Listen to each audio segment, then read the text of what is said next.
Hey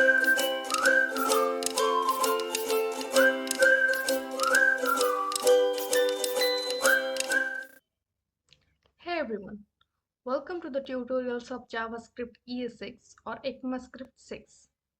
In 2015, a newer version of JavaScript is released with some specifications of ECMAScript. After that, it is called as JavaScript ES6. It has some updated features, functionalities, which we will discuss in details further in this course. Before that, let's see why we should learn JavaScript. I'm sure you might have your own reason or purpose, but JavaScript is the most popular language in the world. So almost 95% of websites use JavaScript. It includes websites like Facebook, Wikipedia, Amazon.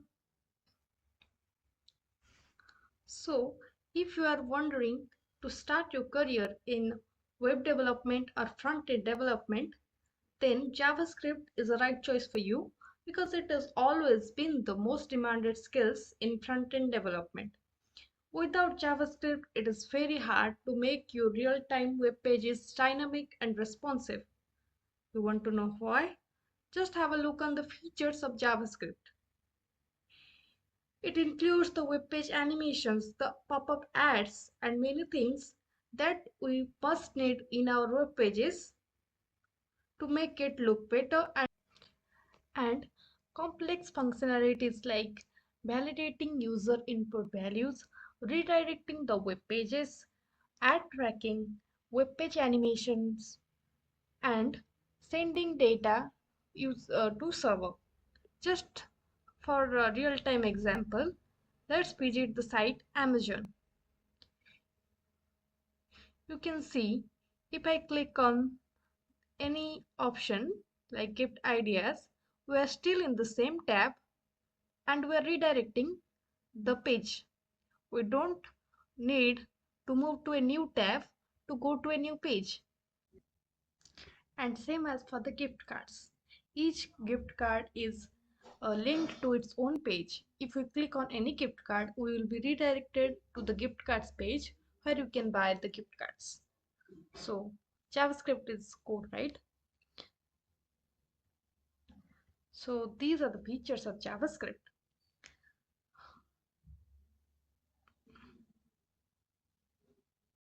So now I feel you understand why JavaScript is so much popular and why it is so much important in web development and why we should learn JavaScript.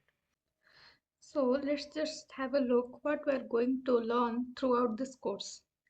Okay, so we are going to cover two parts of JavaScript ES6, JavaScript Basics and JavaScript Advanced. Okay, after this you can go for React. After this completing this course, you don't need to do anything, any other course for JavaScript. Okay, so in JavaScript Basics, we will see these topics in details like comments, variables, data type, operators. Okay, till the and this objects will include array and object properties. Okay, and then in JavaScript advanced part we'll see the DOM manipulation and browser manipulation, APIs, and some more details. Okay, so this course will cover all the two parts of JavaScript, basic and advanced, and I can guarantee that after this completing these two parts, you don't need to do any other course for JavaScript. We can go for projects. So after that, you can go for React or any other language you want to learn. Okay, correct.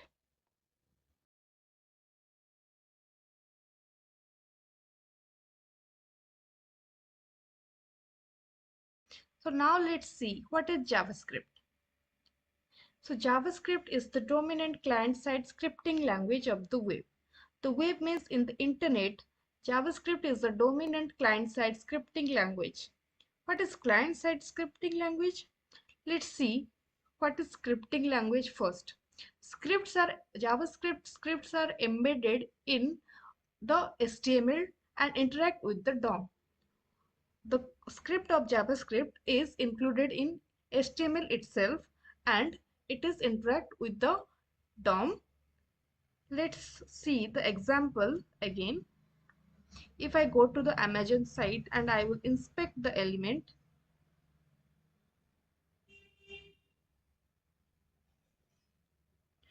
you can see JavaScript is embedded within the HTML. So because of this nature of JavaScript, we call it as scripting language, right? So what do you mean by client side? Now let's see what is client and server. Client is someone who sends a request and server is someone who receives or send back the information is the server. If I am sending a request to someone, then I am the client and whoever is receiving the message is the server. So where we send our request? We send our request through our browsers and JavaScript runs in the browser. Browsers like Chrome and Firefox has inbuilt JavaScript engines to run JavaScript code. JavaScript engine V8 is used in the Chrome and SpiderMonkey is used in the Firefox to run the JavaScript. That's why JavaScript is called a client-side language. But what if I want to run JavaScript outside the browser? The answer is Node. So in 2009, the JavaScript engine V8 is embedded with the open source C++ code and a JavaScript runtime Node is built. So using Node, we can run JavaScript code outside the browser. So that's why we need Node. So now let's go to the browser and download the node.js. So let's just go to the browser to download the node.js. I have already opened the tab, let me close it. If you search download node.js, you can see in the first option download node.js. You can click on the first link and you can download Node from here. I have already installed node.js. I can check it from my command prompt. If I go to my command prompt and I will give a command node version, so you can see node.js is already installed in my system. So you can also download Node from here and installation is also easy. You just have, after download, you just have to double click it and then next and finish. Okay, so this is so easy. So this is our first recruitment. Let's see what is our next recruitment. We need a ID. I'm going to use Visual Studio for this course. You can use Sublime Text, Node++ or any editor you like, but I will refer Visual Studio Code. Okay, and in the Visual Studio Code, I will also like to show you an extension. Before that, if you are going to install Visual Studio Code, let me show you how you are going to install Visual Studio. Same as Node, you have to search Visual Studio Code and here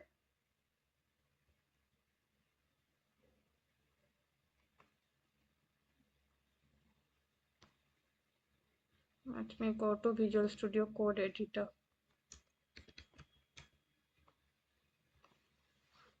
The Visual Studio Code, yeah, this one.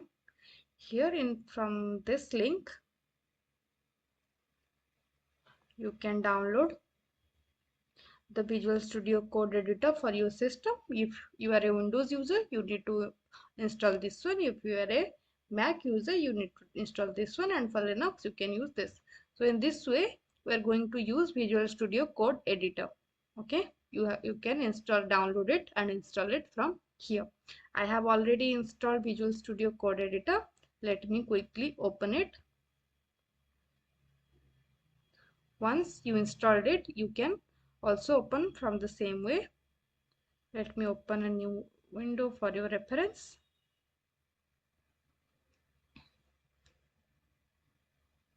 If you are using Visual Studio, installing Visual Studio Code Editor for the first time, it will throw you some guides and all. You can skip those parts. Okay. After installing Visual Studio Code, you can see these options. What you need to do here is an option for extensions. Here you can download live server. So live server, what will this extension do? This extension, once you install this extension, you don't need to refresh your page every time you write some code and save it. It will automatically update. Okay, so LiveServer is a very good extension. But on other extension I use run code runner. Okay, code runner is also a good extension to run the code. And for JavaScript,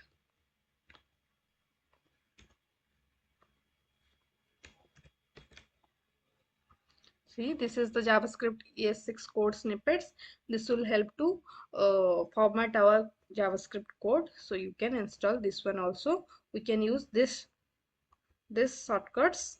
Okay, IMP for import, the shortcuts. Okay, so you can install these extensions for the JavaScript. Okay, so these two requirement only we need. First you have to download and install node.js, then you have to download Visual Studio Code Editor, and you have to download the extensions. Okay, the extension, first extension is live server, then code runner is not mandatory, and this one is also you can use for shortcuts. This one is also not mandatory. Okay, fine. We have completed our requirements. Now let's create a folder. Okay, you can directly create a folder from here, or you can go to this file option, and if you click on open file, you can open any existing file, or you can create a new folder anywhere in your system. I will create a new folder and I will name it as JS tutorials. Okay, and I will click on open. In this way, let me go back to, let me select the folder. I have okay, I have selected the file. I have to click on open folder, not file. Let me go back to the folder I have just created, JS tutorials, this one. Okay, I select the folder and I open it. Okay, so in this way you can open a new folder, or you can select a folder from your system. I think this is easy. Again, in this folder you can create files by simple clicking on this option, or from here file, new file option, or from the key Control N. Okay, I will click on this icon and I will create a HTML file, name of index.html. Okay, and I will use the shortcut emit. Okay, again this is all because of the extensions I have installed. You can search on your own. Okay, so this is the HTML file. You can see what I have said, that we can embed our JavaScript in this HTML, either in the head or in the body, or we can create another JavaScript file separately in the same folder. Okay, we have to create our JavaScript file in the same folder, name it as script. You can name it as whatever you want. I'm gonna name it as script.js. Okay, and I will simply write a code here for button clicked. Okay, let me create a button in my index.html button. What I will do, on click it will call a save function. Okay, we will know more about function in the course. Let me just show you how the JS work with HTML. Okay, what I will do, I have given a save function here to this button. I will write the save function code of my JavaScript here. Once I click the button, it will print button console.log. This is a command to print a line in the console of JavaScript. Okay, JavaScript engine is present in the browser and the console is also present. Here I will print button clicked. Okay, I will name my button as click me.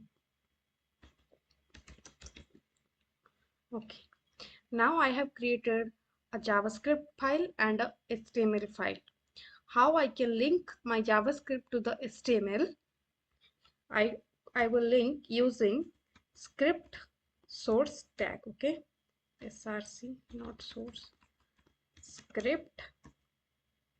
Here using src I will link my script.js to my index.html. Okay, now I will save it. I will right click on it and I will open it with the live server we have installed. Okay, open with live server. It will open it in my browser. Okay, it is opening. You can see the button is here. Once what I have written, I will go to this console. This is the JavaScript console where the JavaScript code output will be shown. Okay, now I will click in this click me button. See, button click is printed. I can directly code here. If I type console.log, so this is the JavaScript interpreter. I will write hello world. Here you can see hello world is printed. So this is the JavaScript console. What if I want to print on the screen? I have to write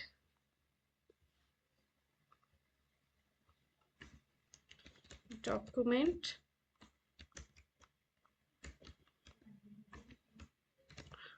dot write. Don't be panic if you don't know these things. Now just focus on how JavaScript is working for the HTML. Okay, and I will write here button clicked.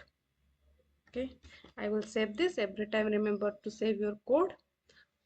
Okay, now I don't need to refresh this page. I will click on this button. You can see button clicked is print on the screen and button clicked is print on the console. Okay, this console.log is used to print on the console and document.write on the screen. Okay, great. But what I said, that we can use the JavaScript code directly in the HTML. Here what I will do, in the head I will comment this out. I will copy this code. Okay, I will use script tag again, and inside the script tag I will paste this function. I will save it. Something wrong I have did. Let me give an enter. Here I will paste this code. I think I haven't copied everything. Let me copy it. Control C. Express tab, paste it. Okay, I have pasted the code. Let me save it and let me run the code again.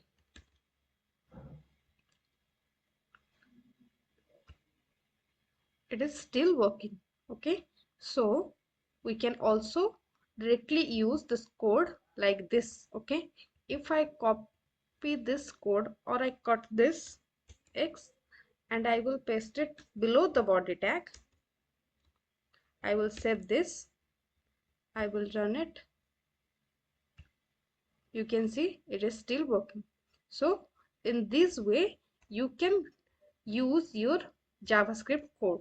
So but the best practice is to create a separate JavaScript file, because when you are going to use a lot of code, this will be the easy method to find out what is the issue and error. And going to issue and error, let me know you, JavaScript doesn't throw any compile time error because it doesn't use any compiler. Okay, if I do anything wrong, like here, this syntax error is thrown because of my ID, my extensions, not because of JavaScript. Okay, yeah, because JavaScript doesn't have a compiler. So some basic rules are there for JavaScript also. Let's have a look on it. So JavaScript, we have checked it. JavaScript is written inside script tag. JavaScript tag can be placed anywhere in the HTML code. We have also tried this one. JavaScript is case sensitive. Let me go back to that one. JavaScript is case sensitive. Here in this code, if I let me correct this one first. Document dot right. In this button, if I change this small s to capital S and save this code, now if I run this code, I have already run it. Let me go to that page. I have this is that page. If I click here, you can see the button is not working and an uncut reference error is thrown that save is not defined. So this reference error for the save function we are getting in the console, not in the JavaScript code itself, as we discussed that JavaScript doesn't have a compiler. Okay, and this reference error we can see in the console, that save is not defined because we have changed the capital small s to capital S, but in our JavaScript we have used small s. So the name, so this save is not referring to this save. Okay, that's why we are getting a reference error, and we got the point that JavaScript is case sensitive. Okay, great. And blank spaces between two words and tabs are truncated. Okay, what it means, if I use any blank space here after this, right? Okay, it will automatically truncate it. Okay, it is happening because of my extension, but if you also use it, it will be truncated automatically. Okay, so these are some basic rules of JavaScript. We have almost started the JavaScript basic. Let's see what we are going to cover in the JavaScript beginners or basic syllabus. Okay, let me go to my presentation.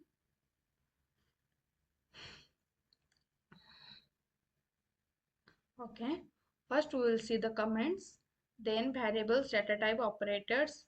So these topics are the basic fundamentals topics of JavaScript we are going to cover in our JavaScript basics. Okay, after these topics, of course these topics have their subtopics also. It will take time. Okay, we will see it one by one, but after these topics we will create a project of JavaScript, then we will go for the intermediate level. Okay, I hope you are enjoying this course. Let me cover it one by one. So the first one is JavaScript comments. Okay, let me go to the VS Code editor again. I will create different files for each topic. Okay, I will name it as comments.js.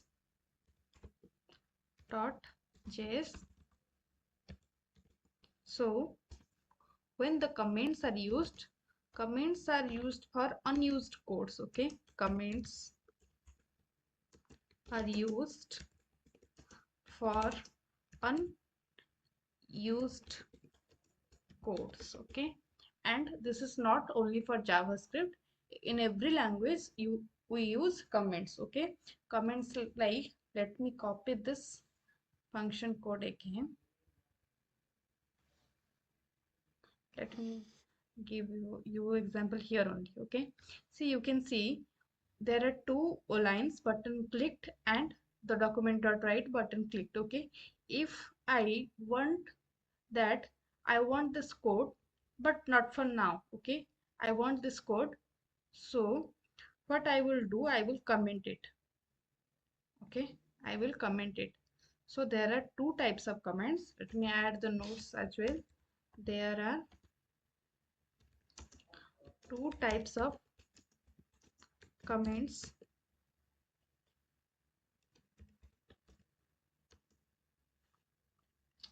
single line and multi-line. Okay, if I want that this line of code should not be executed, okay, I want this code but not for now. For now I only want to print button clicked on console and button click on this one. I don't want to execute. Okay, but maybe I can require it later.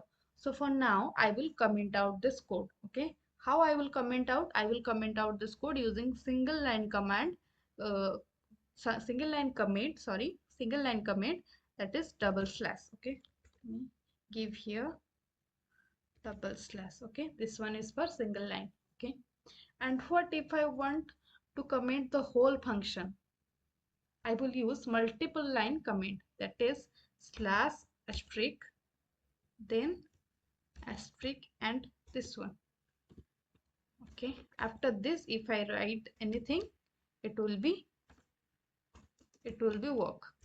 Okay, so comments are used for this purpose, so that we can save our codes to use it later, or if we don't want to execute that piece of code, okay, instead of removing it, we can just comment it out. Okay,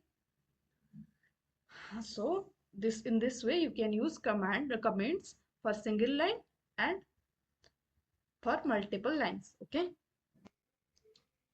yeah, so this much about comment. Yeah, this is a really small topic because comment is only two types, that is single line and multi-line, but it is important. We're going to use comments every time we code, and not just in JavaScript. We use it also in every language. Here in HTML you can also see I have used comment to comment out this line. Okay, so syntax may differ to language, but comment is used every time. Okay, so after comment, what we have to go for variables. Okay, great. What I will do, I will create another file for variables and I will name it as variables.js. Okay, I will note it in the file every time, so you can do the same. So what are variables? Variables are nothing but the containers. Okay, variables are nothing but the containers of our data. So in our memory we need to store our data, whatever data we are going to use in our code. Suppose I want to store my name, my age, or any data about myself in my code, and I'm going to use that data. So first I need to store the data, or I need some container to store my data. Then only I can use it, right? So for that purpose, we use variables. So if I want to store my name, if I want to use my name, I will store it in a container so that I can use it every time I want. Okay. If I don't store it in a container, I can use it only one time or zero time. But if I store it in a container, every time I require it, I will take the container. Okay, what I will do, I will store my name inside this container called my name. Okay, you can name it anything. I will name it as my name, and I inside this I stored a name.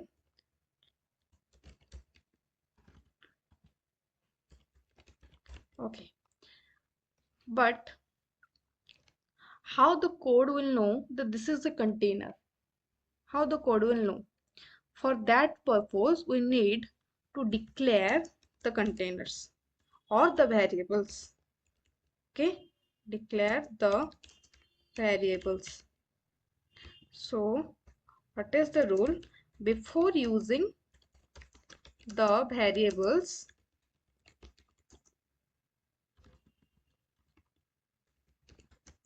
we need to declare it. Okay, so in JavaScript, how we can declare? In JS, we can declare a variable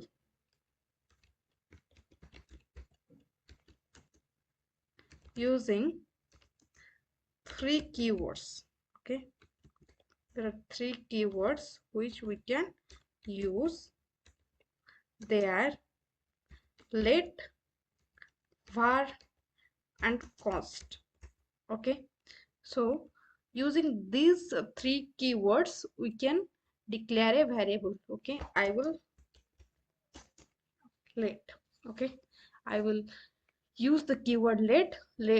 Keywords are nothing but the preserved words. For every language have certain keywords which are already preserved. Okay, and so they are preserved for some purpose. Okay, for some particular purpose, like these keywords are preserved to declare variables. Okay, so keywords are preserved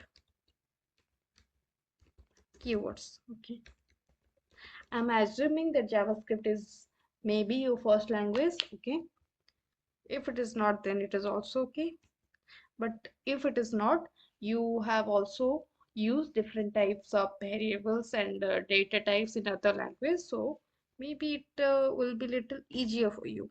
Okay, so I have declared the variable, okay, which will contain my data. Okay, here it is a string, so I have used a double quote. We will discuss it also. Okay, so I have what I have done. I have stored my data in a container, or which we call variable. Okay, using let keyword. Now I will print this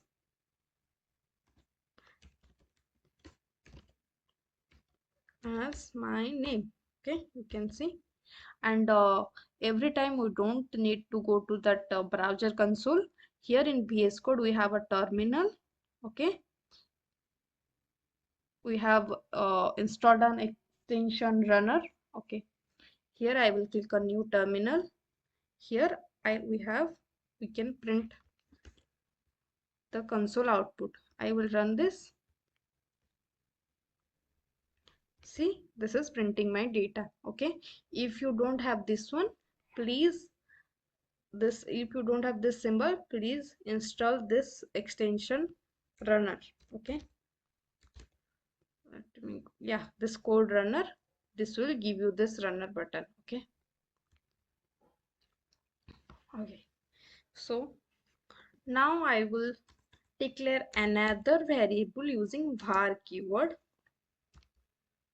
my age, and this time I will a number, my age is 22, and I will print it.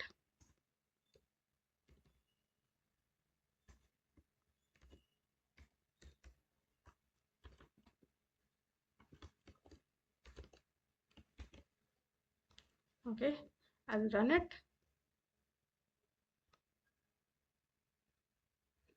You can see this one is also printed. What if I print my age here? Okay, console.log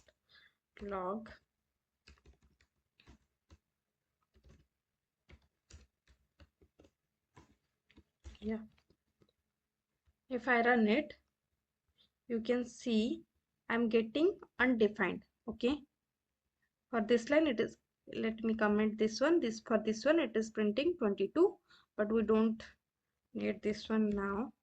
I will comment this one, save the code, I will run it.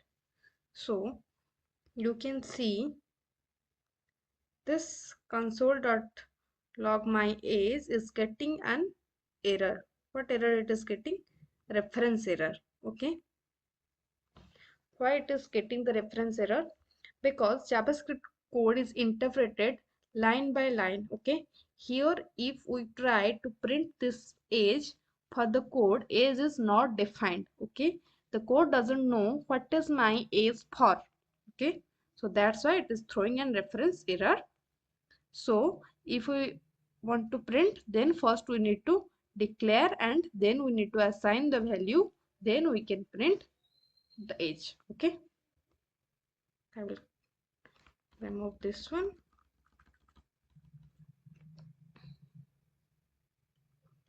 And I will comment it out and I will run it. Okay.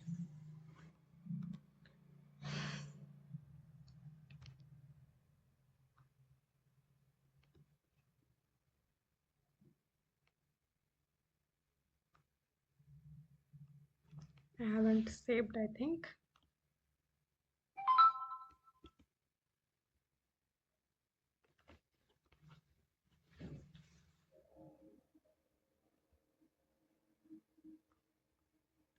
Yeah, I haven't saved the code. I have saved it. It is showing the correct name and age. Okay. So we have discussed what are variables. Variables are containers of data. How we're going to use the variables, we need to declare the variables first, then we can assign the value. Again, let me give you another example. Let my hobby. Okay, and then I can assign something to this music.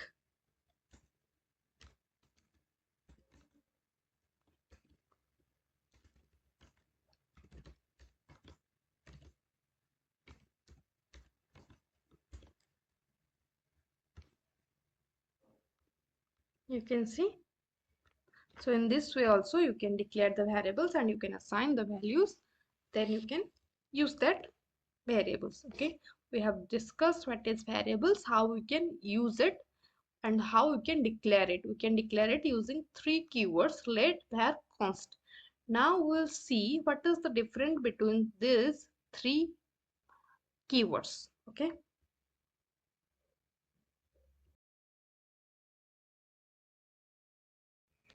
okay, so I will create another file named variables 2.js. Okay, here we'll see let, const and var. Okay, okay. Before going into the topic, let me know you that we're going to look into the same thing. What is the difference? That is the difference between let and var. After knowing more about functions and loops and more topics, but for now, I will just know you the uh, main important difference, let versus var, that is it is related to the scope. So this let keyword and const keyword is introduced in 2015 with ES6. Okay, before there is only global scope and function scope in the JS6. So after introducing these two keyword, a new scope is arised, that is block scope. So what we call block in JavaScript, the code between two curly braces, okay, we call it block, and the scope between these two curly braces we call it block scope. Okay, so what if I create a variable let x equal to 2 and I will declare a same variable x and I'll assign a new value that is 20. Okay, now if I print the value in my console, let's say what is it giving,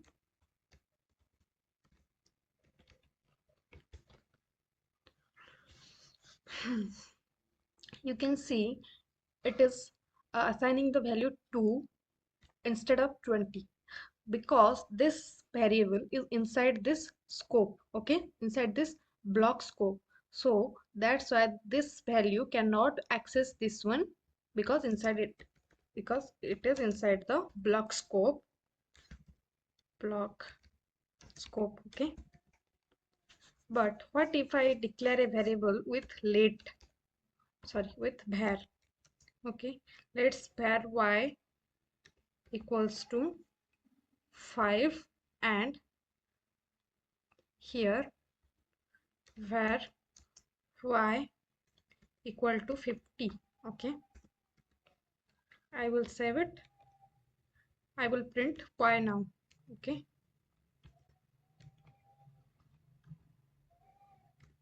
Semicolon is not mandatory in ES6, okay. You can remove it.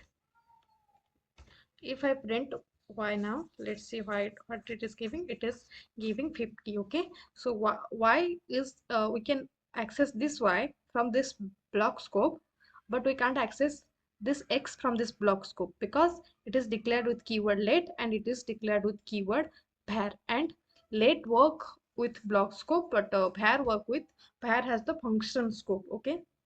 So that's why this block scope is not working for this var y, okay. After we go to the functions, we will discuss more on this topic. Now, for now, yeah, this is the difference between let and var. Let is working inside inside this scope or the block scope, but var is work with the function scope, okay. And what is there any other property? If I declare the same variable x, you can see it is giving me error, though it's not through the JavaScript compiler, but it is throwing an error. If I run it, you can see an error is coming that identifier x has already been declared, okay. But what if I use var y equals to 30, okay, you can see it is not throwing any error, okay. So we can't redeclare the variables declared with x, but we can redeclare the variables declared with y. And let's check this time what is the value of y, okay. Control S. If I run it, let me shape the code again, sometimes it doesn't work. It is not printing any variable. How?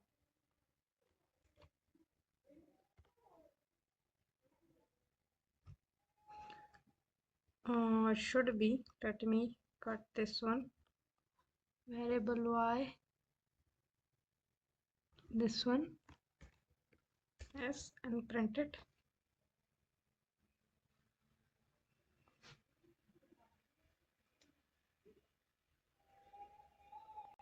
Just let me kill my terminal and open a new terminal. Something is going with the terminal, it is not working, okay. Now I will save this code again, okay. Here I will save it, okay, save it, and I run it. You can see 2 and 30 is coming, so this y is reassigned to 30, okay. But in case of let, it was throwing us error that x is already declared, okay. So this is difference between x and y, that let and var, that let cannot, you can add it to your note, let cannot be redeclared while var can be redeclared, okay. Great. So far what we have seen the comments, okay. What is comments? Then we have seen the variables. Variables are the data container. We use variables to store our data, okay. We can declare, to use a variable we have to declare it, then we can assign our data, or we can directly declare and assign our data, okay. Then we saw the keywords we use to declare a variable, that is let, var and const. Let var we have we have discussed what is the difference between let and var. Now let's see what is const. Okay, I will comment these codes and we will see const. So what I will do, I will declare a variable with const. Okay, we can use this another key point I have missed, that these variables are not only used to declare these keywords are also used to declare functions. Okay, though we'll look at it in the function topic, these keywords are also used to declare functions, not only variables. We'll see how it works in case of functions. Now let's focus on const. Okay, I am declaring a variable with const keyword. I will name it as a value. Okay, and I will assign a value to it. Let it be 45. Okay, and I will print it.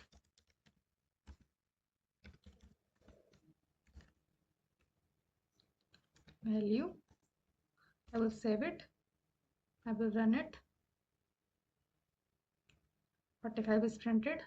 No issues. What I will do, I will change this value to 50. Okay, now let's see what is happening. We are getting an error, assignment to constant variable type error. Okay, I will copy this error and I will paste it here, so that whenever you read your note you can got my point. Okay, let's see.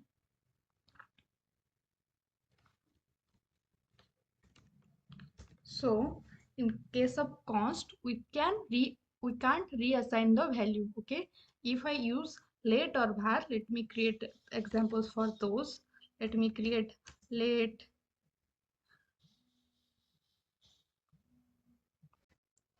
let me declare let value to equal to 30, and I will reassign it to value. What I want, value to was 50. No, not every time I have to assign 50. 60. Here I will create another variable, let value 3 equals to 40, and I will assign value 3 equal to 70. Okay, now I will print the variables console.log value 1, not that is value, and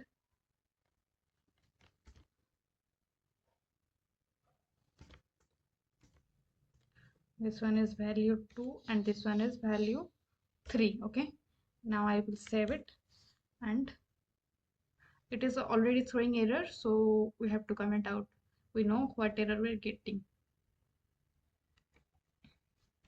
Yes, I will save it and I will run it. Again, my terminal is not working. Yeah, so it printed the const value, this one 45 here value. It again printing value 45 for this one, we don't require, I can remove it. It's again printing 45 for that one. Then value 2 is 60 and 70. You can see I have reassigned the value 2 from 30 to 60. It is printing 60, and same for the, oh, I have created both with let. Let me change it to var. Okay, var, and I will save it, and now I will run it. You can see in case of let and var, the value is changed or it is updated, but in case of const we are getting an error, that is assignment to const error type error. Okay, so const value cannot be updated. Okay, here I will add the note again, that const, the variables declared with const keyword cannot be updated. Okay, great. So we have completed the variables part. We will continue it with other topics. Okay, the more we go forward, the more we have the knowledge. Okay, let's go to our next topic. I will go back to my presentation. So let's see what we have covered. We have covered the comments and the variables. Now we will see the data types. Oh, by mistake I have typed it as R, but it is T. Okay, data types. Before jumping to data types, a small thing we are missing. Let's discuss that. Okay, that is naming convention. Naming convention. Okay, see what happened.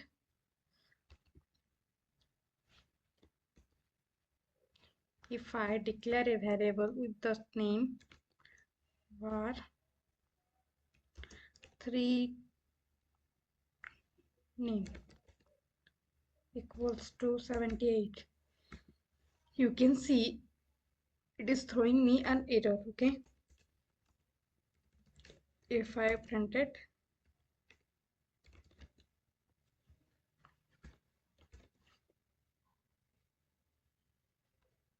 you can see invalid or unexpected token because variable's name cannot be stated with numbers. Okay, variables names cannot be stated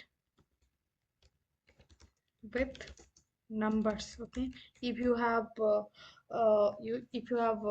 covered Java or any programming language, you must know this naming convention is there also. But if JavaScript is your first language, then it is also okay. You can note these things. Variables cannot be started with numbers, and if I declared it with a capital value, capital letter, it will happen. It will work, but it is not preferable. Okay, it is printing, but it is not preferable. If I use special characters like dollar, what happens? See,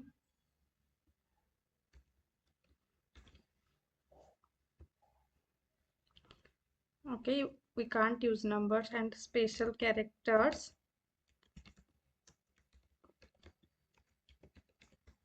But what if I use underscore? It will work. Okay,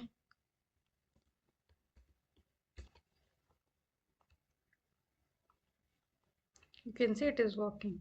Okay, so lowercase is preferable. Underscore will also work, but numbers and special characters, we can variables name cannot be started with numbers and special characters. Okay, and if you have a if your variable name is it is a big name, then you can use camel casing like this: variable my address. Okay, this is preferable.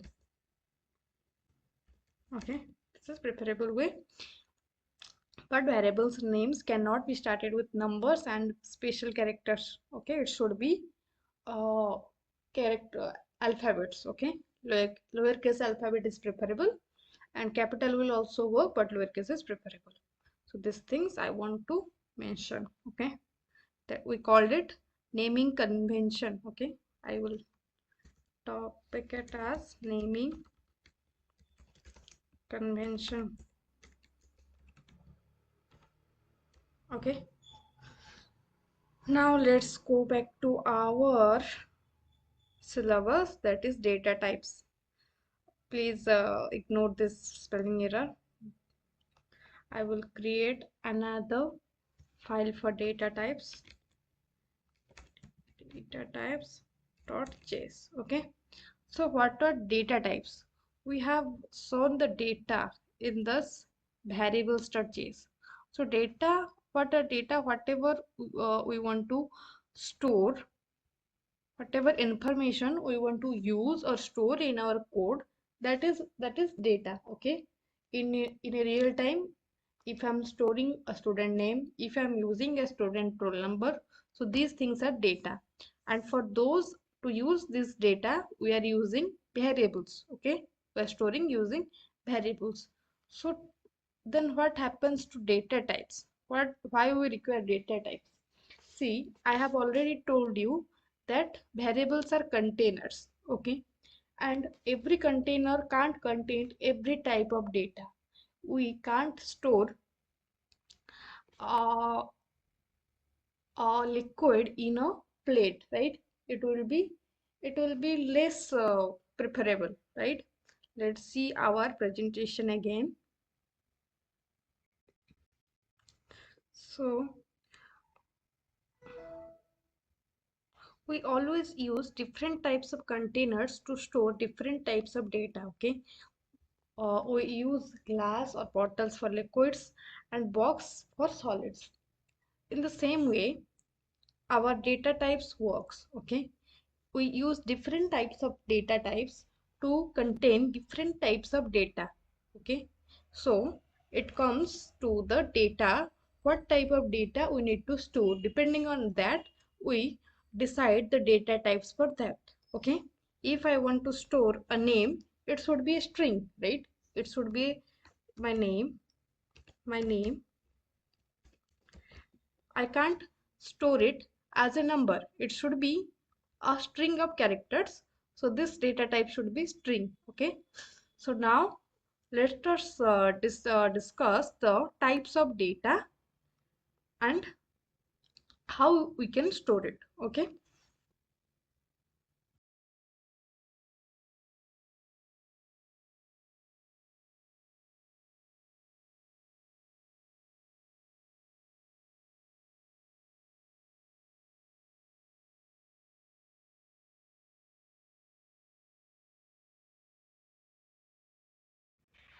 So every data type has every language has its own data types.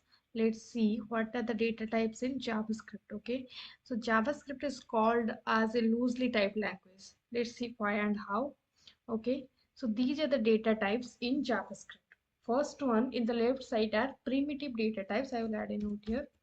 Primitive data types, and the second one is object.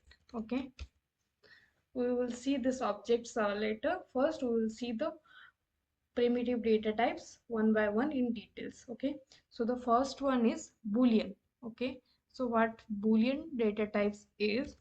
So basically boolean data types, if boolean data types contains two true and contains two logical values, that is true and false. Okay, true and false.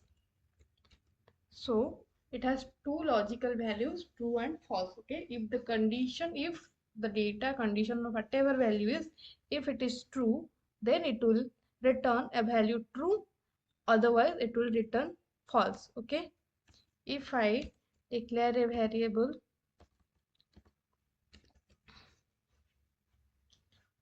let x equal to true, and I will use this operator type of console dot log type of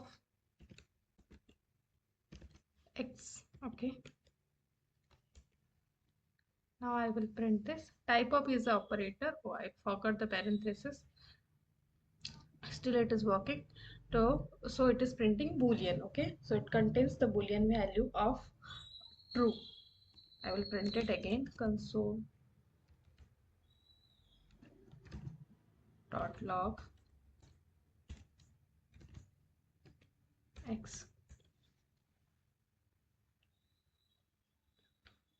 So it is showing true. Okay, same for false. We can use the false as well. Okay, so this is two values of boolean data type. Okay, so let's see next what we have. Null type.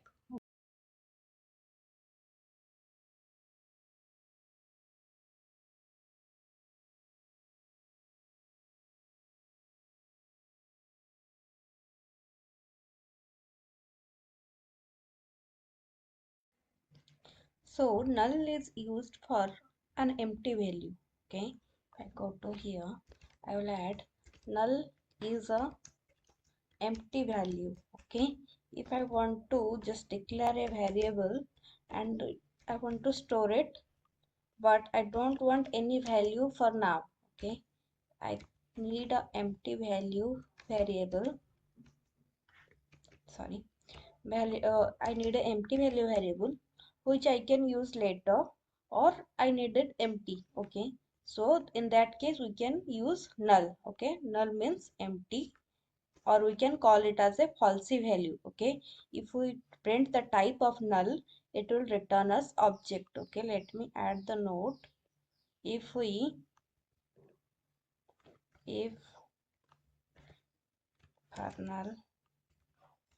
null if we print type of null, it will return object though it's a primitive data type. Okay,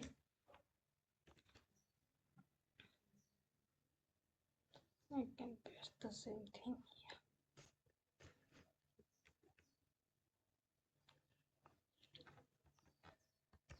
I will create a GitHub repo and I will push all this note there. Okay, that's why I'm adding the note here.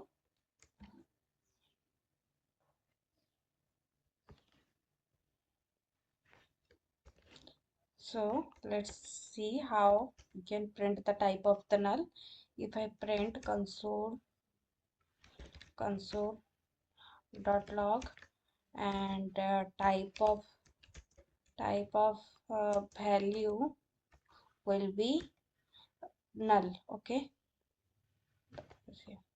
will be operator, sorry, will be object, and the value of the this variable value will be null. Okay, console.log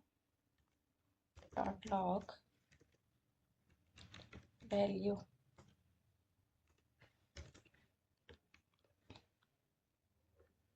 Let me run it through my runner. You can see it is printing the type of the value is object and the value is null. Okay, let me comment this out. Now if I run it, it will exactly return. Oh, this VS Code issue. There is some issue going with my VS Code. Okay, object. So the type of our null is object. No, sorry, the data type is primitive, but the type of operator will return object. Okay, and null value means empty value, other or we can call it as false value. Okay, we can use this null value whenever we want to declare a variable and we don't want any value to initialize for the type for that current time, and we can use that variable later. Okay, now let's see what we have after null. Undefined type. Okay, see, I will add a comment undefined type.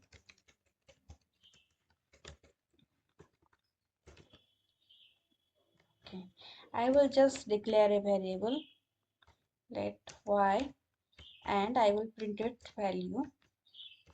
If I print its value of y, it will return me a value undefined. Okay, so this is an undefined type. If I use the type of operator with this for this variable y,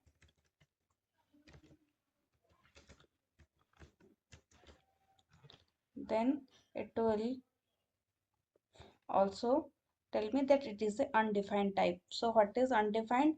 When the value is not initialized to the variable. Okay, not assigned to the variable, it returns a undefined value. Okay, when the value is not defined. Okay, called as undefined type. Okay, if we don't want to declare undefined type data type, we can initialize it to null. Okay,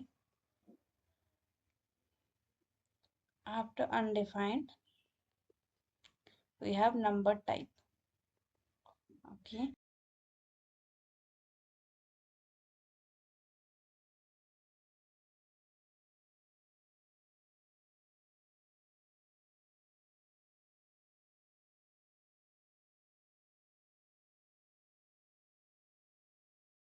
I will comment this all and I will give a comment number type. Okay, so number type, if you are if you have covered any other language or you are aware of any other language like C, C++, Java, you have used different data types like integer, double, float, long integer. Okay, long integer. So basically JavaScript is a loosely typed. Okay, JS is a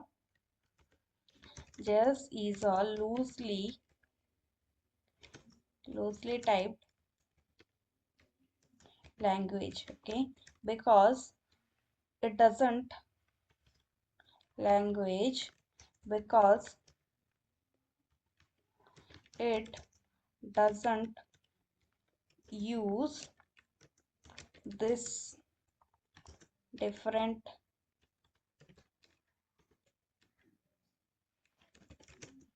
type of data types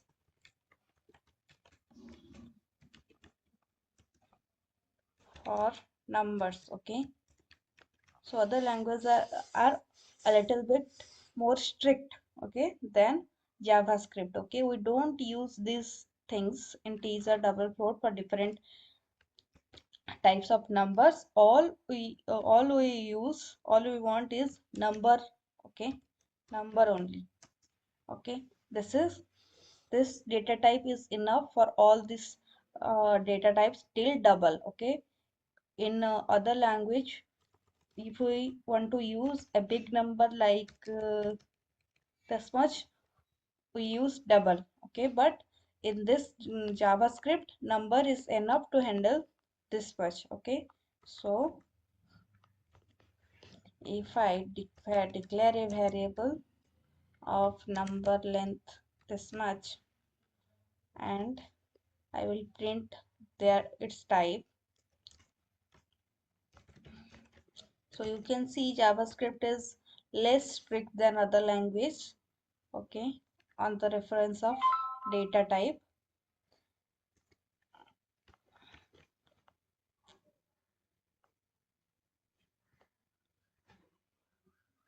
Sorry, type of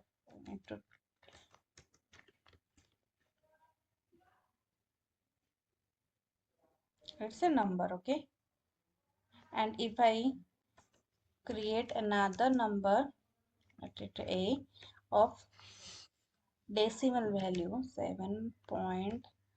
Okay, and now I will print the type of a.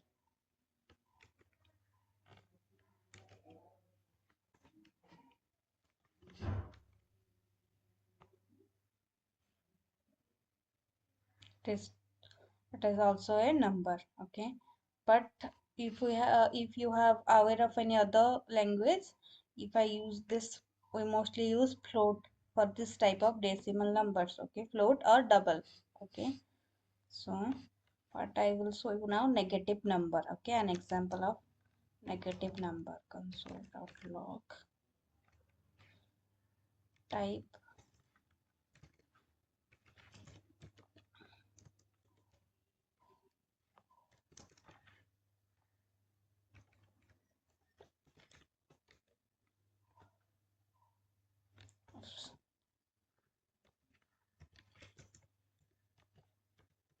minus 9,000. Okay, I have created a negative number. Now I will print its type. You can see it is also a number. Okay. Any other types you want to check? Let's see.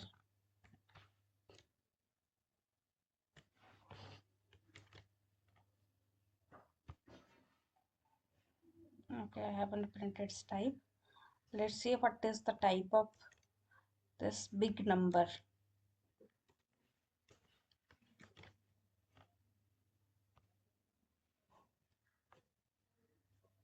You can see it's a number. Another feature of number data types is it can convert the string of numbers to numbers. Okay, let D have a string of numbers like 500.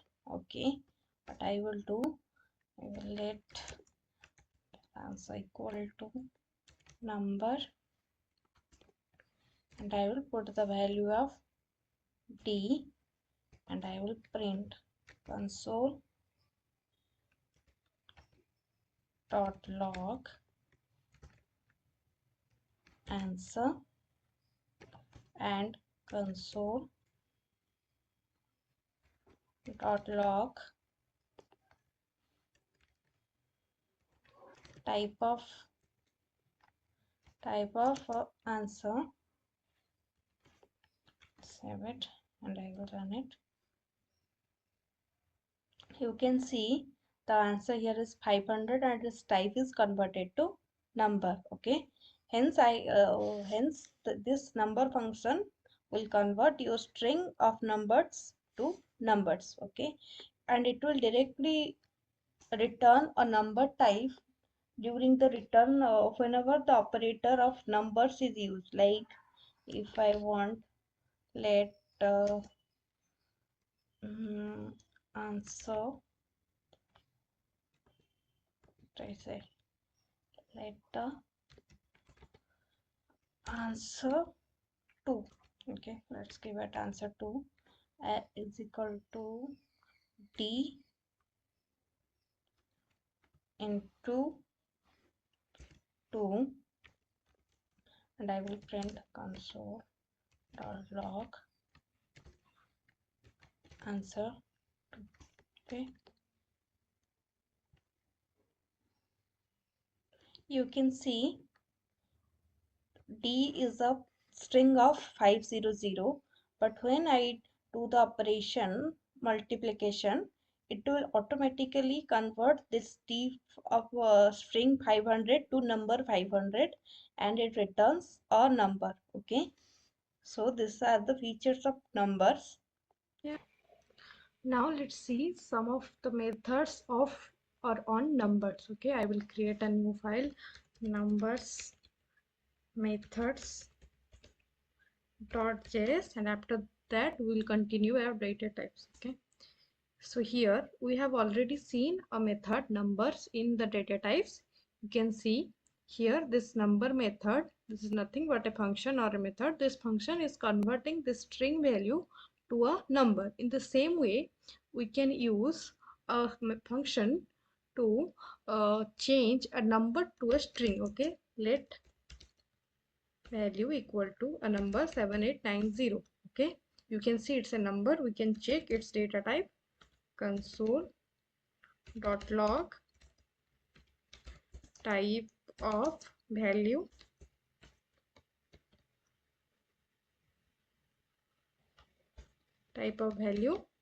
if I print the type of this variable value, you can see it's a number. Okay, what I will do, I will convert it to string. Okay, console dot log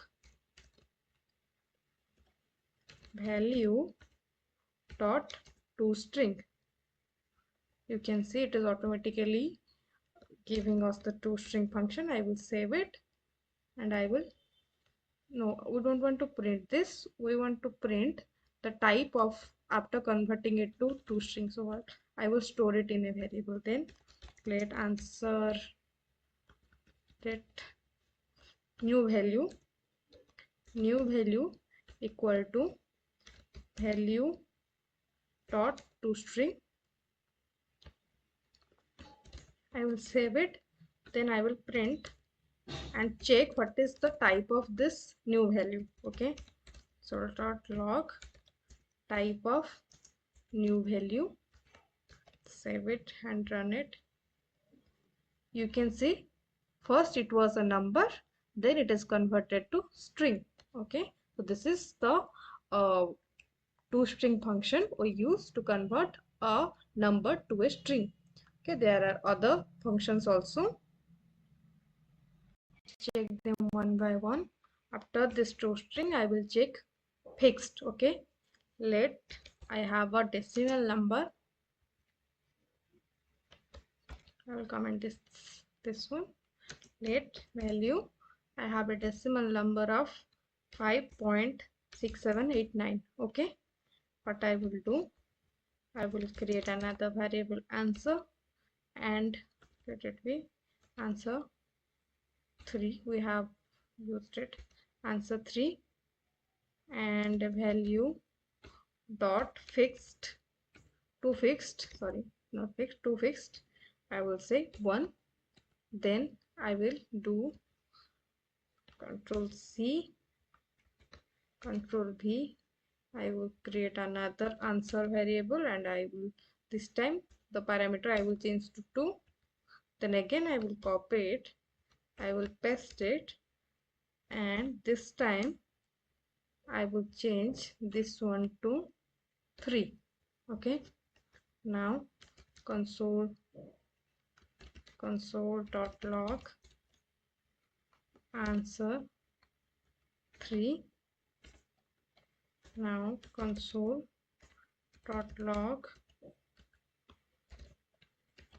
answer 4 and console.log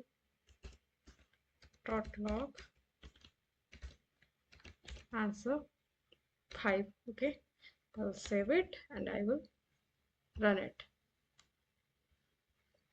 You can see how this toFixed method or function is rounding off this decimal value as per the parameter we have given. Okay, in the first answer 3 we have given parameter 1, so it is rounding up it to the this position.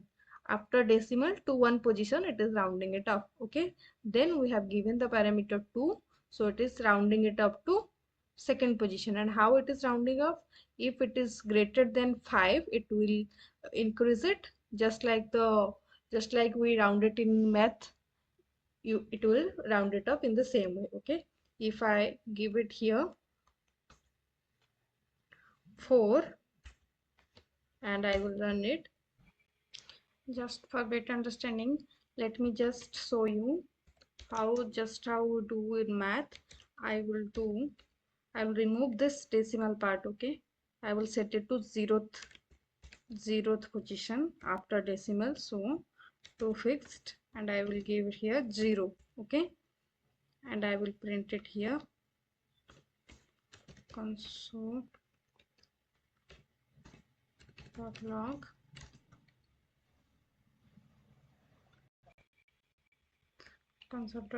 answer 6 here. Okay, we'll print it.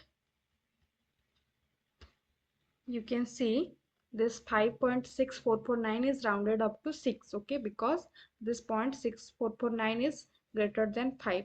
But if I set it to 4, okay, if I set it to 4, you can see the 5 is rounded up to 5 only, not 6. Okay, just like we do in math.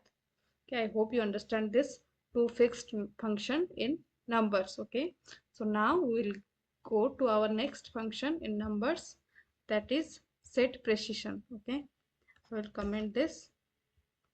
I will create a number, let num equal to 6.7899. okay, now what I will do, let answer 3 equal to num dot toPrecision. Okay, so this toPrecision will set the precision till where we need to print the number. Okay, I will give here 1, I will copy the same and I will paste it 2 times, and this time I will change this parameter.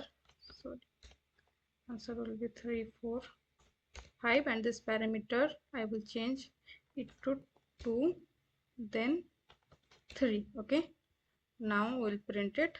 Just I will copy these 3 lines. Me save it. I will run it. Answer 3 is not defined. Why it is saying it is not defined? Let's just save this file again. Sorry, again, and I will run it. Okay, it is coming. Okay, I haven't saved the file, so you can see when we set it as 1, it is just printing a single digit. Okay, when we set the precision 2, it is printing 2 digits, that is 6, and after rounding up this number, this decimal number, it is printing 6.8. and when we set the precision 3, it is printing 3 digits, 2 after decimal and 1 before decimal, and uh, during printing it is also rounding this number up. Okay, so in this way you can use the toPrecision function. Okay, let's just comment it out and go for our next function. Okay, our next method function is toExponential. Okay, before going to exponential, you can see the difference between fixed and precision. In case of fixed, we work on after decimal digits. Okay, after decimal digits we are just rounding the according to the parameters. Okay, but in case of toPrecision, we are printing the whole number according to the parameter. Okay, if we have given 1 as a parameter, that means it will print 1 digit only. Okay, it will convert the number to 1 digit. But if we have given toFixed and we have given 1 as a parameter, that means it will print 1 digit after the decimal. Okay, so toPrecision will convert the whole number as per the parameter, but toFixed will convert the digits after the decimal point. Okay, so this is different between toFixed and toPrecision, and the rounding off is the same as we do in math. It will increase 1 if it is if the next digit is greater than 5, and it will not change it to or it will not increase if the next digit is less than 5. Okay, so now let's just check toExponential. Okay, let num is equal to 8998. I will let answer 3 equal to num dot toExponential. Okay, and I will give this number num, sorry, not num, control S, and I will print this answer console dot log answer 3, control S. So basically toExponential function is used for converting the number into exponential notation. Okay, exponential notation. Okay,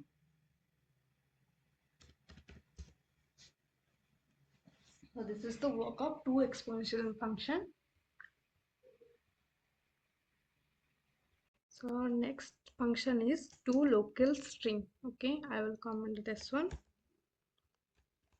I will create another number with a greater value, and I will use toLocal function this time. Okay, answer 3 equals to num dot toLocalString. Okay, So basically this function is used for language specific representation. Okay, I will print this one, console.log answer 3.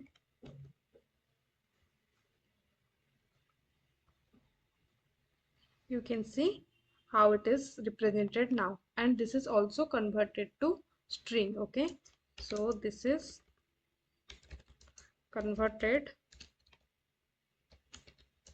to string for language specific representation. Okay, so this is a function of numbers to local string. Okay, we have covered how many. Now we'll see another function, that is value of. This is same as the number, but what value of does is value of always return a number data type, whether the number is a primitive data or an object type. Okay, in the starting of our data type discussion, we have seen that we have two types of data types. One is primitive and other is object. Okay, sometimes we get some numbers from the object also, but if we use value of function, that will convert that object data type to number. Okay, so value of will convert the number, the data type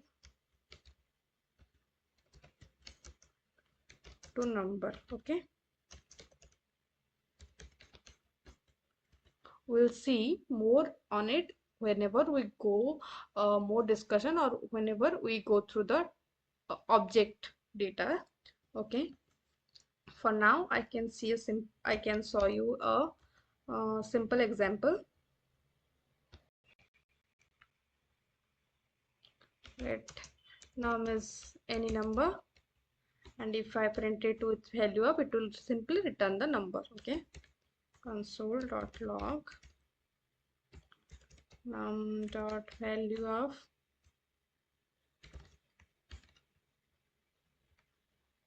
and run it to s and run. It will simply, okay, this is dot control s and run. This will simply return the number. Okay, so this is the simple function which will return the number data type. Okay, so the last thing we are going to see in number methods is maximum and minimum number. Okay, in JavaScript, I will comment this out. Sorry, comment this out, and I will print console.log number dot max value.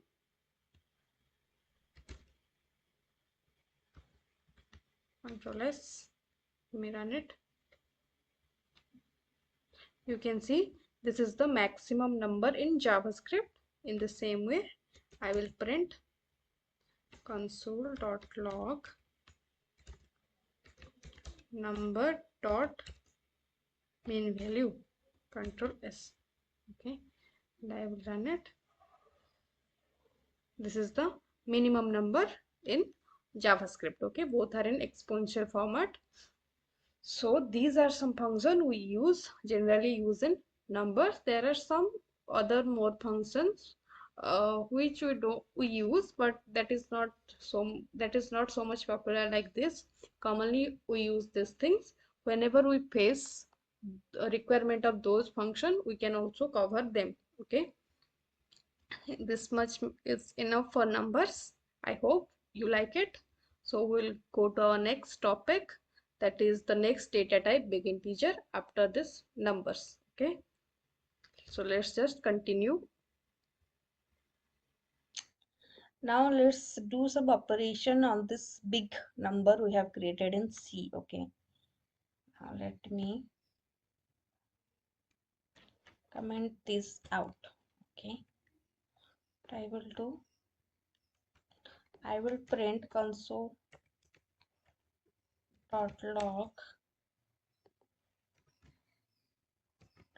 c plus 1.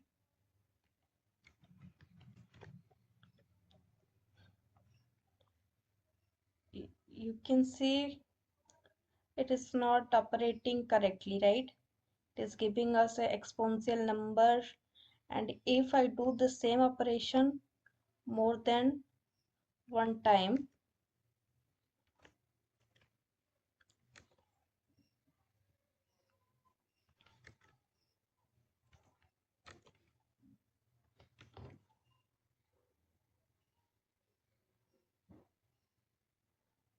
see the same number it is giving, it is not increasing it.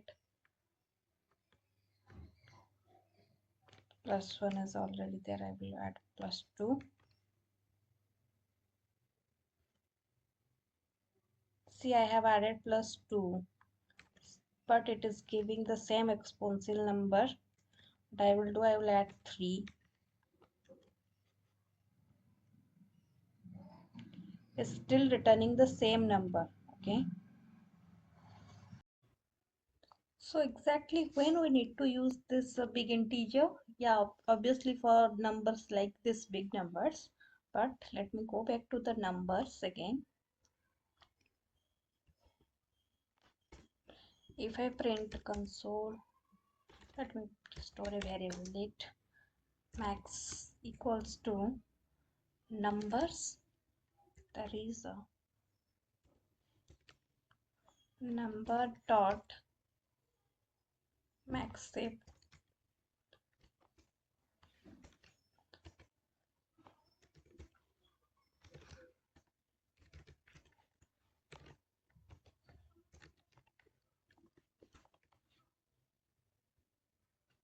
so let me run it. You can see after this big number we can use big integer. Obviously less than this number we can big integer, but we required big integer for to do operations which numbers are greater than this number. Okay, so I will copy this number, and in our big integer node I will add it in the property. Okay, that this is the maximum number, this is the maximum number. So if we have a number which is greater than this, we should refer to big integer. Okay, so what are other properties of this big integer? Let's see. If we want to add, we can perform the mathematical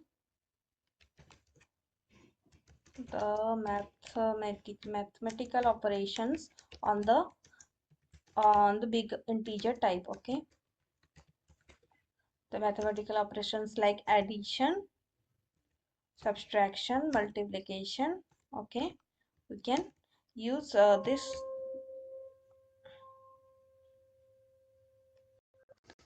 So we can perform this mathematical operation on big integer. Another property is almost all the browsers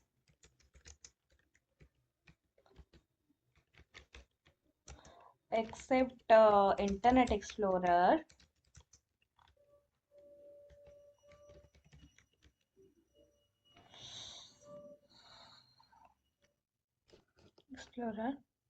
okay, there's almost the browsers. So this is a new type of data type, it is introduced newly. Okay, it was not before. So but this data type has some drawbacks. Okay, so what are the drawbacks? We'll see drawbacks.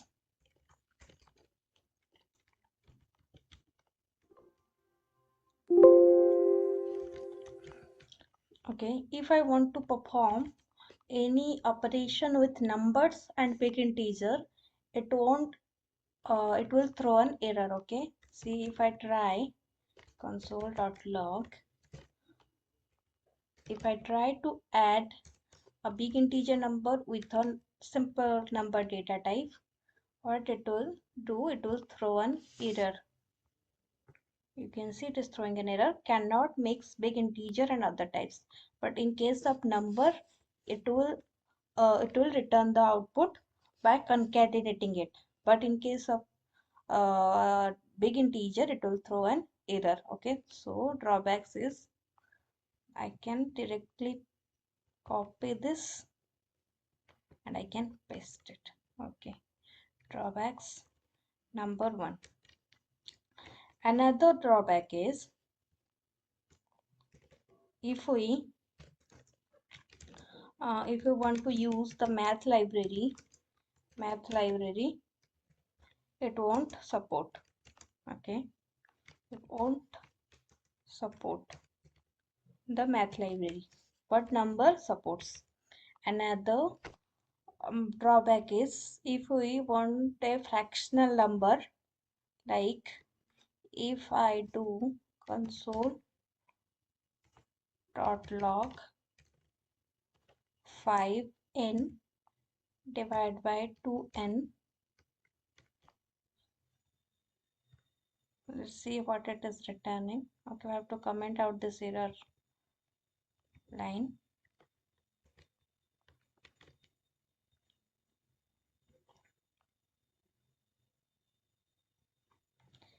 Oops, I have saved it, but base code is not doing the. Oh god, I have saved it 100 times, but it is not working. I don't know why. Yes, so you can see it is returning 2n instead of 2.5. So it will not return fractional or decimal number. Okay, it will not return decimal values. It will truncate it. It will truncate the value. Okay, so these are some drawbacks for the big integer, but we can perform the math operations. We can use we can see an example like console.log 5n plus 7n.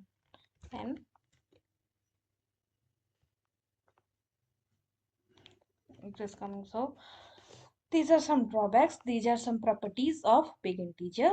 Okay, it is a part of advanced JavaScript, hence it is introduced newly. Okay, because it was introduced newly.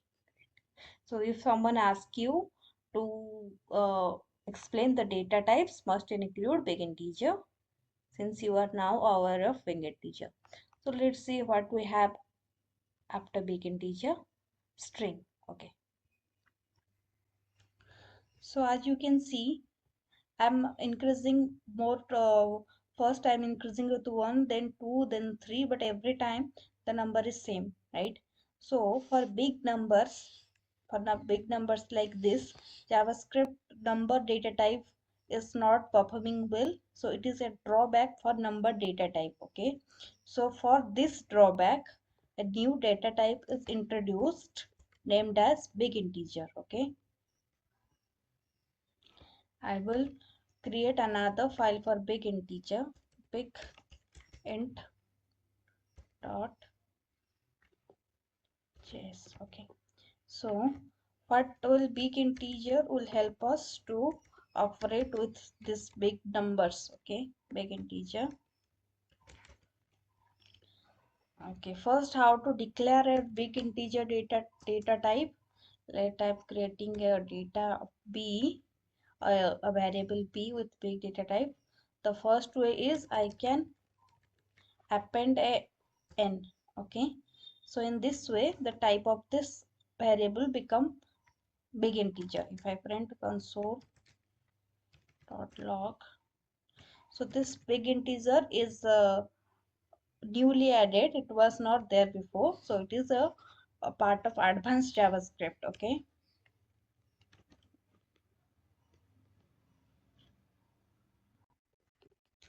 okay, let's print the type of this b. Okay, type of, sorry, I again forgot to use the operator. Type of b,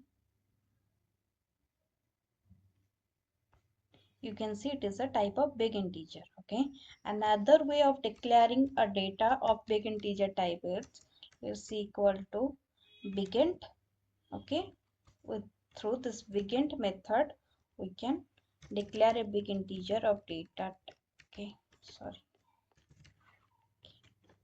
Now if I print,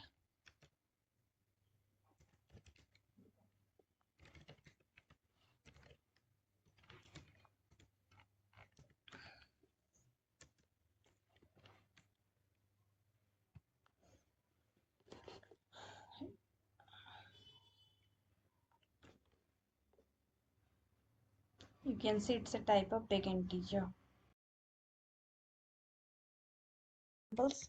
Let's see what is this string. So whatever inside this double quote or this single quote is string. Okay, so basically string is a collection. We can also say it's a collection.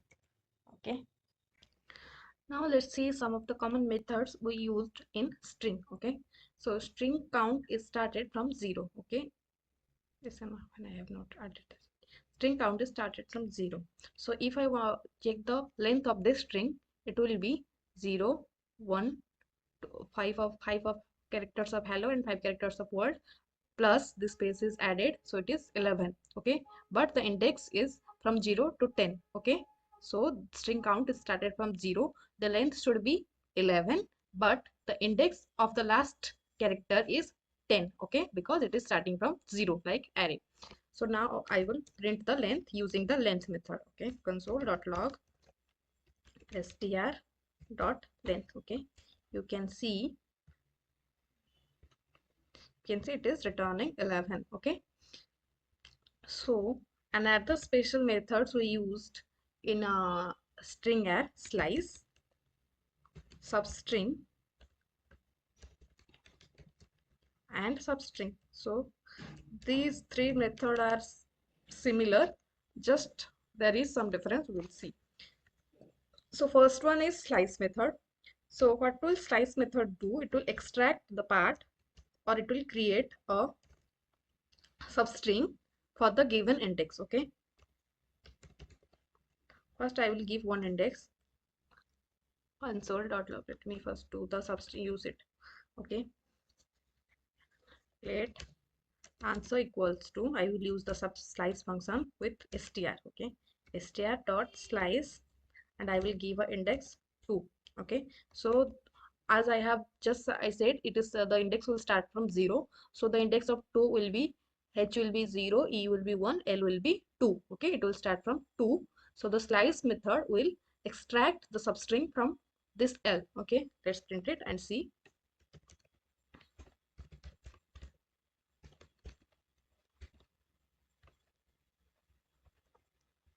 Great, you can see it is printing LLO word. Okay, so it is giving us the string from this second index. But what if I want to uh, print from this L to L only? Okay, so this is the index number 9. Okay, I will give an index here, control C, control A. I will give an end index, sorry, inside the parenthesis, not outside, inside the method. So the L is excluded. To include it, I will give it as 10. Okay, if I give, you can see if I give 9, so it is printing till the 9 index. So the 99, the 9th index is L, it is not including it. It is printing till the 9. Okay, if I want to include the 9th index also, I have to give it to the 10, so that it will include the 9th index. Okay, so the slice function, as a slice method, I can say slice start index comma end index, where end index is excluded. Okay, but the start index is included because it is starting from the L, from this 2, but the end index is excluded. Okay, now let's see what if we use negative index inside the slice method. Okay, I will focus on this slice method, so I will cut our string from here to here, and I will comment out these things. Okay, now I will give a negative index of -2. Okay, I will save it and run it. You can see it is printing from the -2. Okay, this is 0, 1, 2. So from R to the right side it is printing, it is counting from the end only. Okay, so I will add the note. If we use negative index inside the slice method, it will work from the end. Okay, and I can also use negative value for the end index. Okay, I will give a -1. Okay, so it is going from this L to this R2 -1 L, so it is printing L only. Okay, but whenever we're using negative values, be careful and use a lesser number in the end index. Okay, if I give here -3, it won't work. Okay, see, it is not printing anything. Okay, only less than, because if I give a -3, it will not understand where to go after this last index. -2 is here 1, it will go to -1 L, then it is 0, and then 3, it won't get any value. Okay, so always work with a lesser number. If I give here -9 and here I will give -4, see, it will work. Okay, so it will inside the index only, it is going to the -n from the end to here. Okay, -n is E, so it is E is excluded as we are going from the end. Okay, we have already written it that end end index is excluded, so we are going from the end, so E is excluded. From L we are printing to W. Okay, W is the 0, 1, 2, 3, 4. Okay, this is the -4th index. It is printing from here to here. Okay, let me highlight this. It is printing from here to here. Okay, W is the -4th index if we count from the end. Okay, in this way the negative value is working. Okay, I hope you get understand. To get better understand, you should practice a string. Okay, I am giving a string here. Let string equals to welcome JS. Okay, string is already exists. Let me give it to new name string. Okay, just use this string and try to use this slice function with positive and negative values to better understand this slice method. Okay, once you got practice, you can understand how it is working and use both positive and negative value. Okay, so this is all about slice method in string. Okay, same as slice, we have substring methods. Okay, this is exactly similar to slice, but it doesn't support negative index. Okay, let's see some examples of substrings. Let me enter here. Okay, so that it will be understood. What we'll do, I will comment this out for slice. Now we'll see substring examples. Okay, substring.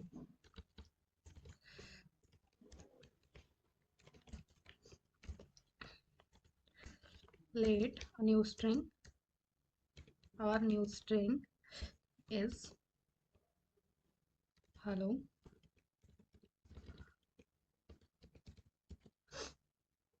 Hello JS. Okay, you can see how I have using hello again and again. That's fine. That is not an issue. Okay. Now I will use substring method on this string. Okay. I will store my answer in a variable. Let answer equals to new string dot substring. It should pop up. We'll keep the index 2. Okay. And we will print our answer.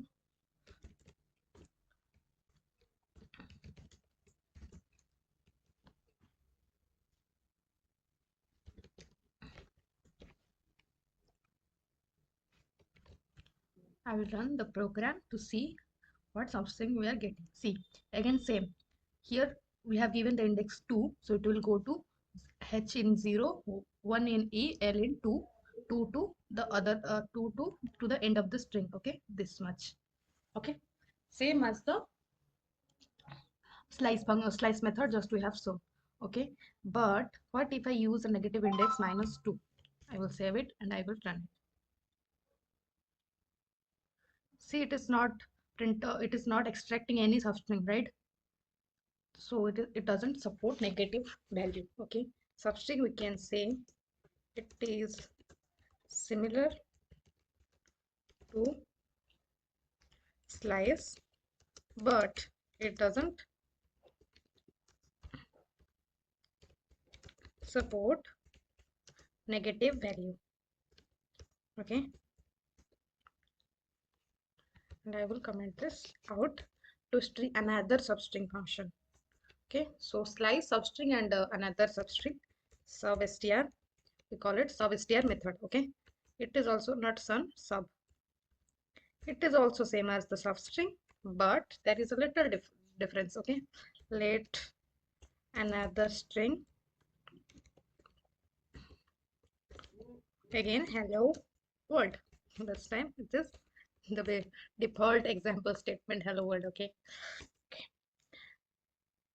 I will use the substring method here on this string. Let answer equals to another substring dot sub, should come here, substr is not working here. Why? Let me see. Give an index of 2, control s,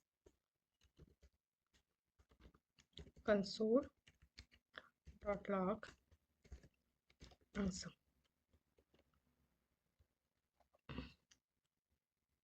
It is working.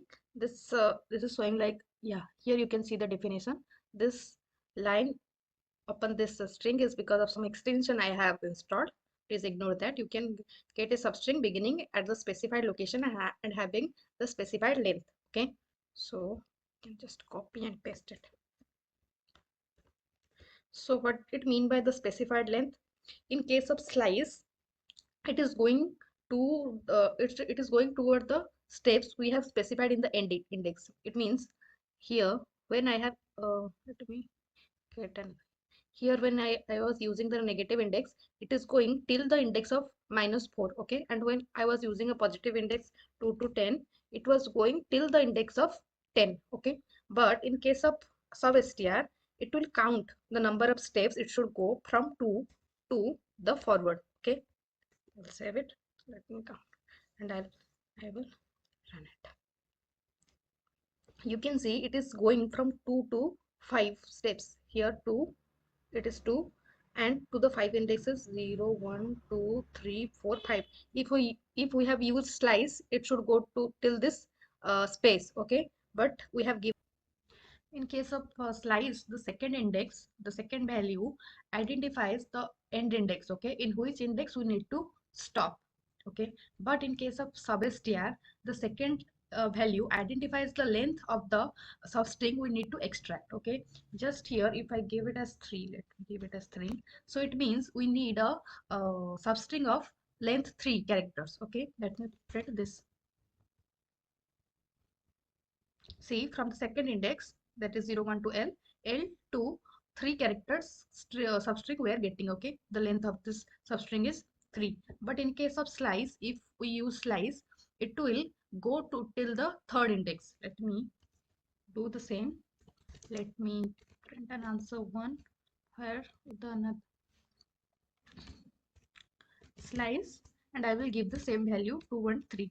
What will slice do? Slice will goes till the third index, which is our third index 0, 1, 2, 3, the second L. Okay, this one is our third index.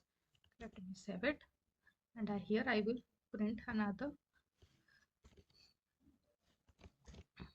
answer 1. Control save. Now I will run it. Okay, here you can see it is printing only the second L. Okay, from, but in case of substring, it is giving us a 3 character substring. Okay, that is the difference between slice and substr. Okay, so these are three substrings methods. Let me discuss it again.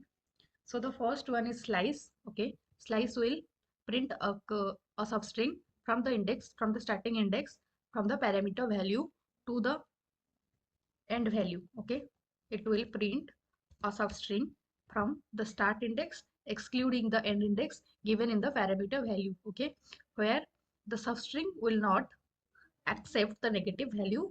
And if we, let me add a note here, if we pass a negative value,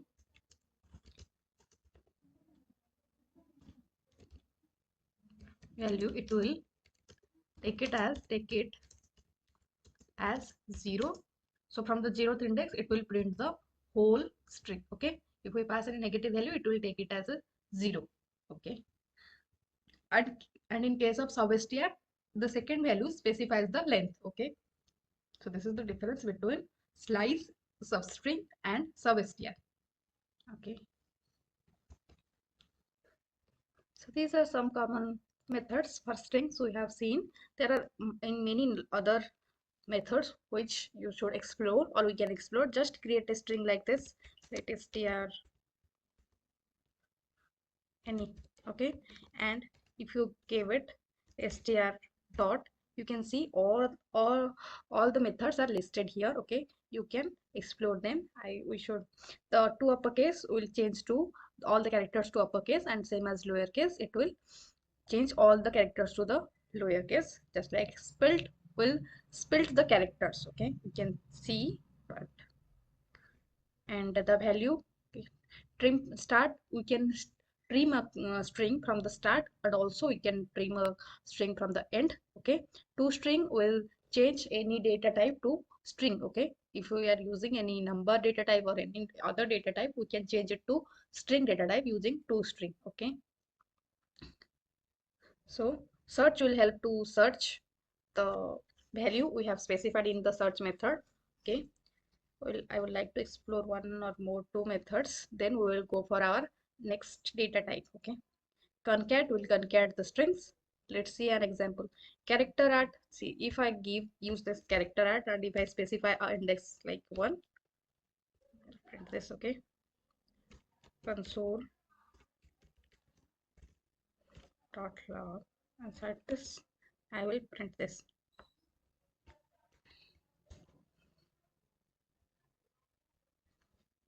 Okay, see, the n is the index of n, so it is printing n. Okay, so same like this way you can explore the other methods. I will use an search. Okay, let's search. See, if I hover on this method, you can see what parameters it requires. Okay, it requires a regular expression. Okay, to search the item, I will give n. Okay, yes, and I will run it. You can see it is printing 1 because n is at the first index. Okay, a is at 0th index, n is at the first index. In the same way, let's visit another console. So in case of large string, in the search we can use regular expressions to search that particular part, whatever string or substring we are searching. I just gave a simple character n which is present inside this string. Okay, you can try string a character which is not present inside the string. Okay, that will be your exercise, I can mention.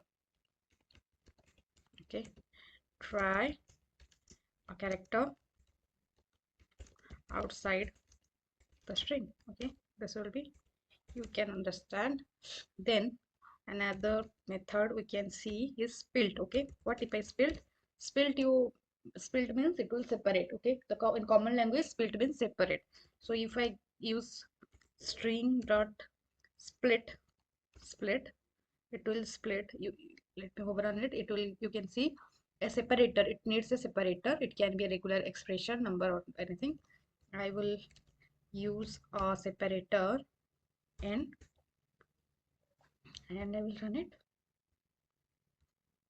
You can see it is splitting the string 2 from this n. Okay, let me give a more value here, any value. Okay, value. Okay, Now I will change it to space. Okay, space. So what I want, I want each word of this string. Okay, each word of this string. So I'm using the separator space. I will save it and I will run it. You can see we got the two values, any and value. Okay, so this is the work of split method. Okay, in this way, let's see more methods like str dot substring. We have seen local lowercase. If we take a string of numbers, then we can check this local. Okay, let me do this lowercase and uppercase. You can understand. Trim start, and I will give a value that requires what it will do. I will give a space here. Okay, 12. Okay. Save it and I will run it. You can see the spaces I have mentioned here. It is trimming from this starting. Okay, same for the end. I will give some spaces here. Sorry, I will give some spaces here and I will use console.log str.trim end. Okay,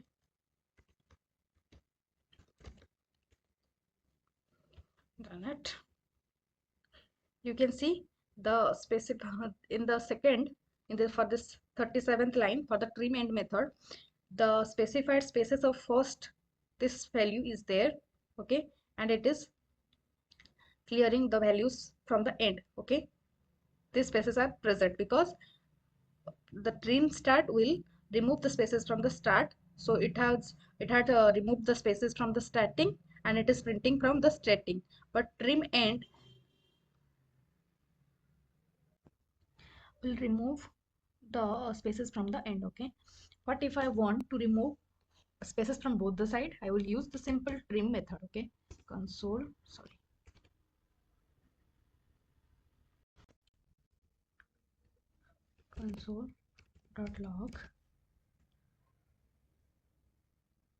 str.trim.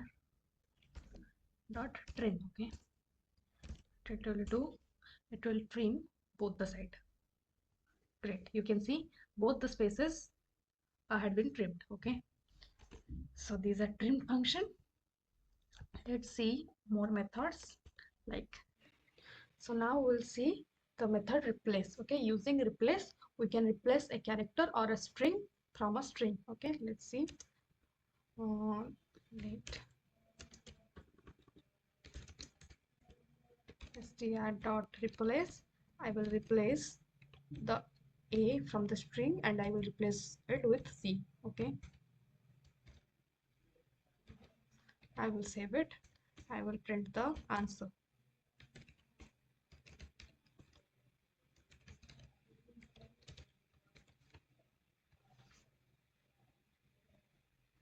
Run my code.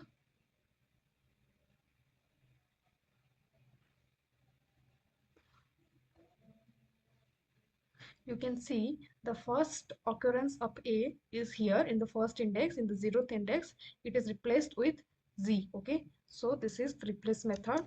Replace method by default change the first occurrence. I can add a note here. Replace method by default change or replace the first occurrence of the given parameter. Okay, so it will always replace the first occurrence. Okay, in the same way we can replace a substring. Okay, I can change, you can see if I do let answer1 equal to str dot replace al, I want to change this ny to pk. Okay, I will give it as ny to pk. Control S, I will print it.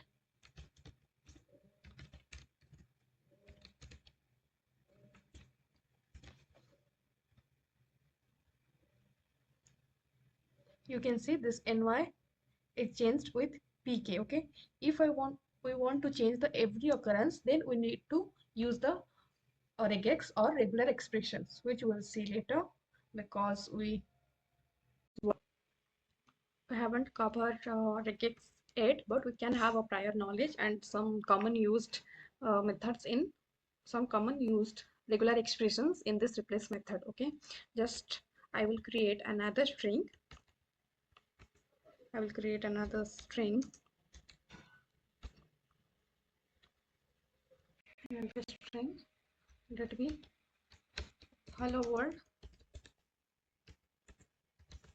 welcome to the world. Okay, and in this string you can see we have used world word 2 times. What I will do, I will replace both this world in the string. Okay, in both the places. Till now we have seen that replace method is updating only the first occurrence.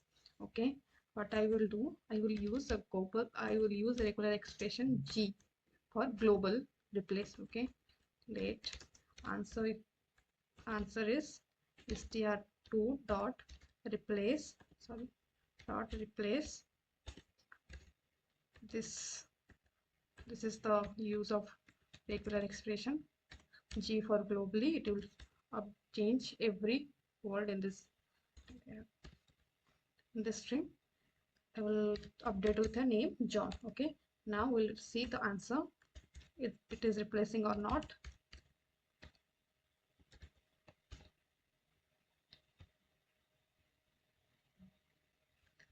In the code, yeah, you can see from both the places in the string we have updated world to John. Okay, so this is the use of regular expression in this replace method. Okay, using this we can update. I will add a note here, /g update the parameter globally or in every occurrence. Okay, and one more thing we have to note here, that we are getting a new string. Our old string is still this one only. Okay, if I print the string console.log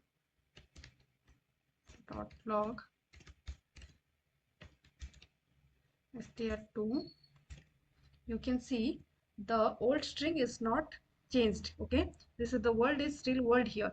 We are getting a new string after replace method. Okay, we are not updating the, we are updating the old one, but we are getting a new string after the updation, but the old string is still the same only. Okay, so this is a note I can add here.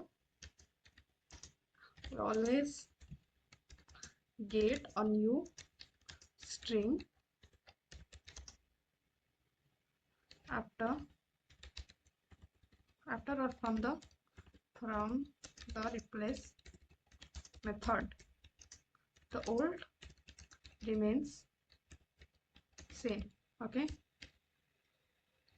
another thing in replace method, replace method is case insensitive. Okay, here if I do let answer 1 equal to str2 dot replace, and if I gave it slash word in caps lock or in capital word, capital letter, with small g only, John, let's see it is changing or not.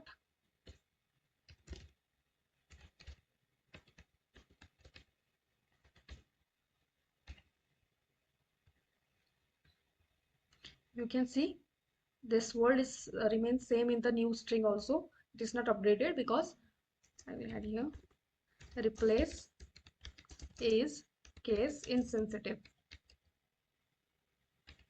Okay, so what we need to do, we can use another regex I. Okay, I will comment this one.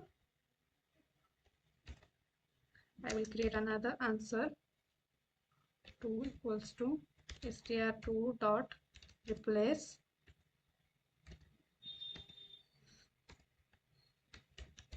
word, but I will give a slash I here, then I will do John. Okay, control S, let's print the answer.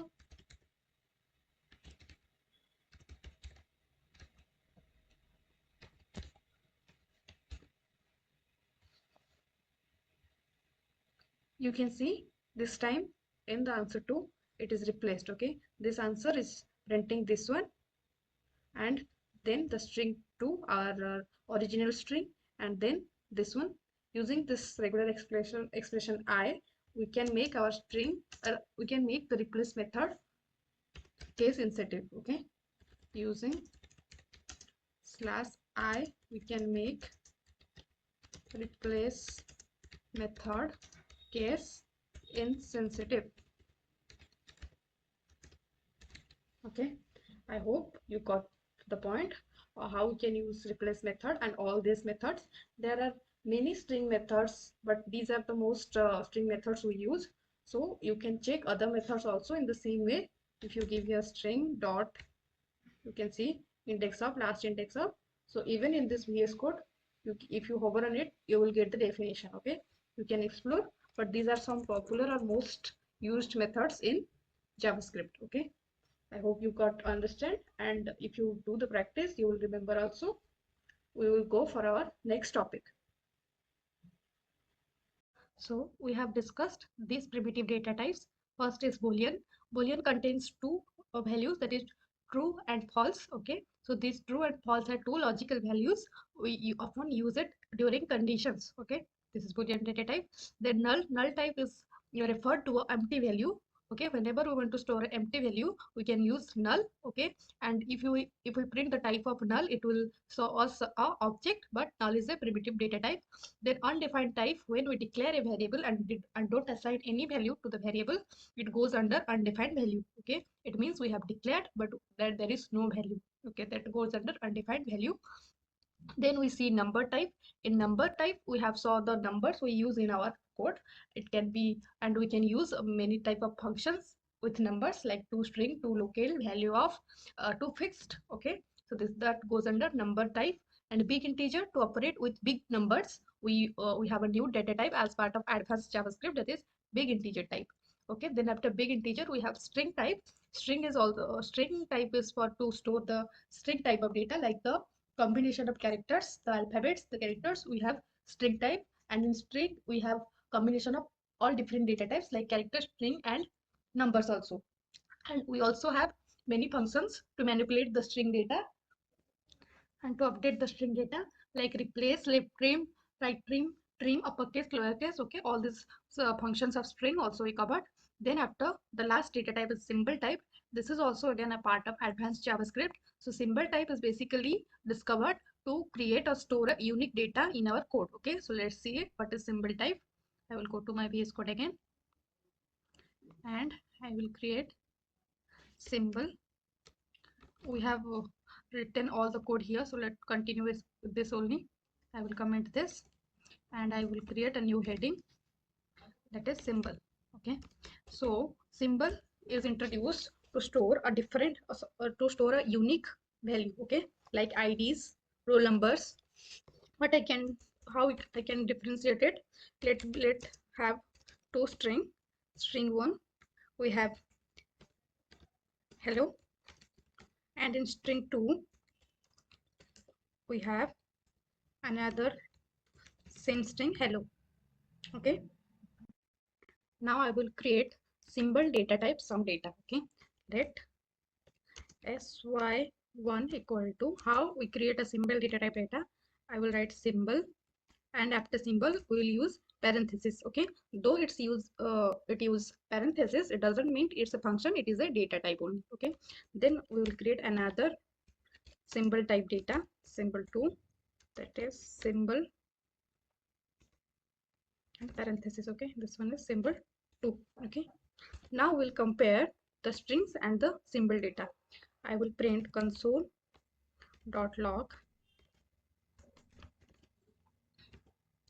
str1 strongly equals to str2 then now I will compare both the symbols, that is console.log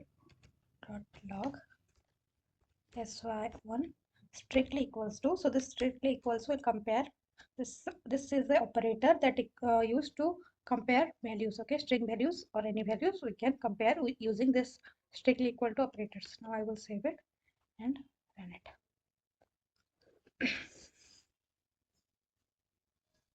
As you can see, we have created two symbol type of data and they are returning false when we compare them. Okay, now I will assign a same value to both the data. Okay, John and John. Okay, you can see here we have stored two exactly same strings and it is returning true, and here we have stored exactly same data in two symbol data type variables. Okay, now I will save it and I will run it so that we can see the comparison. You can see still it is returning false though we have stored the same data. Okay, because symbol, so that's why symbol is used to store unique data. Okay, unique data. So this is the purpose of this new data type. So this is all about the primitive data types in JavaScript. Next we will see objects in JavaScript. Okay, so these are the symbol is advanced concept included in ES6. I hope you are liking the codes and you are following the codes. Thank you for watching. So we have seen the data types and the operators using which we can manipulate, assign and compare the data. Now we'll see the control structure in JavaScript to perform some actions on the data depending upon the conditions. Like other programming language, JavaScript has also three types of conditional statements in the control structure. Those are if else, and switch. Okay, so let's see how we can use if else, and switch in code. Let's go back to our VS Code and create another file for if. I will name it as conditional.js. Let's see first if. So if is a conditional statement used for a given condition when we want to execute a block of code. Okay, the quotes between two curly braces is called block. Okay, so if we want to apply code for a given condition, then you can use if. Let's use an example. I want that, let me comment the syntax. If I want, if the number is greater than 0, then I want to print console.log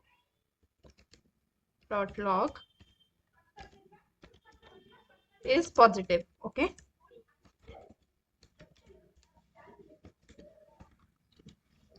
I will save this. Now in the end I will store a number 8. Okay, I will save this code and we will run this. You can see it is printing is positive.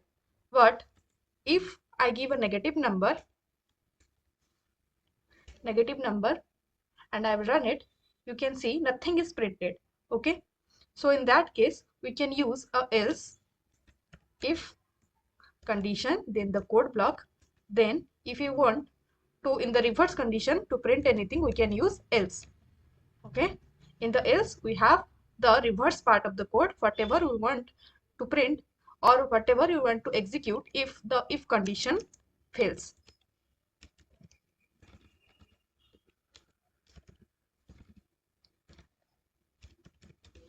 Okay, I will cut the syntax to comment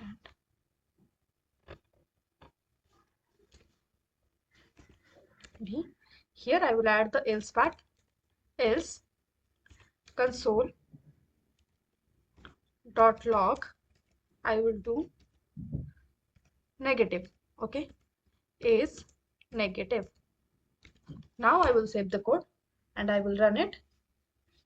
You can see it is printing is negative. Okay, and in between this condition we can also use logical operators like n and, okay, or n or. Okay, so this is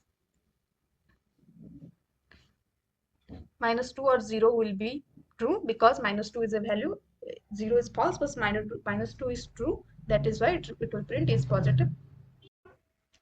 for multiple conditions, we can also use else if. Okay, if I add another condition, if n equals to 0, let me change it back to greater than. I can add here, if else if n equals to 0, we can print number is 0, else console dot log is negative. Okay, in this way we can add more than two conditions, but this is not a good way to write multiple conditions. For multiple conditions, we can use another conditional statement, that is switch. Okay, so now let's see switch in control structure. Okay, we have the syntax for switch. I will just paste it here. So for switch, we can use different cases for the multiple conditions. Okay, let's see what is the syntax of switch. Let me paste the switch syntax. So for our, we can express our condition inside this parenthesis. Then for each condition, for our base condition, and then for each condition, we can use different cases. Okay, let's have an example for the better understanding. Okay, I have to comment it out. What I will do, let day equals to Sunday. Okay, Sunday. What I will do, I will create a switch case for the Sunday. When Sunday we will get a off day. Okay, Sunday. So our base condition is Sunday. So this is stored in the day, or I can directly put it Sunday. Now I will give the given condition. What are in the given condition? All the 7 days. I will write 3 days only. So the first case will be, we can have Monday. Okay, when we have Monday, what I will print it is a console log, it's a working day. Okay, working day. Then I can have case, let me add break here. Why we are using this break, I will show you. Console here Tuesday, console dot log, I will just print another working day. Okay, and lastly I will give a break also here. Then in the last case I will give it as Sunday, and please note that here it is a colon, not a semicolon. Semicolon we can skip, but in the switch case colon is required after every case. Okay, I will say console.log, this is a holiday. Okay, this is a holiday, and I will give a default case. Default, when we don't find our exact condition, the default will be execute. Okay, how that will I also show. Let it default is console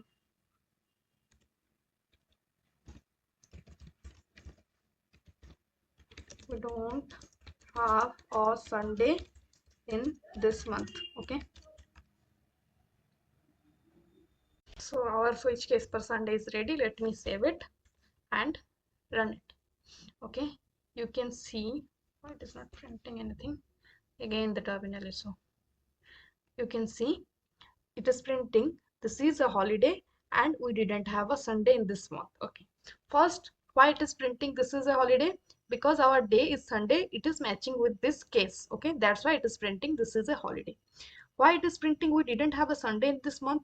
Notice we didn't give the break here. Okay, if we don't provide a break, so what will happen, it will continue and it will continue printing or executing all the codes.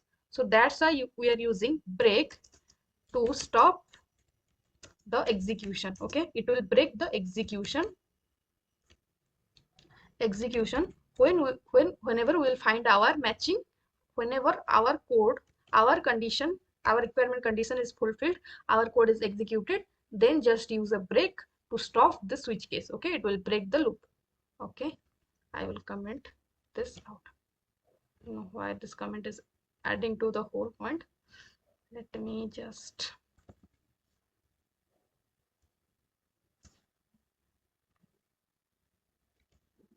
Oh god, what is the issue? Let me give a enter, then comment this. Okay, fine. So you can understand why we're using break and how our switch case is working. When it will match with the condition we have provided, it will start execution. Then we will use a break to stop the execution. Okay, if it doesn't find any match, okay, just for, if I provide here Wednesday,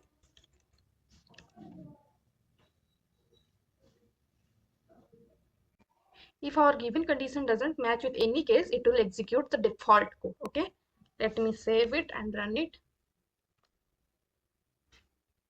You can see the default code is executed. Okay, so this is the switch case. Okay, I hope you got all the conditional statements of JavaScript. Now we'll see the iterative or loops in JavaScript. Okay, so basically iteration and loops are used for repetitive execution. Okay, sometimes we have to execute the same code again and again and again. Okay, just for example, real-time example, sometimes we need a same class for 100 students. Okay, we have to assign the same classroom to 100 students. In that case, we have to do the same code for 100 students again and again in repetition. In that case, we use loops. Okay, so that we have to write one code and we can use a loop to execute that code 100 times. Okay, so then we use loops. So I will create another file, loops, or we call it iteratives. Okay, loops in JavaScript. So the first one is for loop. Okay, so what is the syntax of for loop? First, in the for loop we give the start where the loop should start. Okay, start. Then we give the condition till when the loop should continue. Okay, then we give the increment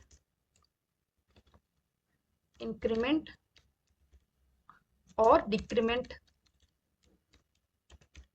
steps. Okay, so how much steps the code or the loop will go. Okay, just use an example so that you can understand how for loops will work. I will do for let I equals to 0. Okay, so my loop will start from 0 till when my loop will go till 5. My loop will go, and how much step my loop will go? One step. So I'll increment it one time. Okay, I plus plus. Then what I want, each time I will to print my I. Okay, so let's run the loop. You can see first the I is 0, it is printing 0. Okay, then remember this thing, though if the condition is written after the start position, but before going to the condition, first the increment or decrement, the steps will be executed, then the condition will be checked. Okay, so first after 0, it will be 0 plus plus, it will be 1. Okay, then it will check 1 is less than 5. Okay,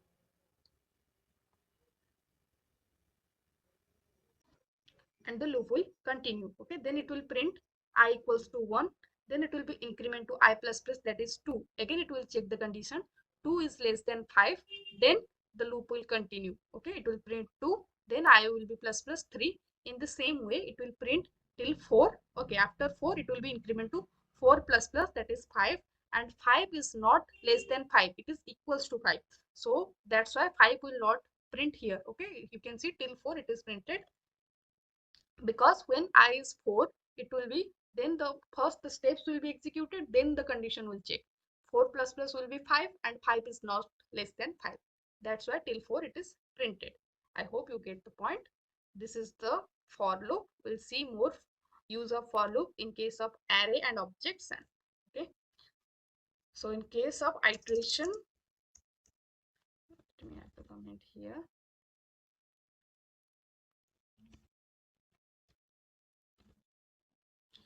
In case of iteration and repetition, we use loops. Okay, here we know the start position and the end position, on the number of steps we need to increment, and the condition. That's why we are using the for loop. Okay, sometimes we don't know the start but we know the condition. Okay, I will do I equals to 5. I want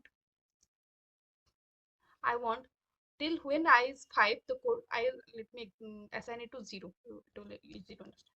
Here we know, I is 0. Here also know we are assigning I equal to 0. I want till when I is less than 5, I should be printed console.log print I, and each time increase I 1. Okay, so this is a while loop. Okay, using while loop we can do the repetitions. Let me save it and run it.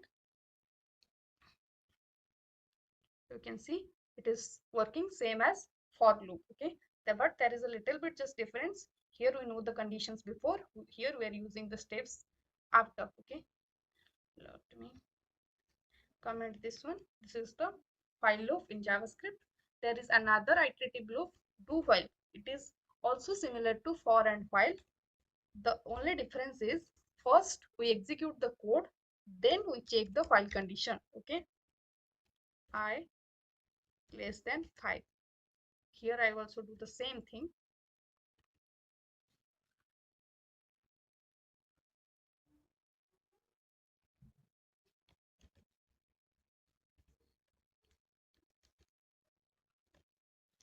Sorry.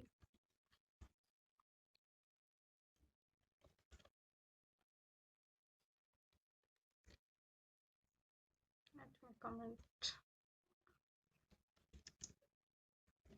So in case of do while, first this block of code between this do will execute, then we'll check the condition. Okay, so the first instance will always be executed whether the condition is true or false. It will execute the first step. Okay, the first iteration. I will add a comment here. The first iteration, sorry, the first iteration will always be executed. Okay, see, if I give here I is as 6, okay, you can see I is not less than 5 till it will print I can save it and run it. You can see it is printing 6. After it is incremented to 6 plus 7, but 7 is not less than 5. That's why it is not going with the code. Okay, it will stop the loop. But in case of while loop, if I change the value I 0 to 6 here, it will not be executed for once. Okay, let me save it and comment this one. You can see it will not print anything. Okay, let me run. You can see it is not printing anything because the condition between this is false. Okay, but in case of do while, whatever the condition in between, it will execute for once, or the first iteration will always be executed. Okay, let me change it back to 0, and you can see it is also printing to 0 till to 4, because after 4 it will be 4 plus 5, so the loop will stop. Okay, so these are the iteratives or loops in JavaScript. So now we'll see what are the functions in JavaScript. If you are coming from any other language like C++, Java, in every language we use functions. So you know what is a function. Just for the revision, let me remind you. So basically functions are a block of code or lines of codes which are written in the purpose of performing a particular task. Okay, so if we have an intention to do a particular task more times or a single times, we can write a function for it. Just for example, if I want to add numbers, I can write a function add. Okay, so inside the add function I will write the code for this add function. Okay, so now let's see what is the syntax of function in JavaScript. So in JavaScript we use a keyword function to declare a function. Okay, so this is function keyword is used in JavaScript to declare a function. And same as other language, we use a return keyword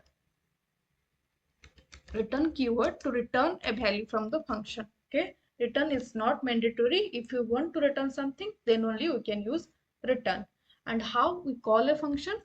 We call a function with the name add, and if you want to pass any value to this function, we can send it as parameters or arguments. Okay, so for now, if I want to send two numbers m and n, I can pass it like this. And how many numbers I'm sending, I need to receive them. So the numbers of parameters should be same during the function calling and during the declaration. I have to receive it. Okay, I can use the same name m and n. Otherwise, I can use different names like a and b. Okay, now what I will do, I will assign two values. M is 89 and n is 90. Control S. Here what I will do, I will return a plus b. Okay, now if I print this function console.log add,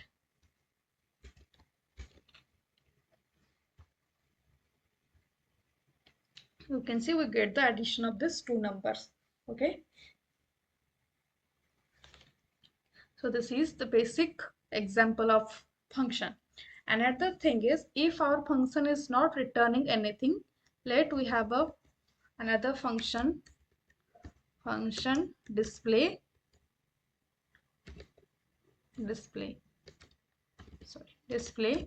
and we are not using any argument or parameter for this function.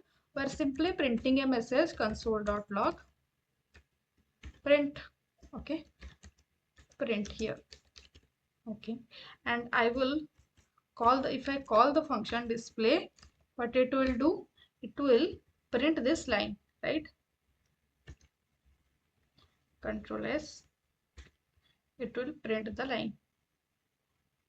Okay, but as we are not using any parameter or argument, if we try to use console.log to print this function,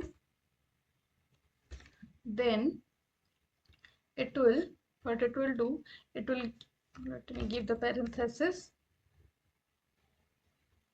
it will return us undefined. Okay, this print here, because of this line, this code is executed, that's why we're getting print here, and the display will return undefined.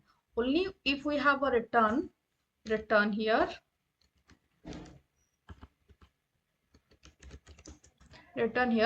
then only it will return some value and you can print it. If we don't have a return value, it will give us undefined if we try to print the function. Okay, and we can also store the function inside a variable. Let the variable name is dis.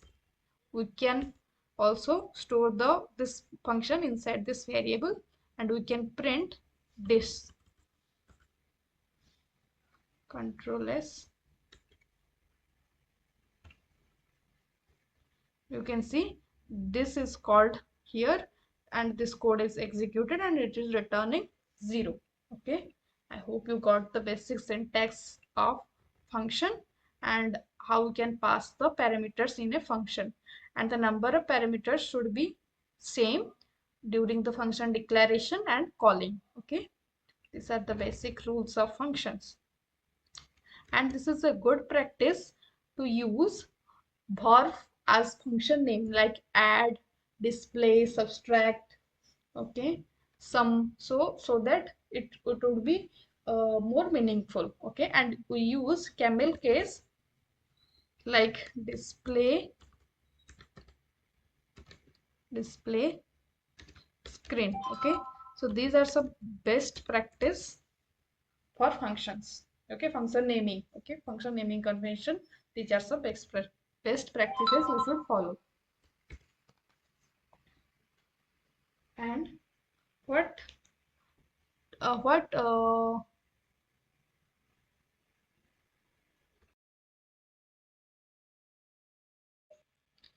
so in real life, if a person doesn't have a name, we call him Anymous. In the same way, in JavaScript, if a function doesn't have a name, we call the function as Anymous function. Okay, let's see an example here.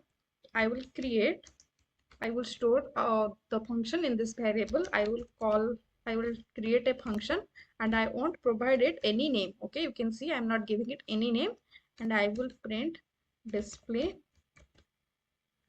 sorry, I will print console.log. This is I am Anymous. Okay, now I will print the x, or I will call the x. Okay, Control S. Let's see what it is printing. You can see it is printing I am Anymous. So this function doesn't have a name, that's why we call it Anymous function. Okay, so this is all about functions. Next we will see more on functions, that what is callback, what is arrow functions, next in our course. Okay,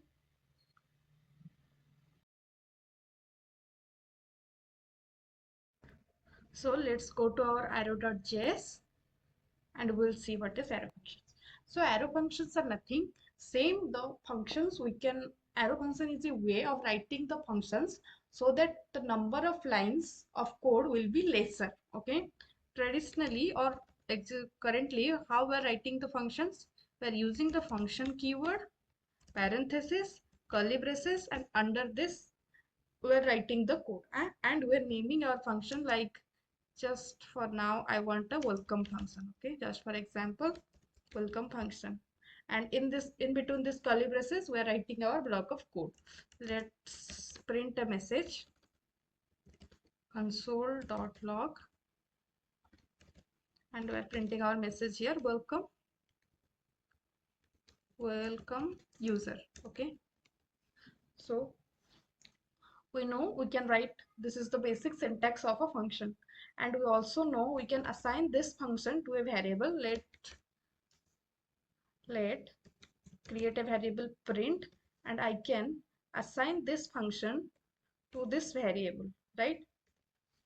So what I can do, I can shorten this lines of codes, okay, so that it will take lesser time. Okay, what I will do, I will remove this name of this code, name of the function welcome. Then I'll also remove the function keyword. Okay, so that the print variable can understand this is a function throughout this parenthesis. Okay, you can see it is taking this, you can see the parentheses are still there, so this is a sign of function, and then you will use our arrow. Okay, so print is a keyword, that's why it is showing the error message. We can remove it. So in this way you can see how I shorten the code. Okay, we remove the function keyword, we remove the function name. Now we're only using the parenthesis and the arrow. In this way we can also write the function, and this is called arrow function because we are using an arrow here. Okay, so you may think, okay, if we shorten the, if we remove the function name and the function keyword, can we use still the parameters, can we use? Let's see. If I pass a parameter to this welcome function, okay, what I will do, I will add a user here, and I will take a parameter user. I will call the function passing type to console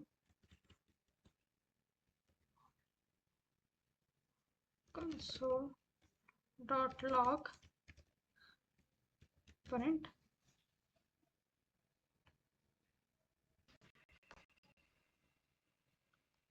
and inside this print I will pass a user John, our favorite user. I will save it and let's run it. This is double T. Yes, you can see this is printing welcome, and instead of user it is taking the parameter John. Okay, we don't need to print this one because we are, this our function doesn't have a return value. Okay, that's why we're getting this undefined value. We don't need to print this. If we print, we will get undefined because we don't have a return statement. Only we can call this arrow function, control S, print, and we will get our code executed. Okay, so this is the way of writing the function in another way, and we call it arrow function, just using arrow mark so that the variable will understand that yes, this is a function through this parenthesis and this arrow. Okay, and now what I will do, I will return something. Return, let's return a statement, we get the user. Okay, we get the user. So what I would get, return, so I need to print to get the return statement. Okay, I will do console, and here also will return the user. I'll remove this line. I will do console.log print, and I will pass the parameter jack. Okay, control S. Now we'll get the user jack. Okay, I again give only single T. We'll get the user jack here. Okay, what we can see, we have a single statement. Okay, we have a single statement. For that reason, we don't need this return keyword. I can directly write this. Okay, and you can see if I remove this, what you can see.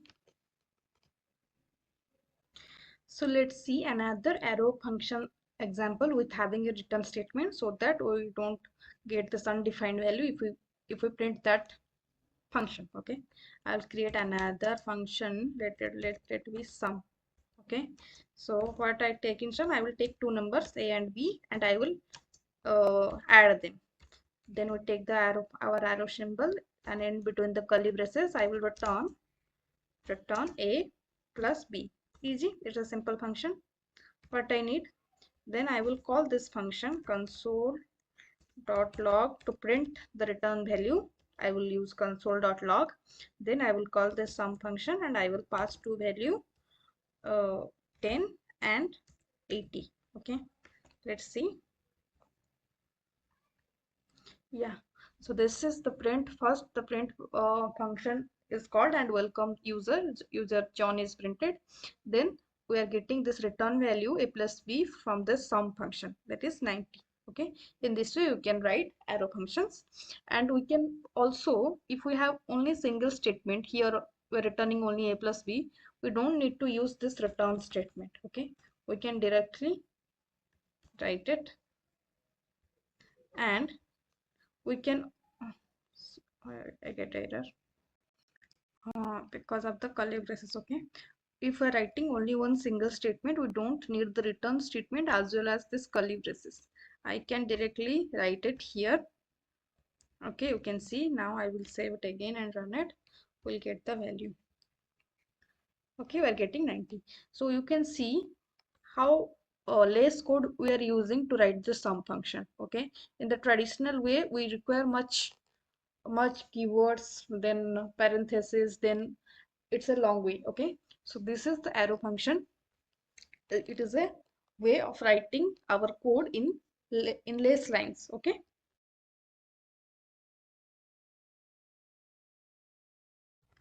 so we understood what a function is, how we can declare a function, and how we can use a function.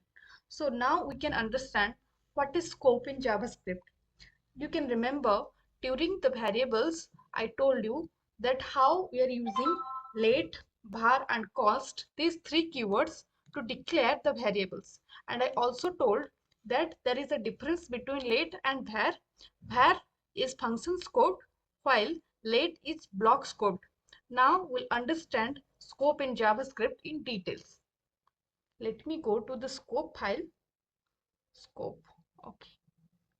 So let's see what is a scope.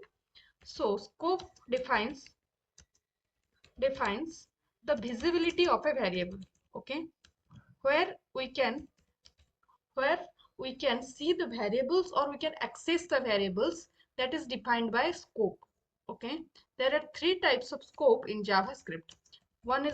First one is global, then local, and then block. Okay, so this three types of scope defines where we can access the variables, or where is the visibility of the variable. Okay, now let's see what is global scope. So global scope means declaring a variable outside of any function or any control structure like if else, for, while. Okay, that defines that variable is declared in a global scope. Okay, if I declare a variable here using let or var, I'm declaring a variable here. This means this variable is a global variables, and we can access global variable anywhere in the code. Okay, global variables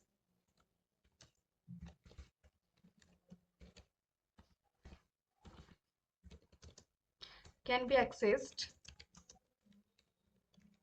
anywhere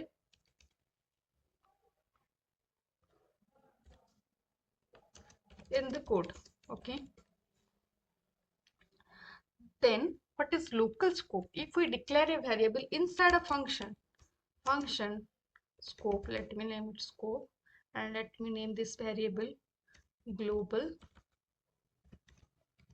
variable scope. And if I declare a variable inside a function, that variable is a local variable. Okay, because it is accessed to this function only. And let me assign to this to 100. So this variable is visible to this function only. Okay, and we can access this variable inside the function only. So that's why it is called local variables. Okay, local variables can be accessed inside the function only. Okay, then block. If we declare a variable inside any control structures like for, do, if, do, while, if else, then it is called as a block scope. If I declare a variable, if true, then sorry, if true, then I will declare a variable inside this if block. Let block scope block variable equals to 10. Okay, so this is a scope block scope variable because we have declared it inside a if block. Okay, so, and this block scope variable is can be accessed only inside the block. Okay, if I declare this block variable with var keyword, and if I run it, let me change this to block var control s, and if I run it, you can see it is printing 10. Okay, but our variable is declared inside the block of the code, but it is printing because it can access because of this var keyword. Okay, so this rule is it doesn't go with the var keyword. We are declaring this variable inside the block, so it should be like we should not get this variable here. Okay, it should throw an error, but var is a function scope, that's why it doesn't go with this block scope rule. Okay, that's why it is preferable to use let keyword so that this type of confusion doesn't happen. Okay, so this is all about the scope. No, there is another point. If there is a variable with same name inside the inside the local scope or block scope, and it is also outside the scope, or it is in the global scope, means what I means, you can see here is a global var. If I declare a global var here, let global var, and I redefine it with 5000, this variable will be used if we print here global var it it will go with this variable declared inside the scope, okay, inside the local scope. Let me print it. You can see this printing 5000, not the 1000 which is declared in the global variable, which is declared in the global scope. Same as per block scope. If I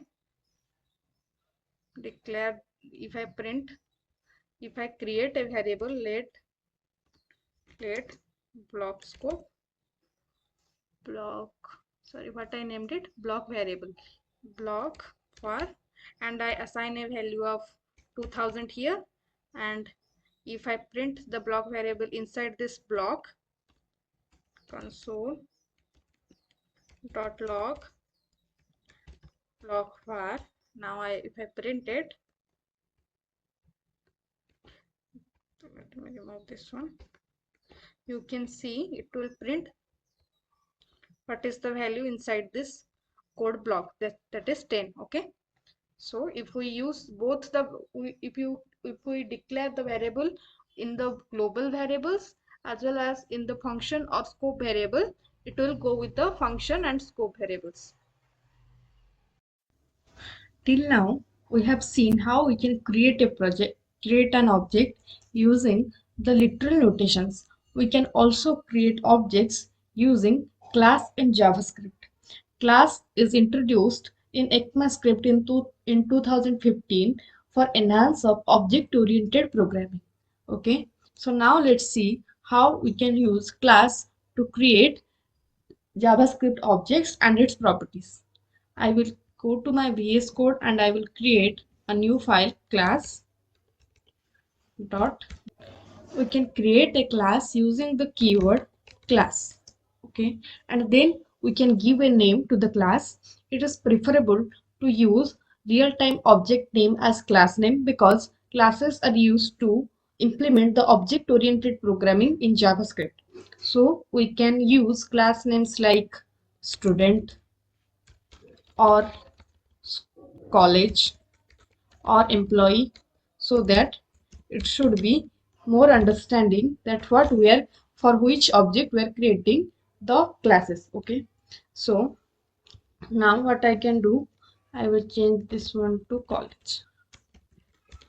Okay, you can name it like this.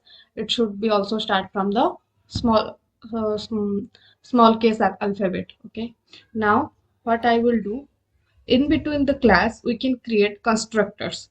So constructors are like similar to methods of function, but it contains the properties only, and it can create using the keyword constructor. Okay, constructor will automatically invoked whenever we will create the object of this class. Now I will create some properties like this dot students. What I will do is equal to students, and I will create another property, this dot departments equal to, so basically this keyword in the constructor is used to refer the object inside this class, okay, or inside this constructor. Now I will create an object of this class using the new operator, let student Vikas is a student. Okay, and how I will create it, new, the class name is college, and now I will pass the value to the properties. Let it be he is a student, or I will change it to student name.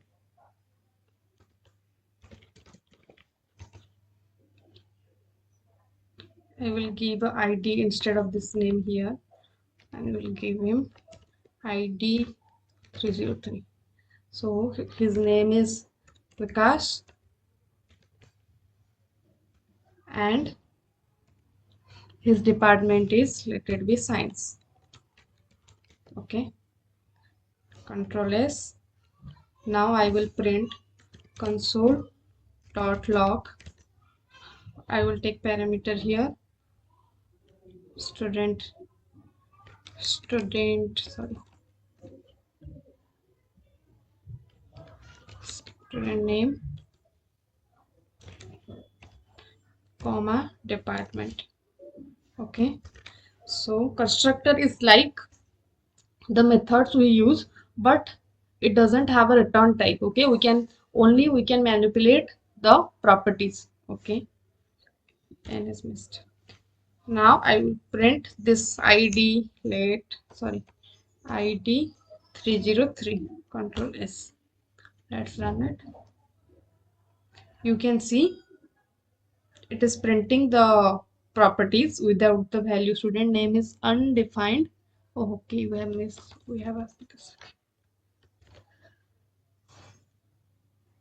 So this is used to refer that this is a variable or a property of this constructor. Okay, so that's why this is used. Now I will save it and run it again.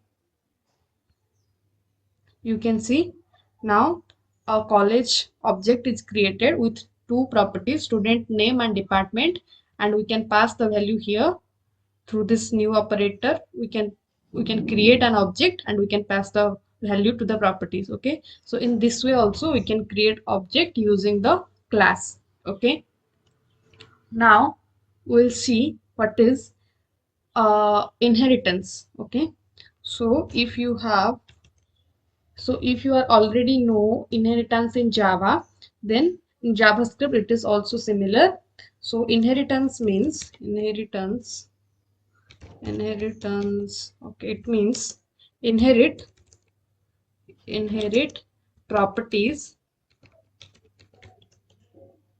from the parent class. Okay, so basically we can use properties from other class in an other class. Like if we have two classes, one class we can assume that is a parent class, another class we can assume as a child class.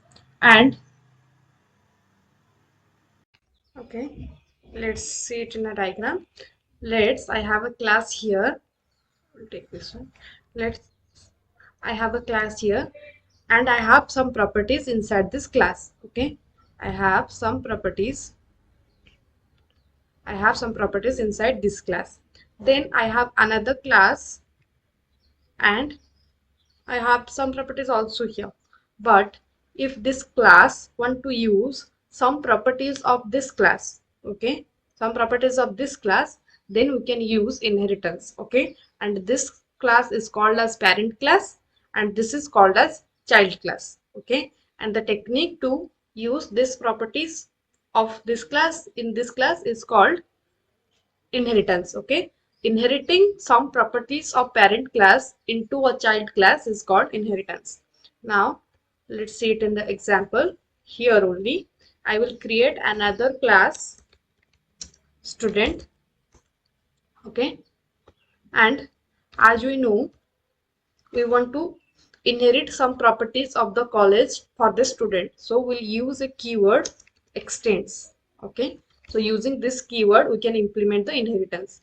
After extends I will give the parent class name, that is college. Sorry, college. Okay, so now this student class can inherit the properties of this college class. Okay, what I will do, I will create some constructor. I will create the constructor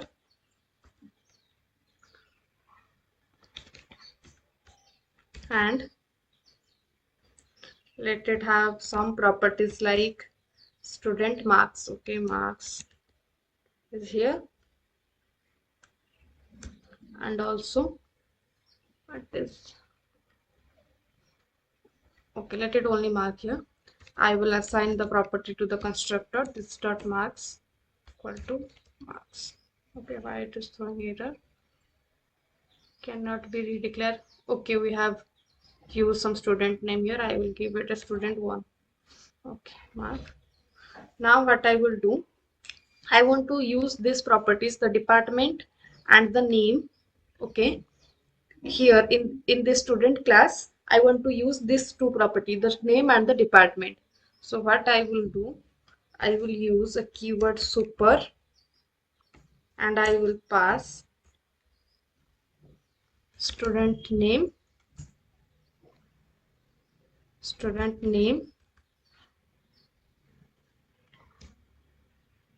and department. Okay, you can see I'm not using this keyword here.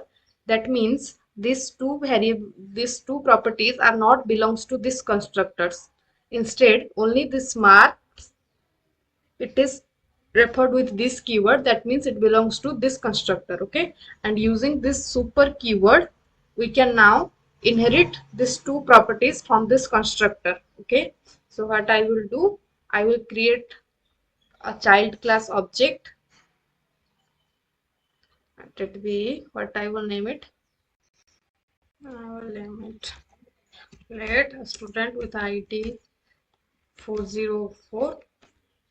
Okay, and this is a object of this student class. Okay, I will name it student1, and I will pass the marks of this student as 400. Okay, Control S. Now, okay, let's see it in a diagram. I have a class here. I'll take this one.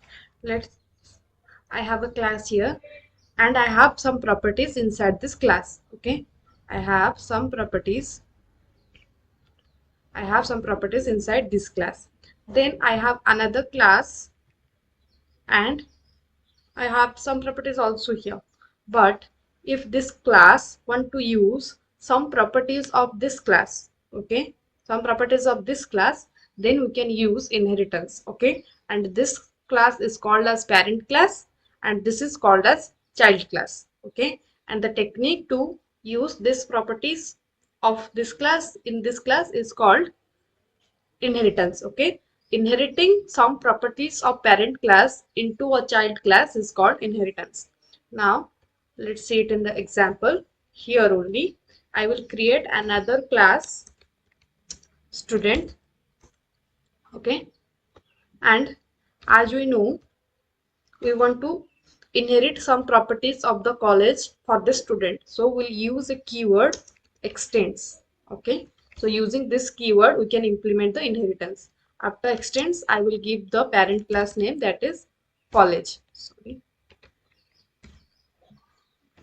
College. Okay, so now this student class can inherit the properties of this college class. Okay, what I will do, I will create some constructor. I will create the constructor,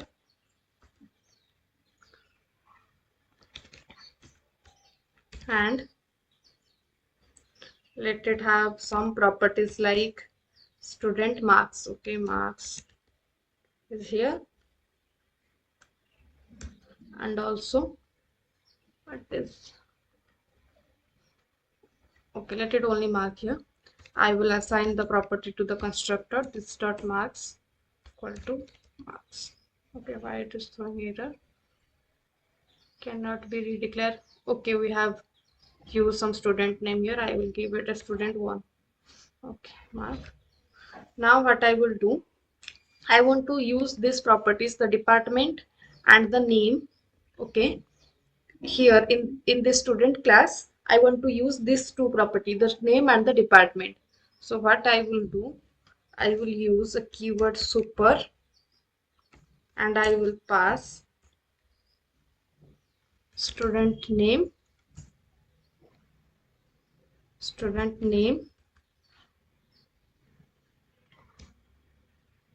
and department. Okay, you can see I'm not using this keyword here.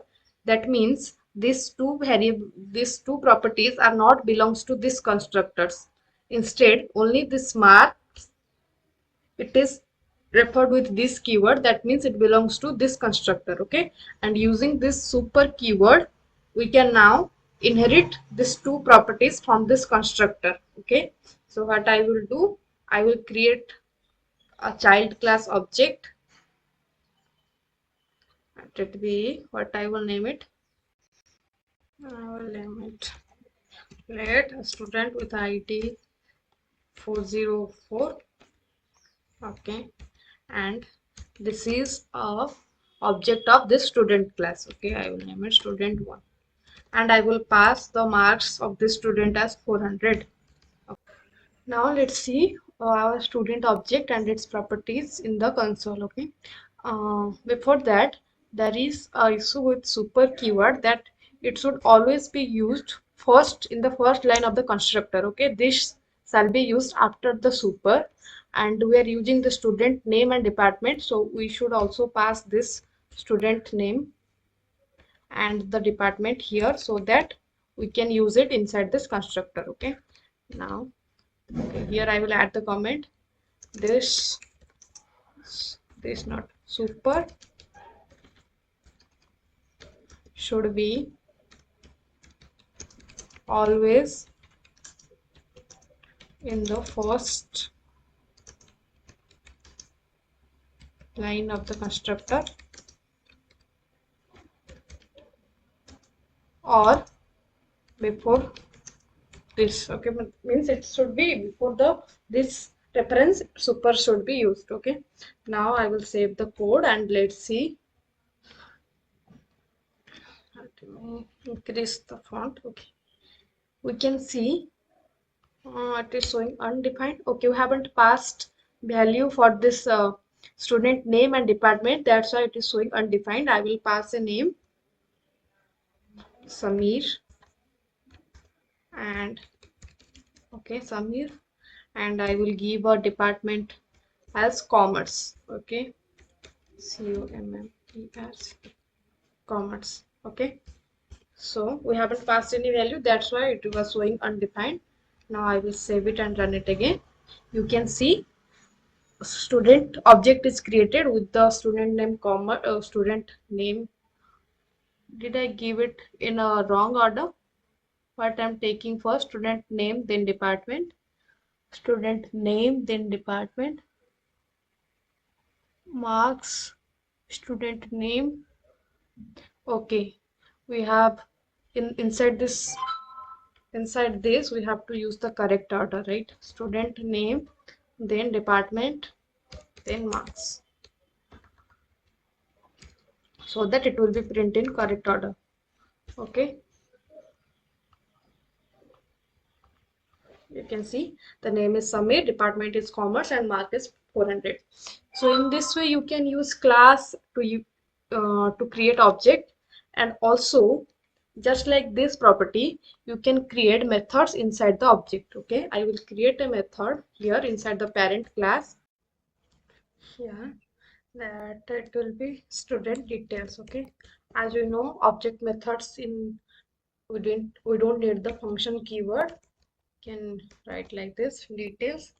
Inside this detail I will print console.log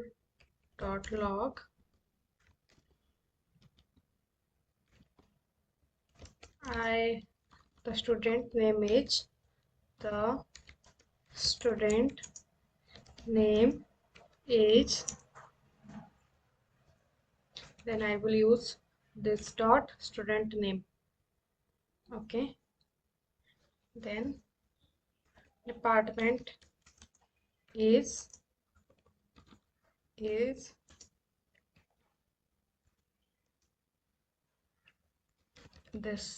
dot department. Okay, now if I call it, let me comment this details, and I will call the method here as which is the parent child id 303. I will call it as id 303 dot details. Okay, the method, I will save it. Now let's run it. You can see we got the student name is Vikas and department is science. Okay, as we know, inheritance we can use parent properties in the child class, so we can also use the parent methods in the child class object. Okay, what I will do, I will call the function here. I will create a function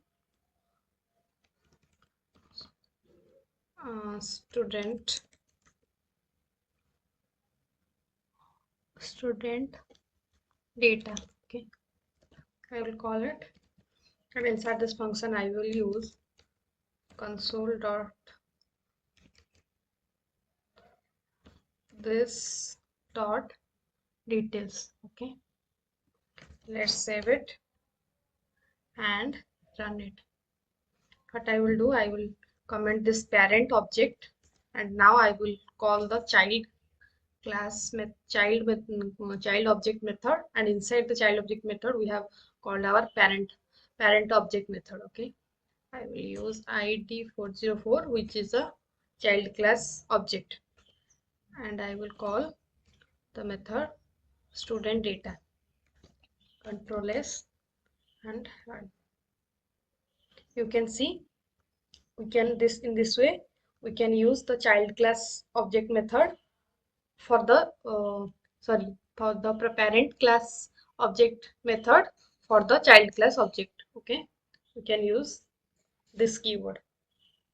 Okay, so after this, after using this class, multiple classes and inheritance, now let's see what is static. Okay, a static, what I will do, I will change this change this method to a static method. Now if I save it and if I run it, you can see we're getting an error message. Okay, compilation error. Let's see. You can see this is we're getting an error because we have used the static keyword, and the when we change a method to a static method, the method cannot be used in a child class. Okay, it cannot be used in a child class. And if we want to use the method, we have to call it through the class name itself. So our parent class name is college, so I will call it as college dot, what is that class name, method name, details. Okay, details. Now if I save it and run it, you can see we're getting the output. Okay, so if you want to use a method which you don't want to use any child in any child class, or you don't want to use that method, you can use static keyword. Okay, and static methods, to call static methods you have to use the class name. Okay, not the object name. Okay, so this is all about class, inheritance and static methods in JavaScript. Thank you. So we learn the data types, not the whole, the primitive data types, the operators, the control structure. We learn what is data, how to play with data or how to manipulate data, or in which conditions we can, in given conditions, how we can play with data. Okay. So now let's see other type of data or objects. Okay. So these are the primitive data types, and object is called the reference data type. And also remember, in JavaScript, all the data types except primitive are objects. Okay, so this is the key point of JavaScript data types. All other data types except primitive data types of JavaScript are objects in JavaScript, and it is also called reference data type. So what we have in objects? We have two types of objects. One is built-in and another is custom objects. In built-in, we will learn about arrays and arrays functions, dates, and what is custom object, and how to create a custom object. Okay. Before that, let's see what is a object. Okay. So an object is nothing but a combination of property and its value. Okay. Let me show you. Okay, so an object is it can be a real-time object like a name, age, roll number, and it has a value. It can be a string. Sorry. It can be, the value can be string, can be a number, or it can be a function itself. Okay, and this function type value we called as object method. Okay, so let's go to our VS Code and start with the built-in objects. Okay, let me go to the VS Code and I will create and file for the first built-in object, that is arrays. Okay, I will name it as arrays.js. Okay, so how to create a array or how to declare an array. Okay, so the syntax of array is let me the array name is arr. Okay, I have to use the square brackets. Inside the square bracket I will put the elements of an array. So an array is basically a collection of data of it can be similar types, like all data can be string or all the elements can be string, or it can be combination of different data types like numbers and strings. Okay, here in this array I will put first a name John, then I can put John's ID, that is it can be 101, which is a number. I have which is a number. In the same way I can add another name Zim, and I can add his ID 102. You can see I'm storing different data types in an array. Okay, so this is the basic syntax of array. Now we'll see how to print this array elements using for loop. Okay, so this is the traditional way of accessing the array element. The for loop will start from 0, let I equals to 0, and I will go till the last index, that is 3, and each time it will increase. So I represent the index of the array. So we'll print console.log. Remember, we are not printing the index, we are printing the index value. So we will not print I, we will print array of I. Okay, Control S. You can see the elements are printed: Zone 101, Zim 102. Okay, now we'll see some other ways to create an array. Okay, we can insert arrays elements like this. If I create an empty array, array1, and now I will I will insert array first element, that is the 0th index, and I will assign the value, let it be Mike, then another value in the second index, that is array of 1, so that will be kite. Okay, array 2, array 1, and the index is this time is 2, and the name let be light. Okay, so in this way also we can assign or we can insert values to array. Okay, now let me print this array 1. This time it is 2, and this name is array 1. Okay,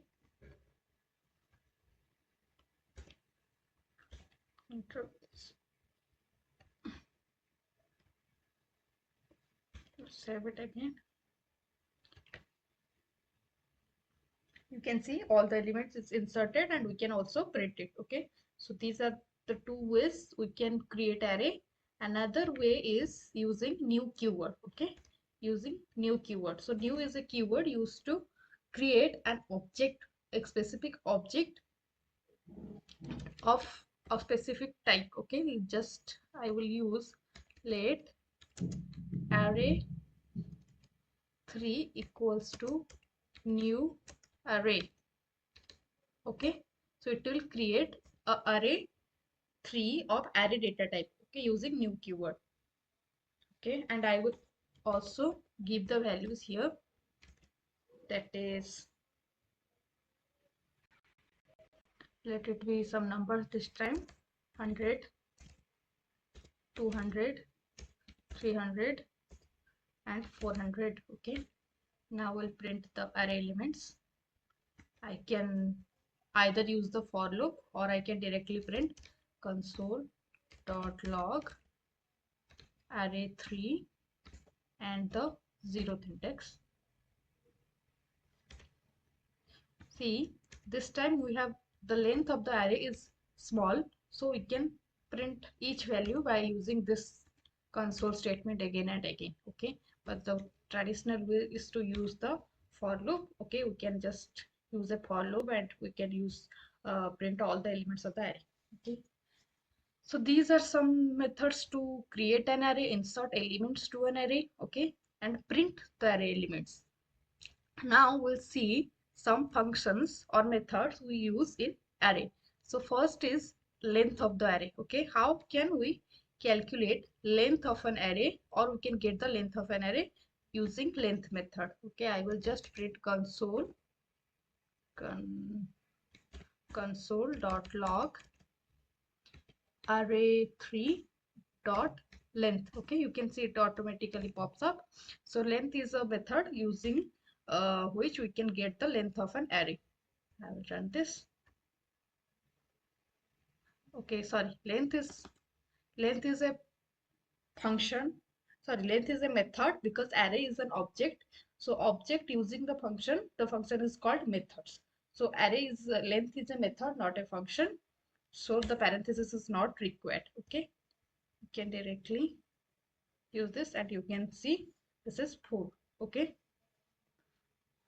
in the same way we have other functions also.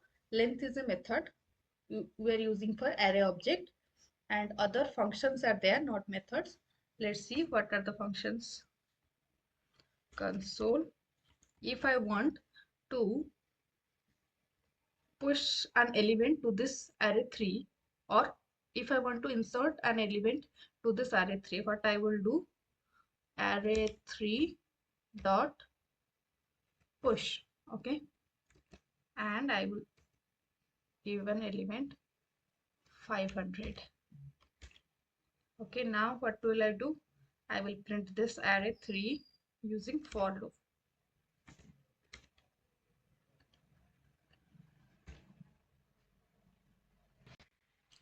Name of this array is array3, control S,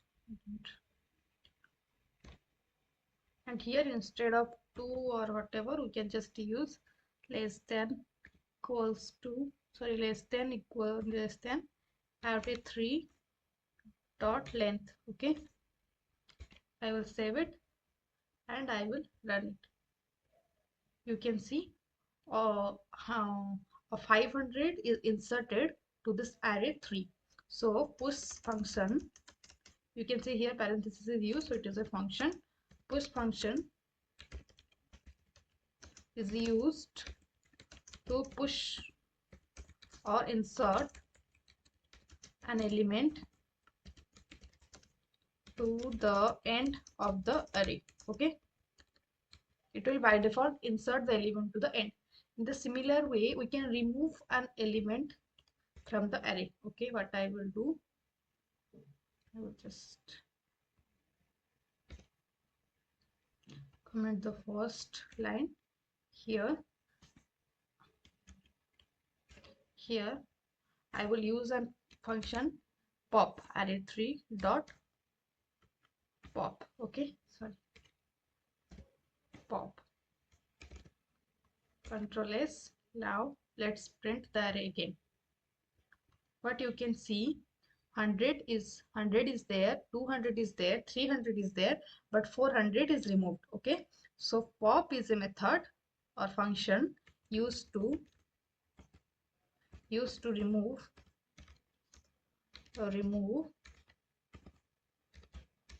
an element from the end. Okay,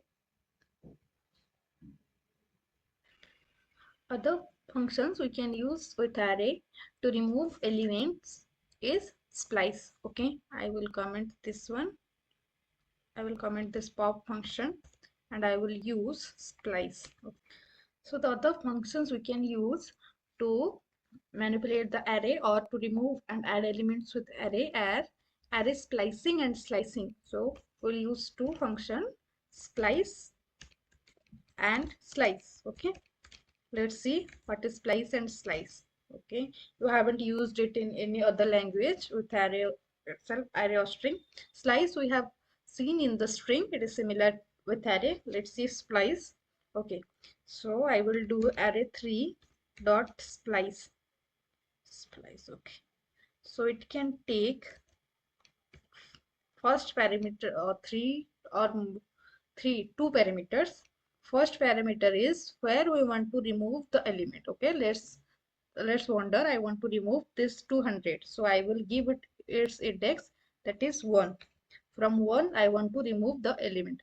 Then how many elements I want to remove? Let's think that we want to remove two elements, 200 and 300. So I will give it as 2. Okay, so instead 200 and 300 I add to insert two elements, that is 2000 and 3000. Okay, now I will save this and I will print it. You can see 200 and 300 is removed and 2000 and 3000 is added. Okay, so these are two parameters we can take with splice, and these are the values we want to insert. Okay, so this is splice. Okay, and it is not, these values are not mandatory. We can simply give 1 and 2. Now let's see what happens. It removes 200 and 300. Okay, so in this way we can remove the elements from an array using splice. Okay, now I will save it and I will insert this 2000 and 3000 in my array. Okay, and you can see splice changes the array. Okay, but slice doesn't change, it creates a new array. Okay, now we'll see slice with array. Okay, I will comment this splice function, splice method, and here what I will do, array3 dot slice. Okay, we have already discussed slice method in case of string. Now we'll see how we can use with it array. Okay, so the first index should be start from the first parameter, so I will give it as 1, so it will be start from the first one index, which is 200, then it should stop at 3. So the third index is 400 itself. Okay, so now as we know, slice method doesn't change the array or string. It will instead create a new array or new object after doing the changes. Okay, so we need a new array. I will store it in a new array, array4. So in this array4 we can see the new array. Okay, it doesn't change array3. Now I will print this array4. Okay, array4, I will save it and I will run it. You can see 200 and 300 is starting from 200 and it is ending at 400, but in slice method end index is excluded.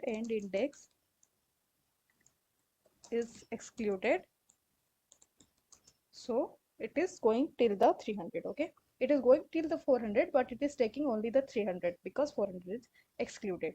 So till now we have seen some methods using which we can remove the elements from array. Okay, is it to be splice or slice? Now we'll see two methods using which we can do some transformation with our array. Okay, before that I just want to print this array using the forEach loop. Okay, it is another. So how we can print the elements using forEach loop? It will be array3 dot forEach. Okay, in forEach I have to give a key, so it may be let's take it as element. Okay, so what will the element do? For each element we need to print console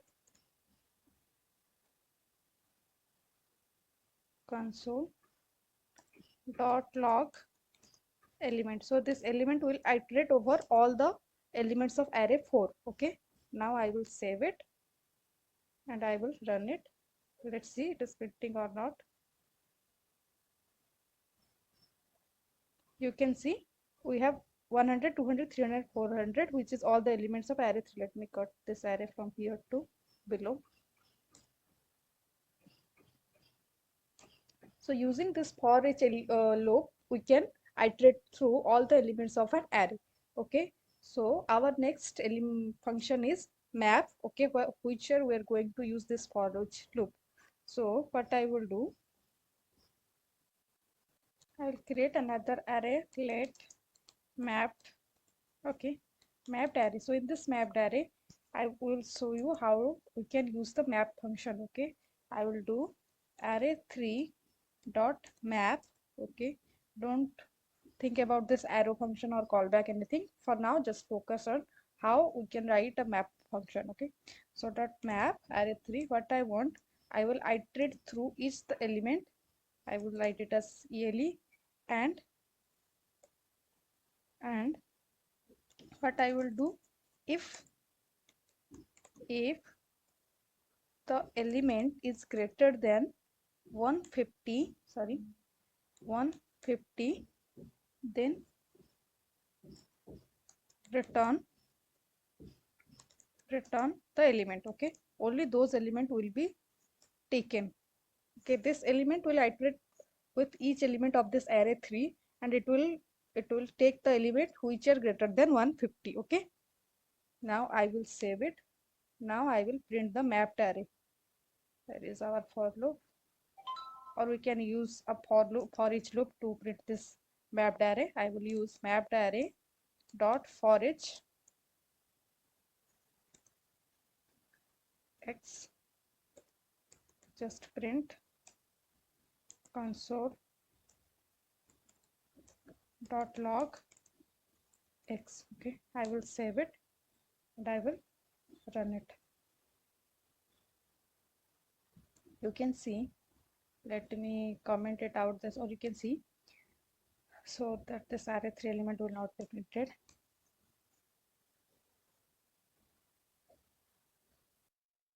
Okay, just miss a parenthesis here. This element should be inside the parenthesis. And now I will save the file and I will run it. Okay, you can see we're getting undefined because 100 is not greater than 150. Okay, and all the elements 200, 300, 400 are greater than 150. That's why it is mapped into our this array mapped array. Okay, so in this way we can use map method. Okay, but we don't want, if we don't want this undefined, okay, this undefined whole, what else we can use? We can use filtered method. Okay, another thing about map function is we need to write a return statement every time. Okay, so this return statement is mandatory. Then let's go to our map, sorry, let's go to our filtered function. I will comment this one and I will copy my array 3 to this. I will do array 3 dot filter function. So return array, I will create an array late filtered array. Okay, array 3 dot filter. What I will do, I will go through each element, and whenever, this time also we need a parenthesis here, sorry, whenever the x is greater than, if x is greater than 150, will return x. Let me save it and learn it. So we haven't print the filtered array. I will use for each loop to print this filtered array. Filtered array dot for each element, so element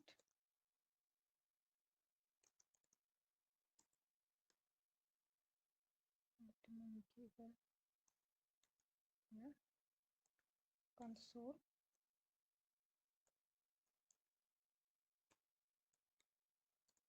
dot log element. Okay, I will save it and I will run it.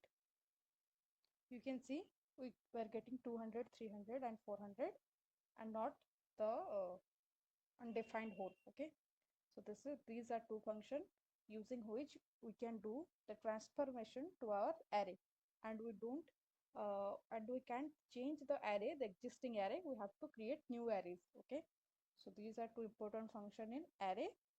and we also see how we can use forEach loop to iterate over the elements of an array. Okay, we can replace it with foreign. After ECMAScript in 2015, we can use forEach. We don't need foreign. Okay, so these are the functions. So let's continue the array. Let me comment it out.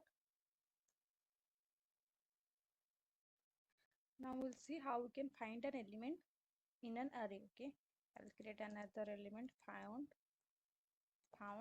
Okay, so inside this found, what I will do array 3 dot find, and again I will iterate through each element through this key x, and what I will do, I will tell if x strictly equals to 200, then return x. Okay, save it. Now I will run it. Now I need to print this one. I will do found dot forEach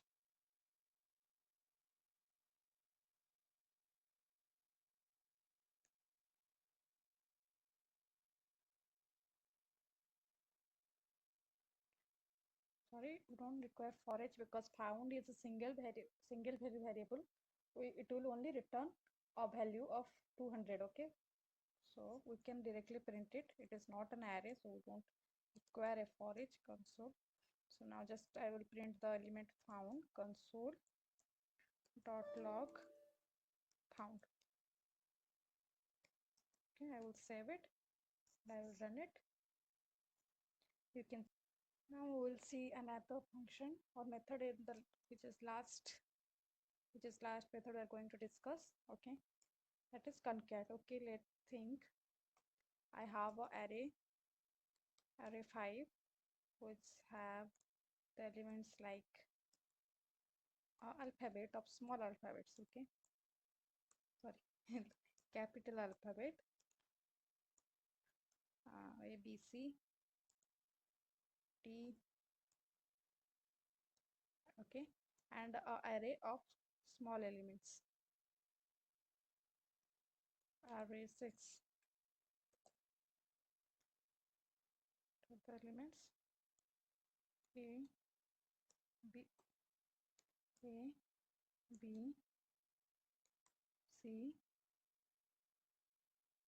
and D. Okay, I want to concat or to make an array where I can contain both the array elements. Okay, I want to merge them. Okay, so I didn't declare them, so I need to declare them. Let array 7 equals to array 5 dot concat array 6. Okay, this much. Now I will print array 7 console, sorry, array 7 dot forEach x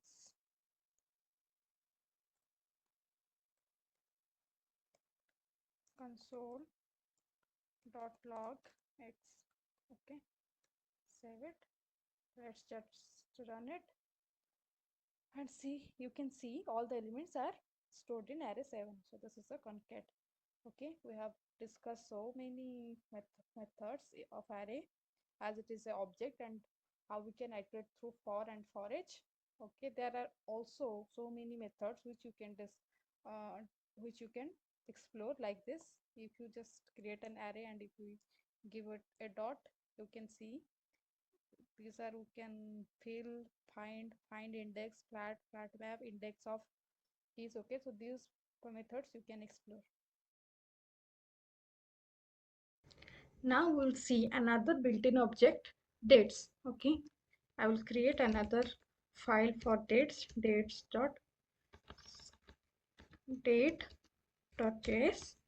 Okay, after this we will go for the custom objects. So using the date functionalities of JavaScript, we can use the dates in JavaScript. Okay, so how we can create a date object? We can create a date object using the operator new. Okay, so new operator create a date object which points to the system timestamp. Okay, if I print this today, console.log, I have already printed console.log, sorry, not time.log, console.log today. I will save it and run it. You can see it is printing the system timestamp. Okay, but we can also get only the current year or current month, or we can differentiate using, there are several methods in dates like set methods and the get methods. Okay, we'll see it, but before that let's see how we can get this date data as a string. Okay, if I do today dot local to local string, let me print it. What I will do, console dot log today dot to local string, it will give us a data in a string format. Okay, you can see this is returning the today's date in a string format. Okay, this one you can see it is returning the data in a string format. In the same way, if I want only the date, not with the timestamp, I can use to local date string. Okay, console dot log today dot to local date string. I will save it and I will run it. So to local date string will return the date only. Okay, you can see how we can print the current time and date in a string format and the current date in a string. Okay, now we'll see the date set and get methods of date. Okay, I will print, let me comment this. If I want to print only the year, console dot log today dot get time. Okay, I will save it, I will run it. You can see it is printing. Let me comment this current timestamp. We don't know this. You can see it is giving me the today. I have to run it again. Okay, you can see it is giving me the time with milliseconds. Okay, so now what I will do, I will print another get method, console dot log today dot get hours. Okay, get hours. I'll run it. You can see it is giving me the hours. It is 1834, so it is giving me the hours 18. Okay, I will print now the minutes, console dot log today dot get date. Okay, get date will return the current date. You can see this is returning the date, which is 3rd January, so it is 3rd February, so it is returning the date as 3. In similar way, it will return the day also. So today's like today's date we can print also, console dot log today dot get the day, so it will return the day number. Okay, get the day. Okay, so this is the 4th date of the week, so it is returning 4. Okay, now we can also print the year, console dot log today dot get the year. Where is the year?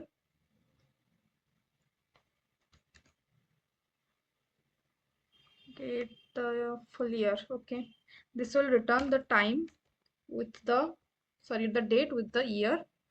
So this is the time, this is the month, this is the day, and this is the year 2022. Okay, So in this way you can get the time, periods, date, month and all. So in the similar way you can set. Okay, till now we're seeing we are getting the values. Now we'll see how we can set a date. Let me comment this one also. Now I will create a date.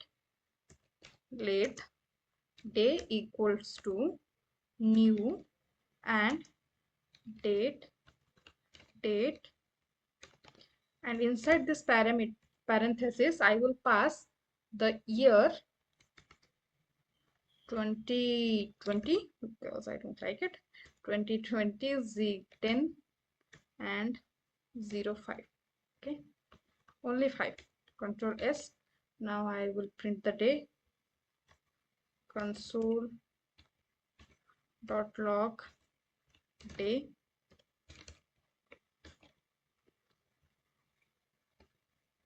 So you can see I have created the day in this way. Also you can create a day.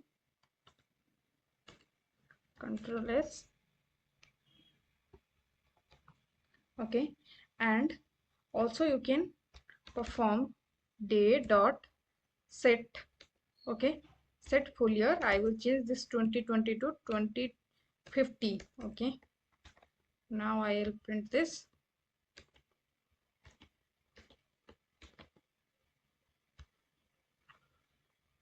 You can see 2020 is changed to 2050, and now I will set today. This is coming as 4 because of the 24-hour time zone. Okay, so it depends on that because it is calculating on the seconds, milliseconds and the time depending upon the time zone. Okay, but it is also I can create a date by giving only the year and the month. Okay, only the year and the month. I can create a day. I will save it and run it.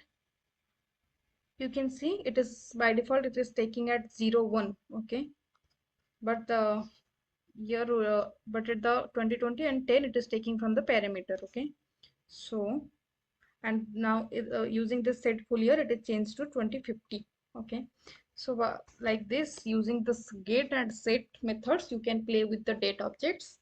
Okay, and you can also calculate the difference between two dates by using subtraction operator. And the return, it will return the time in milliseconds. You can convert it into your time using 6 by multiplying it with 60. Okay, 60 into 60. So this is all about date. So we're done with built-in objects. Two objects we have seen, array and dates.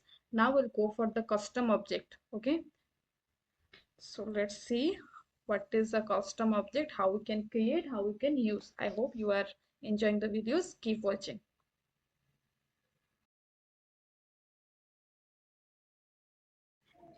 So let's see what are the custom objects.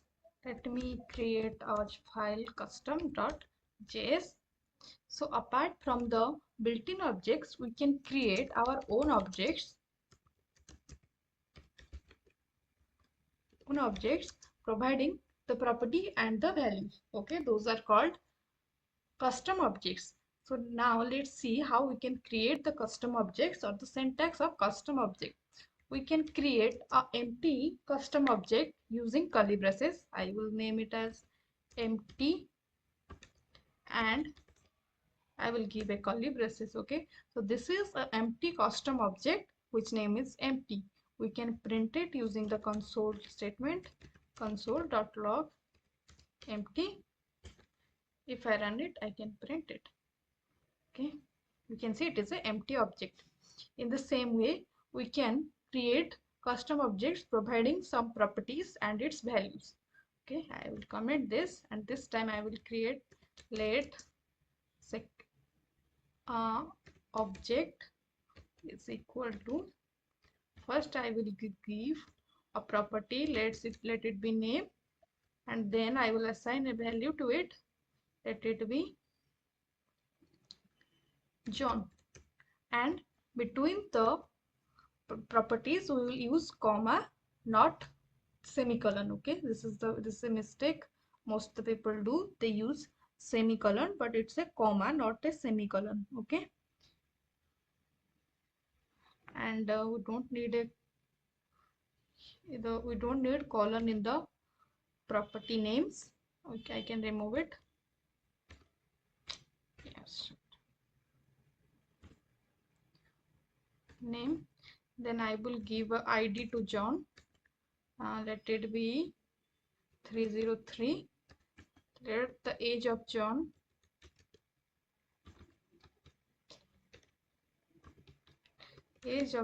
is 40.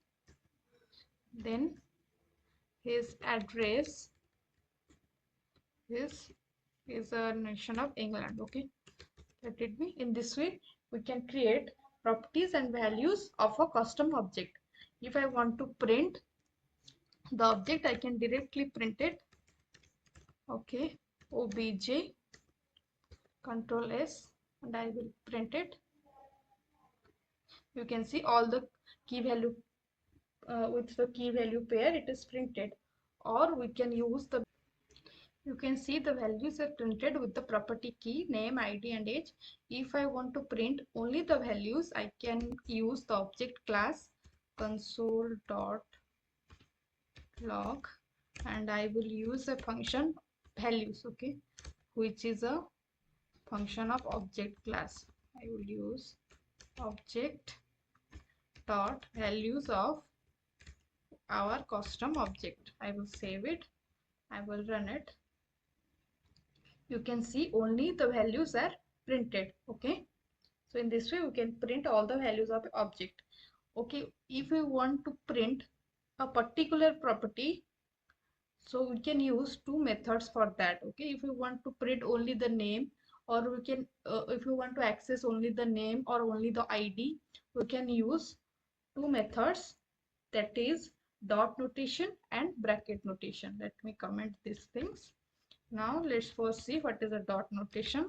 If I want to print only the name, I will use the dot notation, and I will print name, obj dot, you can see all the properties are listed here. I can select it, name. Okay, then I will print it. You can see John. In the similar way, in case of bracket notation, we'll use a bracket to print the value obj, which is obj, and inside this I will give the name, control S, and we can print the value. Okay, so we have seen how we can use the properties of how we can create a custom object, how we can give it values, and how we can access. Okay, similar to this properties, we can also use the function as a property inside an object, which we'll see when we cover the functions. For now, just for a point, we can also use functions as a property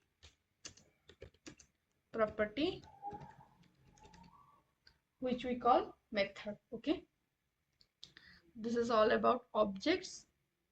We'll see more about objects in the further lessons. For now, we can just see how we can create the object and how we can access its property. Okay, we have already seen how we can iterate through an array elements using forEach loop. Now we'll see how we can iterate through the object elements. We'll also use forEach here, but there are three object class methods using which we can iterate through this object elements. Okay, those are object, first one is object dot keys. Okay, we will iterate through each key element of the object. Let me uncomment this one. We will iterate through this employee object. Okay, so what I will do, I will use object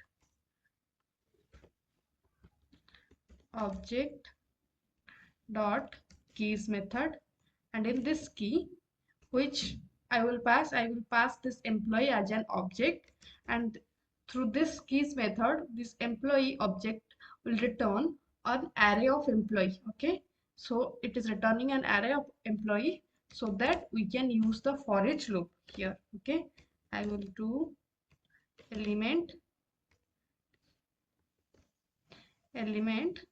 this is and we will iterate through each element and we will print its value console.log element. Okay, I will save it. Now let me run it. You can see the keys are printed. Okay, and with this key we can print the values as well. Use the keys. The key is the element, so I want to print every element so of this employee object. So I will do this bracket notation. I will pass the element. Okay, now I will save it and I will run it. You can see all the keys with the values are printed. Okay, so using this object.keys method we can iterate through this we can iterate through an object. Okay, another ways is object.values. Okay, so we have seen how we can create an object, how we can create properties for that object, how we can access the properties using dot notation and bracket notation, how we can iterate through that object using object methods. Okay, so we understood functions, we understood scope, how we can use functions and how scope work with functions, block and with the variables. So our main goal was to use a function inside an object. Okay, for that we have understood functions, but one small thing we need to check is this keyword. Okay, we are going to use this keyword inside an object to use a function. So let's have a small look on what is this keyword, how it is used. So this keyword is used to refer a value or a variable. Okay, so if this keyword is declared or used in a global scope, then it refers to the global object. If it is used inside a function, that also refers to a global object.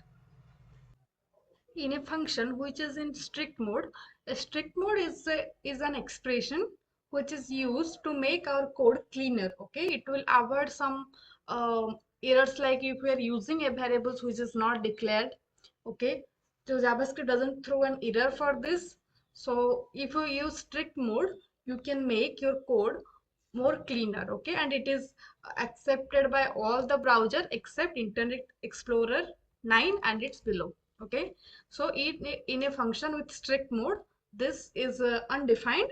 If it is not in strict mode, it will refers to the global object which is the Windows. Okay, then in an object method which we required most, in an object method this refers to the object. Okay, now let's see an example how we are going to use this in an object, or and also how we are going to use a function in a object which is called object method. Okay, let's go back to our object and set custom. Okay, custom object. Okay, we have seen how we're going to use the variables as property inside an object. Now we'll see how we can use function as a property inside an object. If we use a function inside a property, inside an object as a property, that is called method. Okay, if let me create, let student is a object and it has two properties. One, it has math, he secured 70 in math, and in English he secured 75. Okay, now, okay, sorry, this one is comma not semicolon, English. Okay, and then in science, SCINC, in science he secured 65.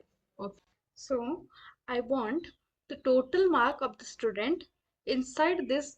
I want to store the total mark of the student inside this student object. Okay, so that I will have all the data for this student. So how can store this total sum?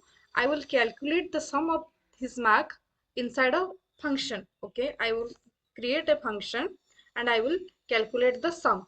So that will call the method. Okay, a function inside object as a property property is called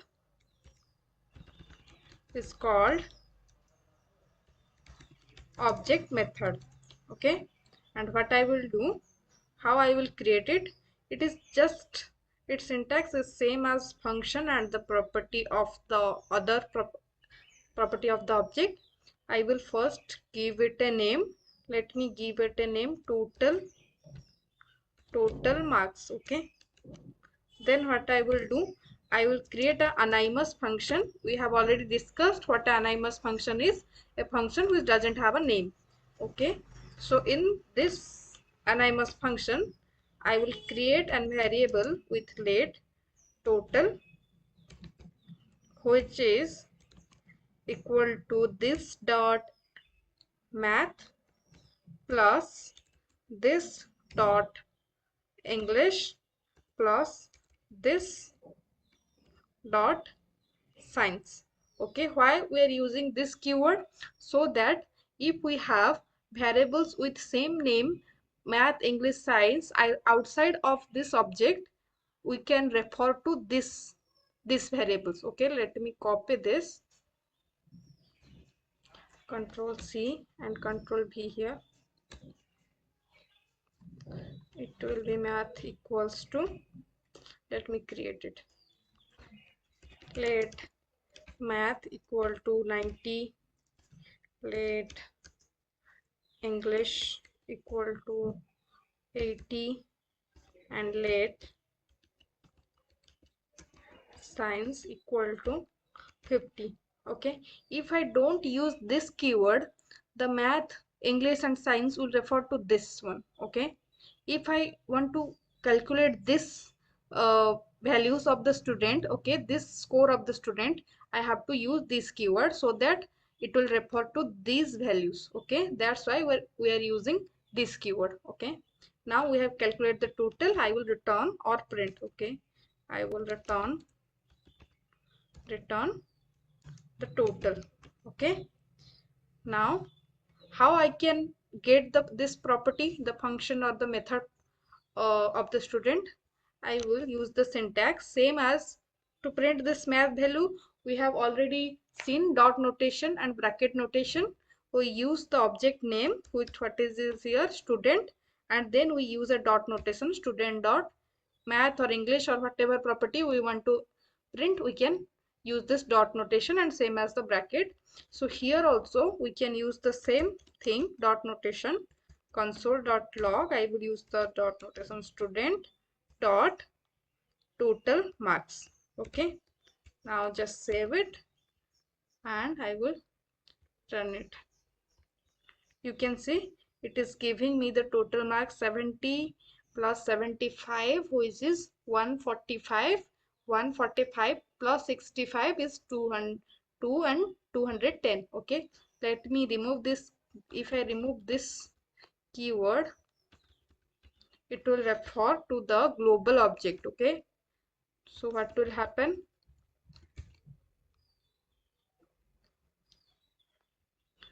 What will happen? You will see we'll get a different value, 220.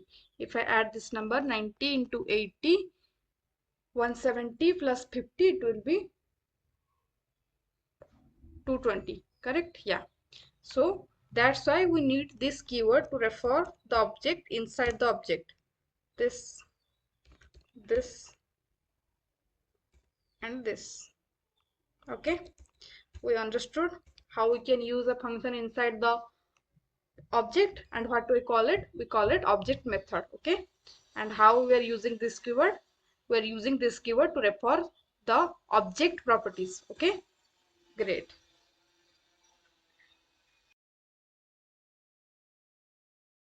What is asynchronousness and how we can get the asynchronous in JavaScript. Okay, for that let me show you something in the paint. Okay, so basically our code blocks are like this, right? First we have a function, then we have another function or code block, then we have another function. Okay, and our website also like this. We have a main container, we have header, and inside the main container we have some things like login or sign up or any action. Okay, any get or post method we have inside our page. So what happens, like JavaScript execute it code line by line. Okay, if the first lines are here present in, let me remove this one. Okay, so JavaScript execute its code line by line. It will execute this line first, then this line of codes, then this line of codes. Okay, so basically if there is a request or API something is working here, it will obviously take more time than this line of codes. So what will happen, while this particular code block is working, all the other lines of code after this will be in freeze. Okay, will be in a pause mode. Okay, so what will it will automatically result a page freeze status for the user. Okay, so the page will freeze. So that will be a bad experience for the user. Okay, so this line by line executing the code is, we can call it sync. Okay, in a sync, it means in a row. While we can do, what we can do in case of this freezing, to avoid this freezing of the page, we can use async. Okay, we can maintain a async behavior of the page.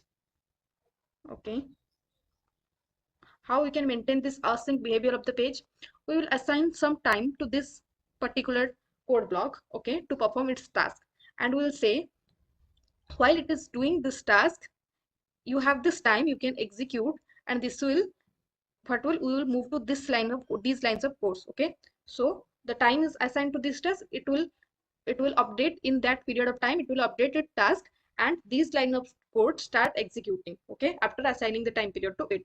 Okay, so this is called asynchronous behavior.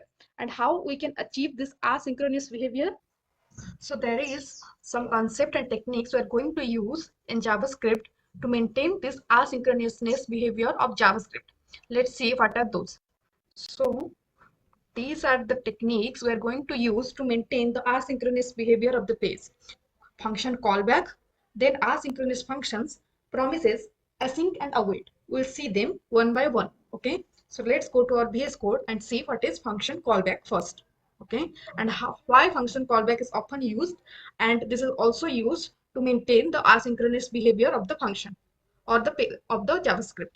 Okay, so now let's see what is function callback. Okay, so at the starting of the functions, I said that functions are generally used to do a particular task. Okay, a specific task. Just for example, I said that for addition we can create a add function, so that add function will add numbers. Okay, in a real-time examples, let's take an example of a bank. Okay, I will go to my whiteboard, or I can use Paint. Okay, let's see, we have a bank. Okay, and in bank we have many types of functions like deposit, withdrawal, or checking the status. Okay, let's take the function deposit as a function. Suppose we have a function of deposit. Okay, I will name this function as deposit. Okay, so the customer of the bank use this deposit function to deposit their money. Okay, but the bankers use this deposit function to check how much money is deposited. But the bankers of the bank use this deposit function to check how much money is deposited, so that they can add the deposit amount, and so as they can calculate the whole amount. Okay, so this deposit function is used by two users, or we can say two functions: customer to deposit the amount, okay, as well as the bankers. Okay, so is there any technique so that I can call this deposit function whenever I want to call it, from either from the bankers or from the consumer? Okay, so to reuse this function, we can use a technique, function callback. Okay, so function callback is a method. Function callback is a way of calling, of using another function to reuse it. Okay, and how we can use that function? as an parameter or argument. So basically the definition of function callback is when a function takes another function as an argument. Okay, but the meaning is this one, reusing it. So let's take an example.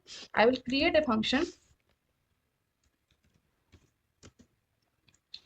total. Okay, so this total amount will check how much total amount is in the passbook or in the account, and I will create another function over total function deposit. What it will check, how much money is deposited. Okay, so this total will return let we have an existing amount of 10,000. Okay, I missed the parenthesis here. Let we have an existing amount of 10,000, and why this is showing an error expected. Let me change this to curly braces.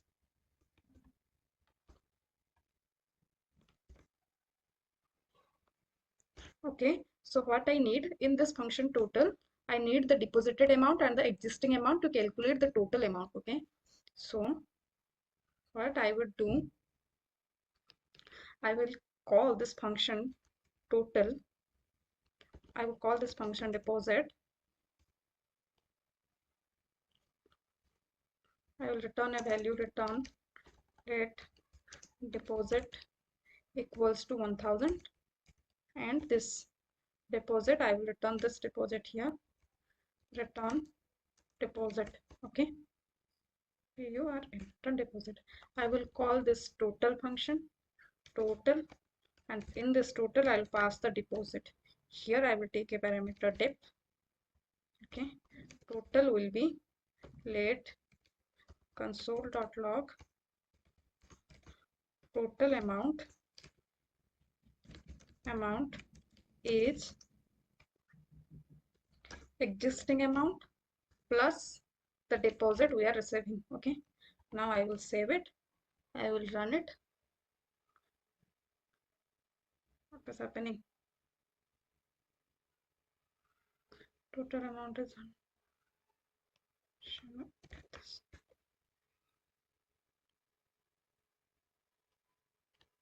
okay, you can see we get the total amount. Okay, I missed the parenthesis here. So in this way you can see we are using this deposit function as an argument. Okay, so that we can use it inside our total function. So in this way, where we can use a function with another function as an argument, we call it function callback. Okay,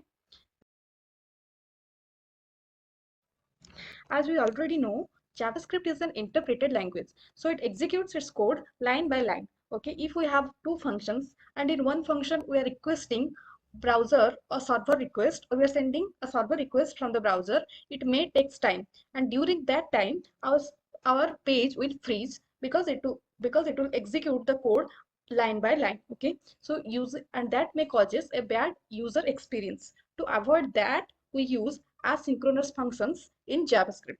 There are two asynchronous functions we will see in JavaScript. One is set timeout, another is set interval, and the first parameter will be a function which you want to execute. Okay, and the second parameter will be a time in millisecond after which this function will be executed. Okay, let's get this through this display example. I will create a function display, and I have provided 5000 milliseconds in the set timeout. So this display function will be executed after 5000 milliseconds. Okay, let me just print a single line, console.log. I will say will execute after 5000. Okay, for now let me come into set interval. I will save this. I will create another terminal. This terminal is already messed up. Okay, I will save my file and let's run it and see. Execute after 5000. See if I save it. and run it. Yeah, you can see if I increase it, you will get it better. Let me change this 5 to 15,000. Okay, now let's save it and run it and count 1, 2, 3, 4, 5, 6, 7, 8, 9, 10, 11, 12, 13, 14, and 15. It should be printed. You can see it is printed. Okay, and you can check the seconds here, 15.234. Here you can also check 5.22 seconds. Okay, so this is the work of set timeout asynchronous function. Okay, it will use to set the time, okay, after which your code will be executed. Now let's see set interval. Okay, let me just comment this set timeout. What I will do, same in the interval, I will give the function display, and here I will give a time again 5000 milliseconds. Okay, let's just save it, run it. You can see it will automatically execute after 5000 milliseconds interval. Okay, it is printing. See, it is still printing. Will execute after, I will give you can see in every 5000 milliseconds interval it is executing and printing the line. Okay, so this is the work of set interval. Set timeout will display once after 5000 milliseconds. It will execute the function for once, but set interval will continue to executing the code in each interval. Okay, in each 5000 interval it will continue to go. So I will stop this. I will. So with the dot then and dot catch methods can also be used for chaining of the promises. So what we have seen that the dot then and dot catch return a function object, sorry, a promise object. Okay, so by this we can establish a chain of promises. Okay, so what will happen if we have multiple promises and we are using one promise output as input of another promise, we can establish the chain using dot then and dot catch. Let's see how. Let me comment this one and I will create two promise where we will see one promise will be used in another promise. Okay, I will create a function. Let it be first one, first, and inside the function I will create a promise return new, return new promise function. I will create another function. It has two parameter, resolve and reject, right? Yes, and where we'll send a message here in resolve that console.log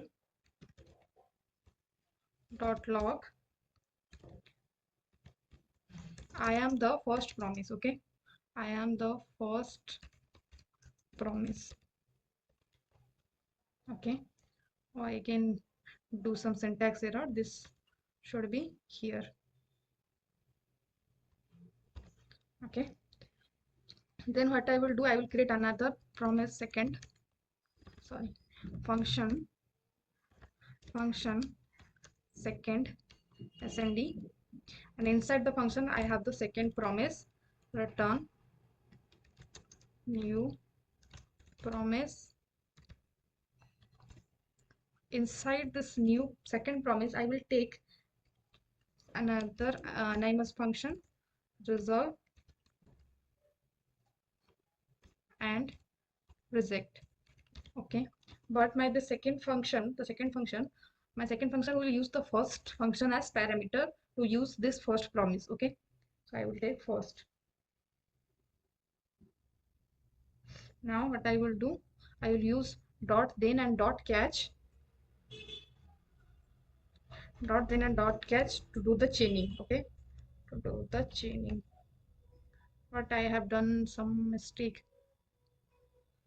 Okay, I have to return something, right?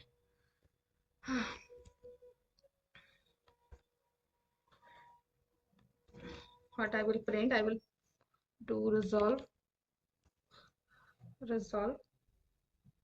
what I will take first,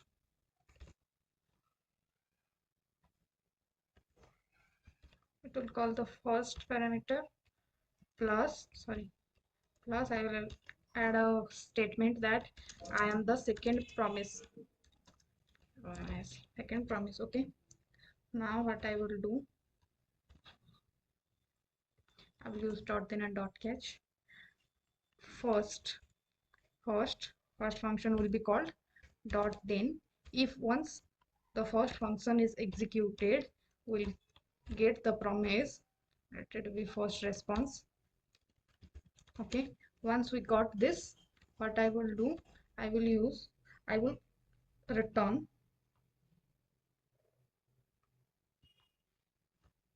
I will return RETURN. Which one? This one, second, not end. Okay, it will be SND,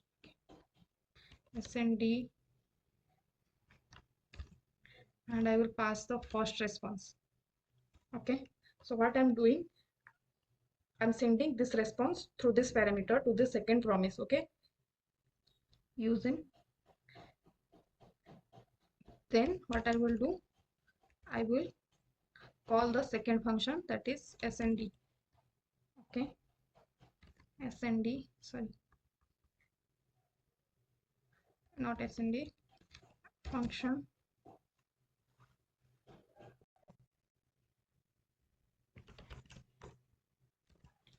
for the second response. I will print it,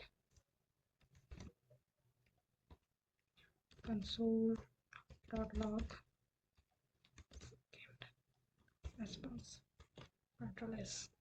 Now just save it and run it. You can see it is giving us undefined. Oh, okay, you don't need this console dot. This result promise will return this statement itself. Okay, just let me add here some spaces so that we can know how it is performing. Now let's save it and run it again. Okay, you can see what is happening. It is if I go to our dot, then it is first getting the response from the first promise, that I am the first promise. Okay, and it is passing it to this one. Okay, so that it is printing the response here, I am the first promise, and then the statement, I am the second promise. Okay, so it is using the response of the first promise as an input or as a parameter in the second promise. Okay, this is called promise chaining. Okay, and in the same way, if I use another promise to chain, I can use dot then here, and I can take the response. Okay, so this is called promise chaining. So this is another technique of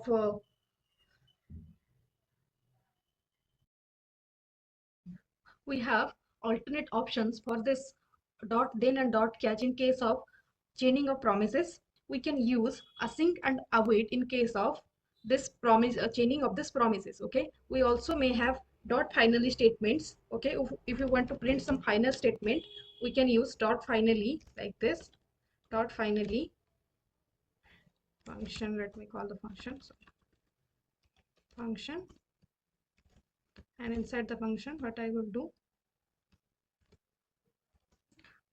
I will print my final statement. Finally block is executed no matter what.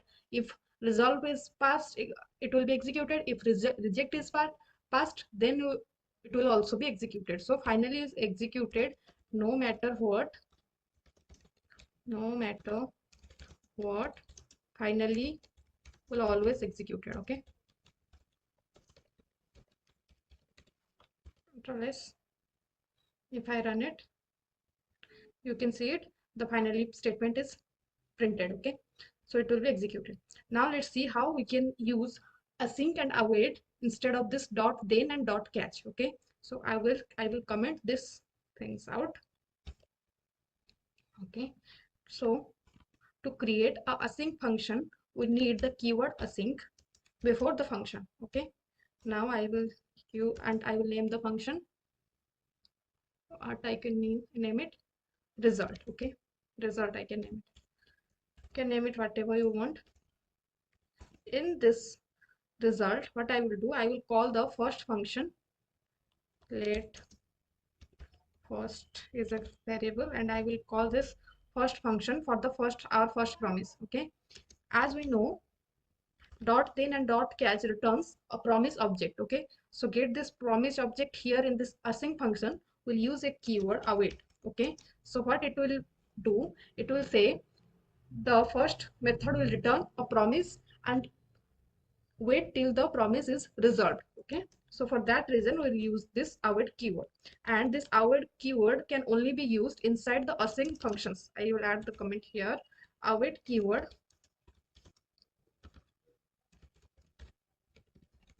can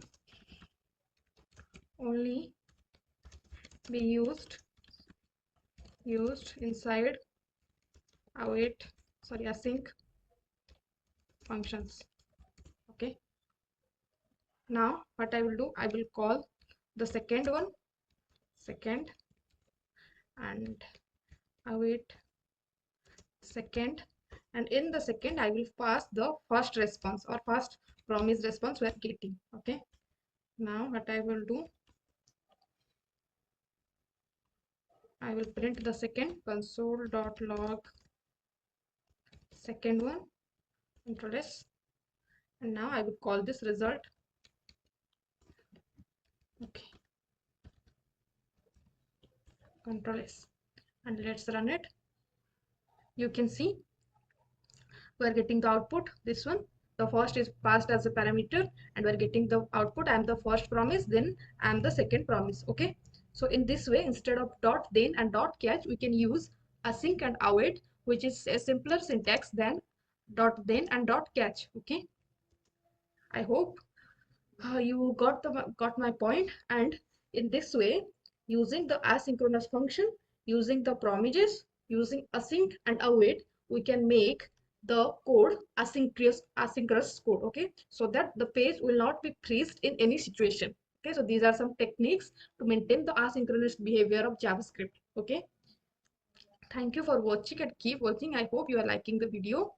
You can practice you can practice and see how to create the promises, because its syntax is little bit new to you maybe. Okay, and we are using Anymous function in each step inside this promises, inside this dot then, and inside this dot finally also. Okay, keep watching and keep practicing. We'll see some beginner projects further in this course. Okay, till now, we're using the node console to see our output, because the code we have written so far, we're using the JavaScript core language, which behaves similarly same in the node and in the browser also. So we're using the console only, but there are some features which cannot be produced using the core language. We often see these things like real-time Facebook post or real-time locations or Twitter feed in our web pages. And these features cannot be created using the core language.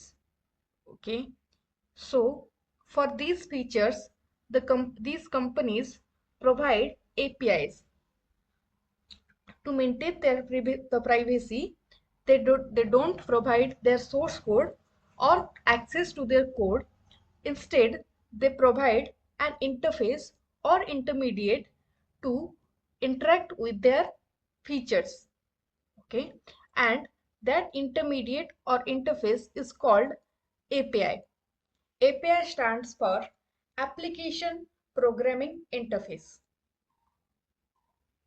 Using APIs, we can interact with the features only, and not the source code. Apart from those third-party APIs provided by those companies, Node.js and browser have their own APIs.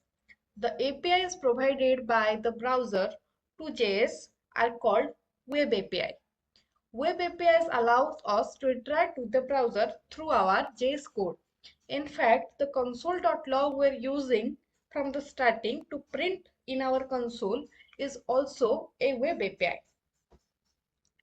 In this course, we are going to cover these four APIs: XML HTTP request, DOM API, notification API, and storage API. First, we will see what is DOM and DOM API. So DOM stands for Document Object Model. DOM refers to the web page. Okay, you can see the HTML body or HTML tree here. Document object refers to the structure of the web page, and the DOM APIs works to link this web page to our JavaScript. Okay, we can, and using this DOM API we can change the document structure, style, and content. We can add or update elements.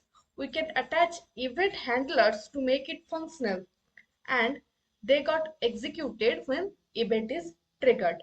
Okay, so this document object model refers to the web page, and the object model API works to link this web page to our JavaScript. Okay, so enough of the theory. Now let's go to our VS Code and see how DOM API works with our JS code, okay, or our HTML code. Let me create another project folder, open folder, and I will name it JS Advanced. Okay, let me select the folder, save all.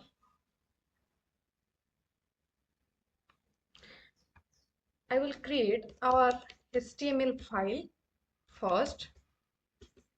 Okay, and using the image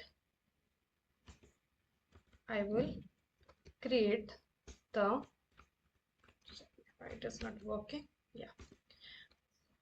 So we have a HTML file, and I will create a JavaScript for this HTML, same as index.js. Okay, so we'll see how our DOM API works with our code. To link this JavaScript code, we will use script tag.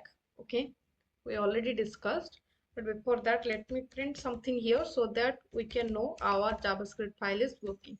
Okay, inside this I will print I am JS file for index, okay, index.html script, and in the src I will give it as index.js. okay, and inside this body I will create some contents like h1 tag. I will say welcome to ECMAScript. Okay, and I will create a PR tag, then I will give a s2 tag. I will say this is a subheading. Now using our live server we'll run our page and we'll see how our page is working. Open with live server. So the page is opened. Let me go to the page. Okay, to go to the node console you have two options. Either you can use, mostly it has the F12 key. If it is not working with F12 you can use Fn and F12. Okay, you can go to the developer tool, or you can just right click on the page, then click on this inspect and go to the console. Okay, so these are the two way you can use the you can go to the console. Okay, here I think I haven't saved it. Let me save it. You can see how our index.js is linked with our HTML file, so that it is printing the line we have written in our JS code. Okay, let me make it more flexible. Okay,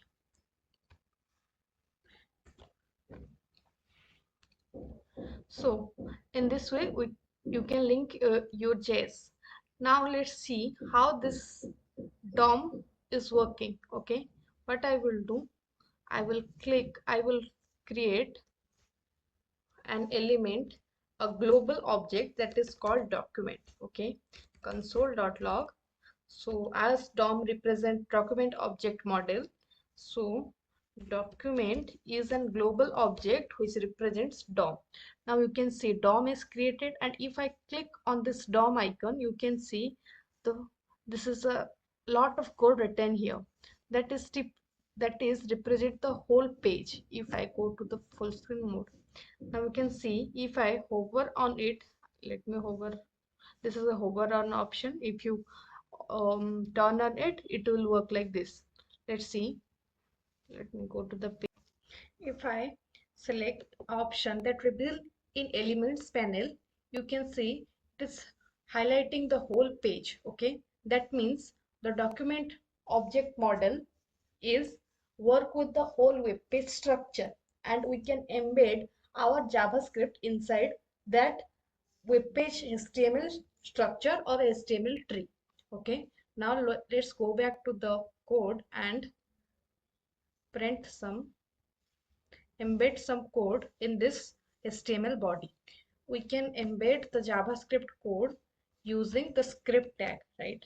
I will write script, and inside the script tag I will say console.log, and I will print this script is embedded. Okay,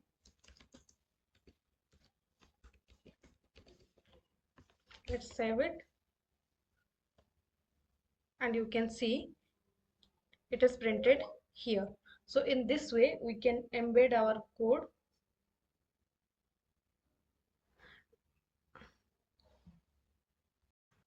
So in this way we can embed our JavaScript inside the DOM or inside the HTML. Now let's see some ways how we can interact with this with the HTML tags in our DOM API. Okay, there are some methods we can use to interact with this HTML elements.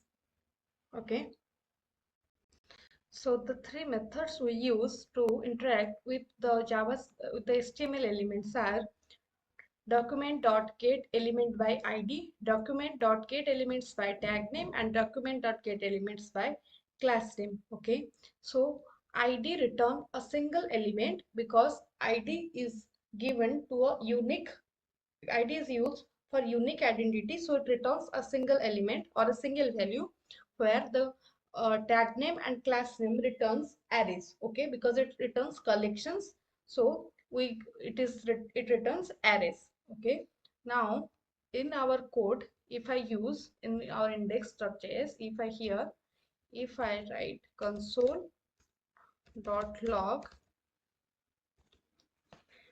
document, we see document is a global object which represents the DOM. Okay, get element by ID we haven't used it, so I will use tag name, and I will use the tag h1. Okay, we have h1 in our HTML. This one, welcome to ES6. Now I will save it, and let's see what it is returning. Okay, and as I just say, by tag name and class name returns an array, so I'll use the index of 0 here. Okay, let's save it and run it. You can see it is returning undefined. Okay, so what I will do, I will copy the same code and I will use it inside our embedded script. Okay, what I will do, I will use the same code here inside the embedded script tab. Control V, Control S. Okay, you can see we're getting the element, but here we're getting undefined. Okay, so that means for this index.js, this h1 is undefined, but for this script embedded inside the HTML, this h1 is defined. It is because we have placed this script after this h1 element, where this index.js is attached before this h1. So it is preferable to use the script link tag always after the body. Okay, so that we never got this undefined error. Now let's save it. Oh, sorry. Now if I save my code, you can see in both the places we are getting the h1 tag. Okay,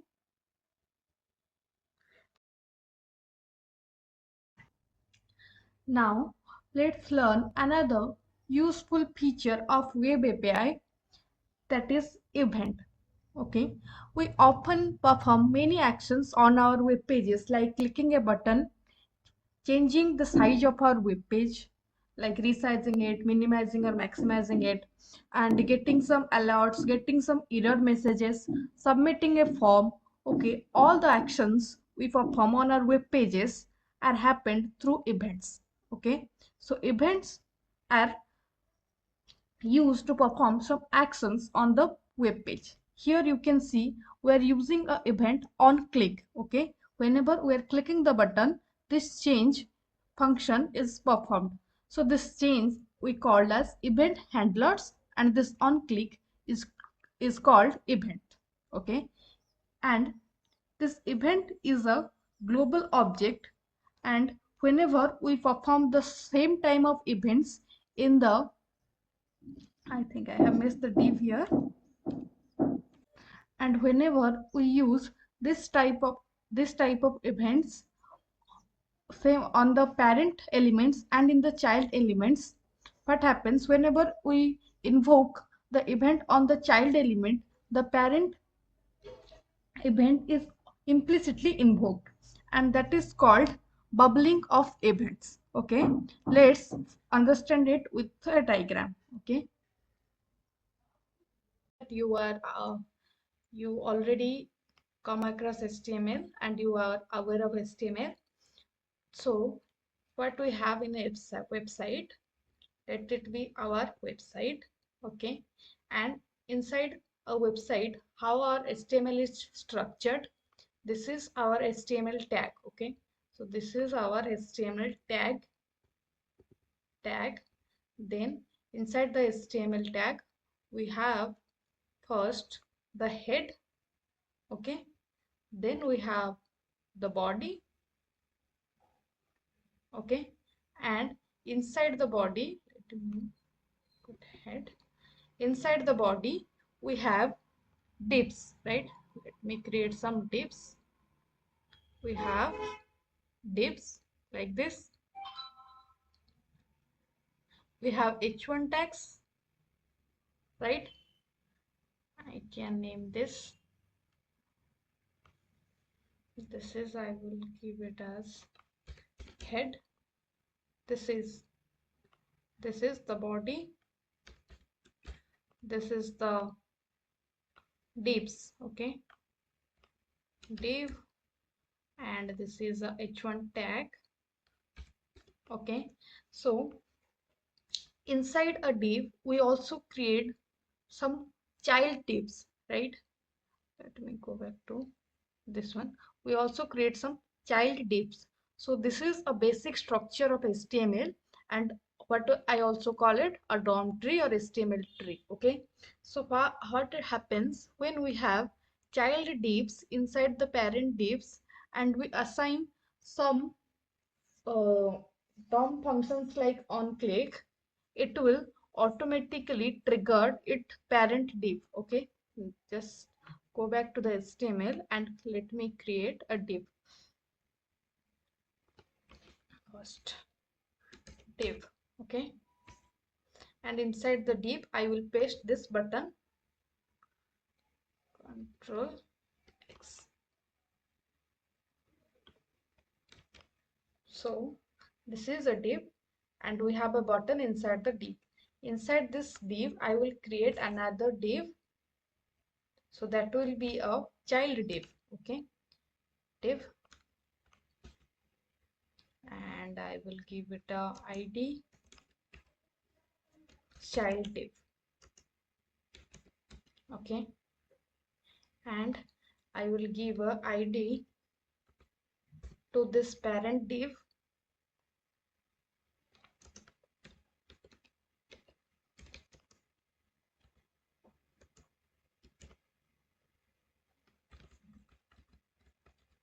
and a equals to parent div,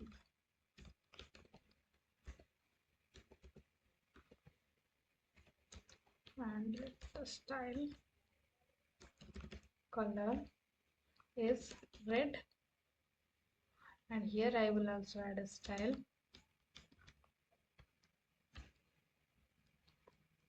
color is blue. Okay, save it.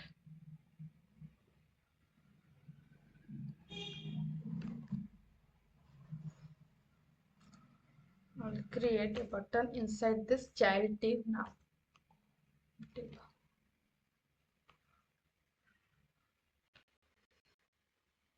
I will create a button inside this child div button. Okay, and I will name it as button 2. Okay, let me change this color to background color so that we can identify the div. Background color. Okay, similarly this color, background color is red. Let me save it. You can see it is the parent div, we have a button click me, and this is a child div, we have a button 2. Okay, what I want, let me increase its height and width.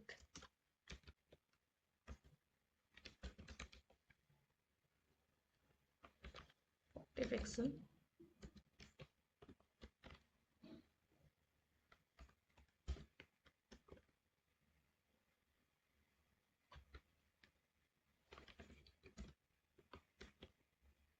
Okay,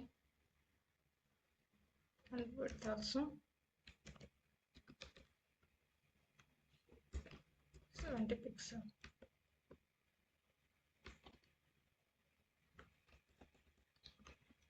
100%. Okay, let me give it 100%.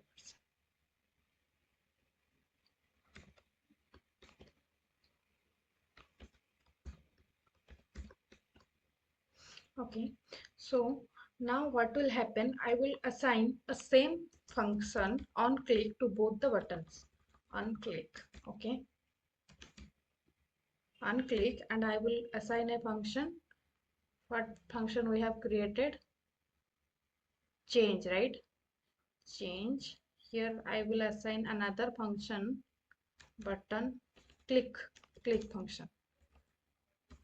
Click. Okay, I will create a function click here. Let me remove this alert. We don't need a alert, only I want to print this line. Okay, similarly I will create another function click. Okay, let me keep it as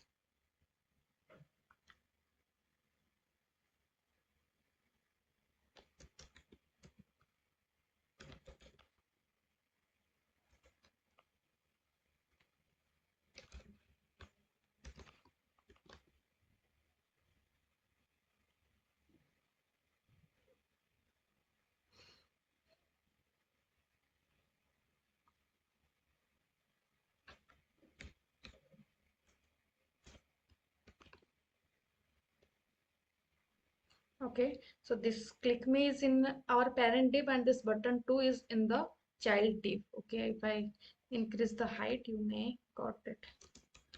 Height is 50%. Okay, now you can got it. So what will happen, I will click this button 2 and see what we are getting in our console. Okay, if I click on button 2, I want to print console.log child, sorry, console.log child div is invoked. Okay, now let's save it. Go to our page. Let me inspect it first. Inspect console. If you use Control R, sorry, you can clear the console. Okay, And now just observe what happening when I click on this click me button. Okay, and click is a keyword. We can't use as a function name. Let me change it to, because click is a keyword. Here also I will change this to click. Now let me save it, and this document .write we don't need now. I will save it. Now let's observe what happens when I click this button. Okay, let me go to the full screen and inspect the div.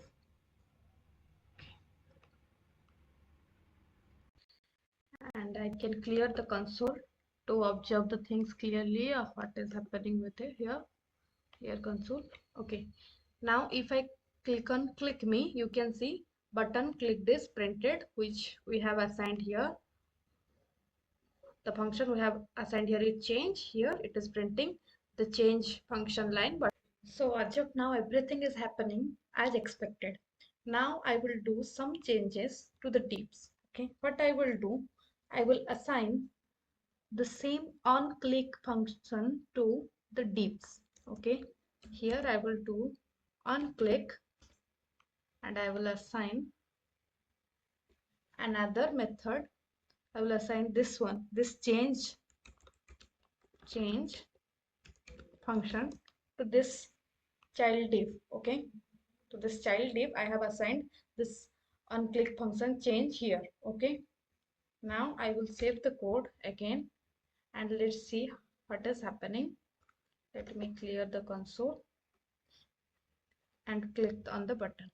You can see I click on the button, and button clicked is child div is invoked is printed, but along with button clicked.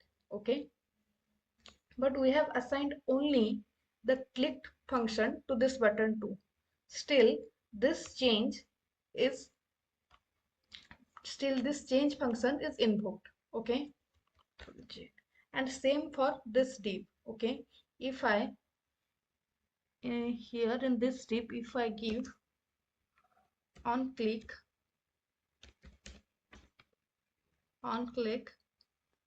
clicked, yes, if I click on this click me, you can see both the button clicked is printed first, then the child div is invoked. So both the functions are invoked. Okay, and we are also using the same event on click. Okay, because of this, because using this same event, what is happening, whenever we are invoking a child class or a child element functions, the parent functions is automatically invoked, and this is happening because of the.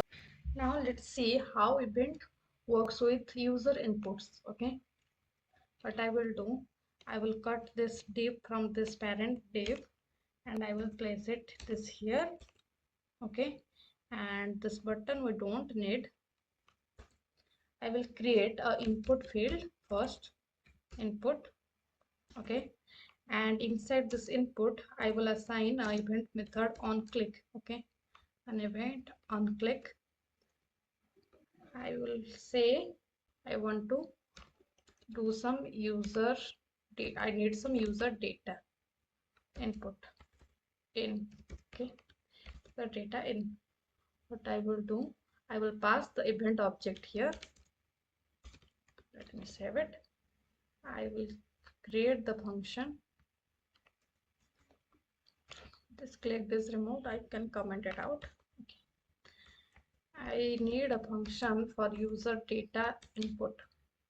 Function user data in. Okay, what I need to first, I will print the target. I will the implicit parameter e I will use to give the event object. Then I will print e dot target. So by this target attribute, we can find out that our user data method is working on our input field or not. Okay, I will save my JS, and let's go back to the page. You can see if I click on this user input and if I enter some value, the input field is invoked. Okay, that means our unchanged event is working fine. Okay, now what I want the value I'm entering, any name or any data I'm entering, I want to get this data. Okay, so what I will do now, it is returning a HTML event, sorry, a HTML element, okay, or HTML tag. So to get the value, I will use dot value. Okay, now let's save it and let's check it. Okay, now let enter a name, let it be Jack. If I click on it, you can see Jack is getting printed on the console. Okay, that means we're getting the value. Okay, but what I want to print this value on the page, on the web page itself. So to print this value on this web page, I will create a field for this value on the page first. Okay, I will create a field, let it be P, and I will give this out ID as output. Okay, output. So this will be our output ID. Now what I will do, I will get the value, I will get the place first, document dot get element by ID, and I will get the place we have created for output field, that is output, and I will assign this data we're entering. Okay, so what I will do first, we have to store it. Let the user name, right, user data user data data equals to e dot target dot value, right? And now you will assign this data to this output field. Okay, now let's save it. Okay, this is double T. Let me change this variable name. It is not that much, it is confusing, right? I will change it to input. Okay, so we are taking the input from that field, so I will change this one to input. Okay, now let's save this code and see how our code is working. Let me save the HTML also. We haven't saved it. If you haven't saved the HTML, it will not work. Okay, now I will enter a name, Johnny. Let me click on, you can see Johnny is printed in the console and Johnny is printed in the here in the field we have created the paragraph field. Johnny is printed. Okay, now let's learn about some more events in an advanced style. Okay, so till now we're using a old practice. Okay, and it is also called inline events. Let's see how add event listener and query selectors are used. So using query selectors, we can refer to the elements or the fields. Okay, here I want to refer to this input field. So I will create a variable for my input field. Let it be text box. Okay, and inside this text box, I will pass the refer. Okay, this is also again a document object we want to use.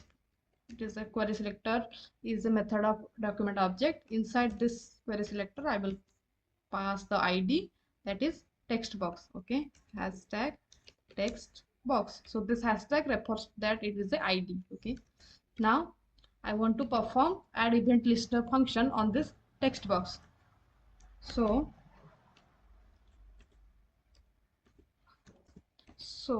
the add event listener function take two parameters. The first one is an event. So here I want to show you a event key down. Okay, how this key down it's work. And the second parameters take a arrow function using which we will perform the action. So this will return a event, and the event, what this event will do, this will return a value to this output. So I will say return a value to this output dot text content,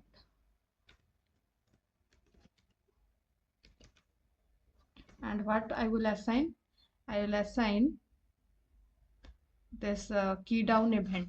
Okay, this key down event, that is event dot key.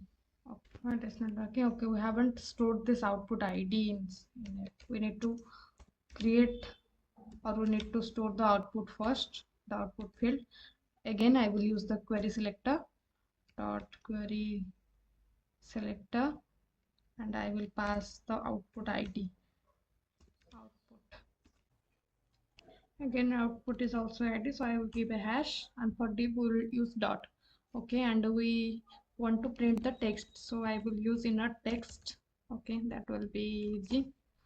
Now let's save and see how our web page is working now. Okay, I will enter a text, a name, anything. I will enter Mary.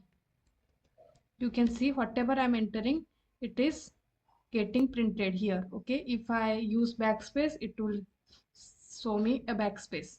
If I change this inner text to dot content, let me see text content, let me save it and go back to it. Let me type anything. You can see whatever I'm printing, it is save it. Okay, whatever I will type, it will show me printed here. Okay, if I use backspace, it will show me backspace. If I click enter, it will show me whatever I'm performing, it will show me here. Okay, so this query selector and this add event listener is a advanced style to use the events, and using this key down, you can. We have seen that this key down event works for our keyboard. Whenever we are typing anything, this key down event is taking an action, right? In the same way, we can perform actions on our mouse. Okay, so we have some mouse events, and same we have other keyboard events like key up, which we can also use for keyboard movements. For mouse movements also we have some events. Let's have a look on that. Okay, so you can also observe that till now we're only modifying our HTML. Now during the mouse over events we can also modify our CSS. Okay, what I will do, I'll create a CSS. Let it be style.css, and I will link my CSS to my HTML. Let me link it. Link.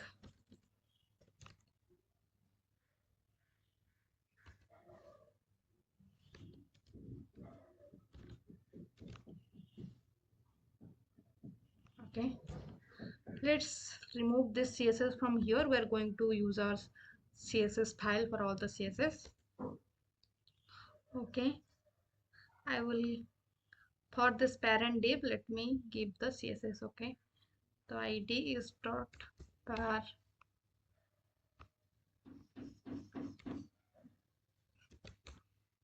div.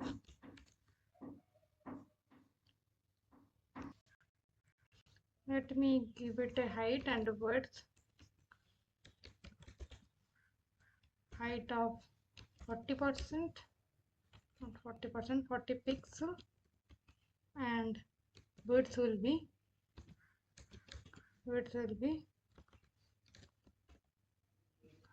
60%, and background color brown. Okay,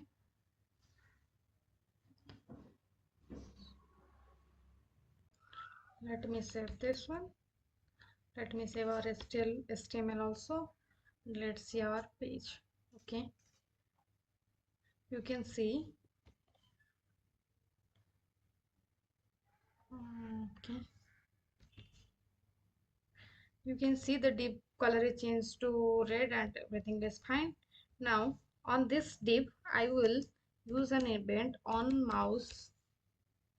You can see how so many mouse events are there. We'll check it one by one. First I will see on mouse over. Okay, and on mouse over I will give a function mouse. Okay, here in my JS I will create a function mouse,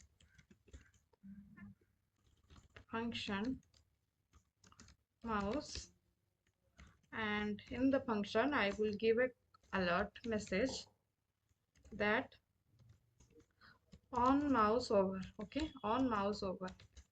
Let me save this. Let's see how our page is working now. So our CSS is not applied. Let's check it. Okay, this is a div. We need to use hash, not dot.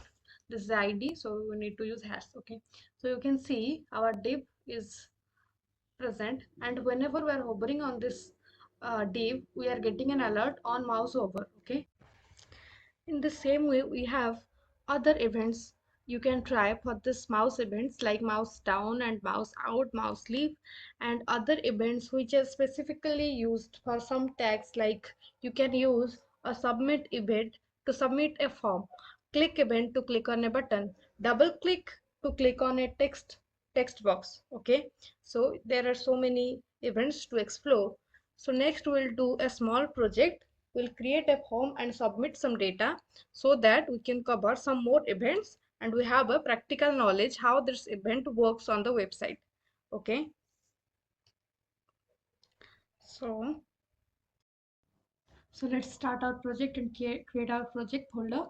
So we're going to create a form validation using JavaScript. Okay, we will have a text box, a checkbox, and radio buttons. We'll create a form and we'll see how we can validate it using JavaScript. Okay, I will create a folder.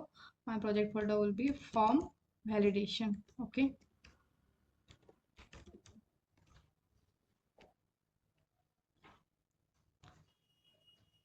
I will create my HTML. I will name it as validation.html. I will design the form first, then we'll do the validation using JavaScript. Okay, let me get the code of HTML. I will give the title also form validation.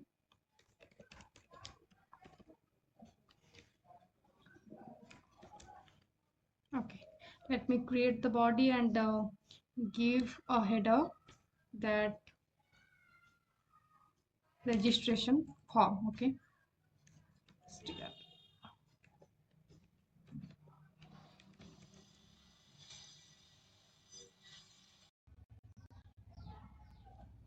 form using JS. Okay, I will move this one in the center, so I will give a center, Control X. Okay, now I will give another heading S2. I will say form. Okay, then we will design the fields in a table format. Okay, so that will be our design structure. We'll design everything in a table format. So I will grab a table first. We grab a table, and inside the table we will create the fields. The input fields we'll create inside this table. Okay, let's create one row, then we'll copy paste the same row number of times we need the fields. Okay, I will create a row. Inside the row I will have the column. Inside the columns I will have the label for which we need this.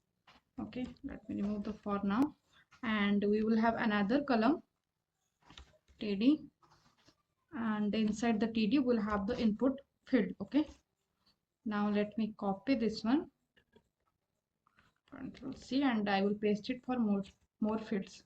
Control V, Control V, Control V, Control V. Okay, 1 2 3 4 5. I need 6 fields. Okay, great, we have created the fields. Okay, so in a form, what are the basic fields we have? We have name, email, mobile number, gender, religion, and all. Let's create those fields one by one. First one, I will say I need a field for name. Okay, so that will be name, and then the input it will be text, and I will give a name is name. Okay, in this way we'll do. Then we have mobile number. I will say email first, email, and I will change the type to email, and here I will say name is email. Then I will say mobile number, mobile. Okay, and I will keep the type text and the name will be mobile, right? Then I will ask for the gender will be a radio button where he or she can select their gender. Okay, so I will change this type to radio.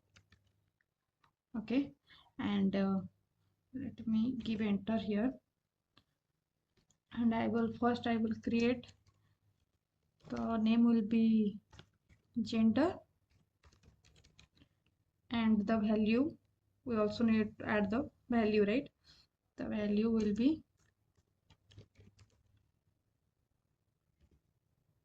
male. Then I will say it's the input for male. Okay, I will copy the same input and let me give enter here so that it will be more clear. Okay, and inside this male, after this male I will create a button for female. Okay, I'll say female, it will be female. Okay, we have created for so now let's create some more fields. I will create a select list for the religions. Okay, so in our form we always use religions and language and all. Let's create this religion. I will use the select tag. Let me label it as religion. Okay, now inside this td and select I will create the options. So I will add some options, and the option value I will give the value as Hindu. Okay, so Hindu is a religion, although it's Sanatan, I can say Hindu. So yeah, then I'll add another religion. I will give it as Muslim. Okay, you can select any options. Then I will add, for users who don't belongs to both of this, I will add others, and or Sikh also I can add. After Sikh I will add my option others. Okay, so in this way I will add this options. Okay, okay, so yeah, so these are some basic data we usually use in a form. Now let's add another common field, that is language. Okay, inside this label I will name it as language. Okay, and inside this td, let me give a enter here. So I will use checkboxes for language. Okay, we have used radio buttons now so that it will be a interactive, so I will use checkbox so that user can just check it language. Okay, let it be, name will be language,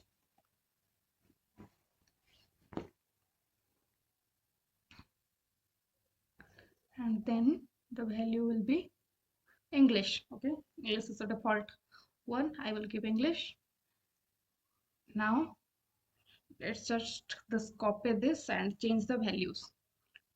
Okay, so after English I will give a value of Hindi. Hindi is also a good option. Change this to Hindi. Okay, and I will change this one to other. Okay, if not Hindi or English, you can select other.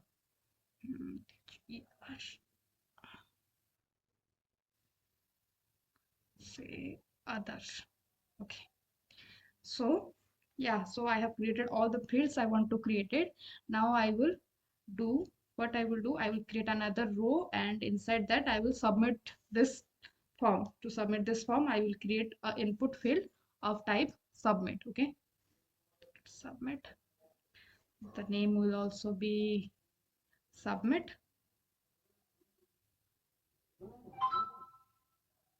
The value will also be submit.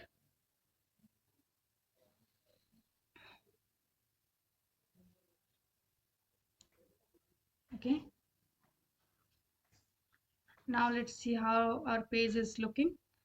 Just I will start the live server. Okay, it is loading. It will take a moment to open the page.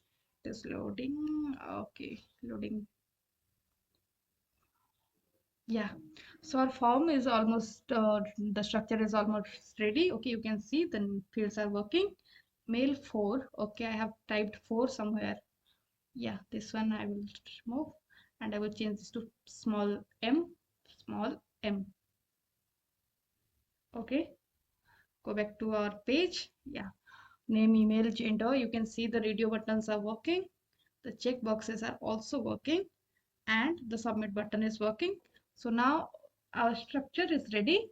We will add CSS to make it a little bit better look, and then we'll use our JavaScript to do the validation. Okay, go back to the code, and to add this page CSS, what I will do, I will just wrap it in a form. Okay, so this is a form. Before that, I have to do one thing, that this submit button, after the submit button, I will use a reset button to reset all the data. Okay, so that will usually in our form, it is usually we use a reset button. Okay, so I will change this one to reset. This one also will be reset, and the input type will be reset. Okay, great. Now I will go back to the top, and I will wrap it in a form, and we will add CSS to this form. Okay, just let me cut from here, and I will paste it. So now our table is inside our form. Okay, and we will add CSS to this form. Okay, great.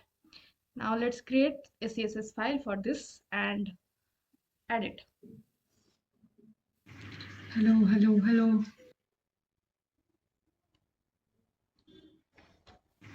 Hello, hello, hello.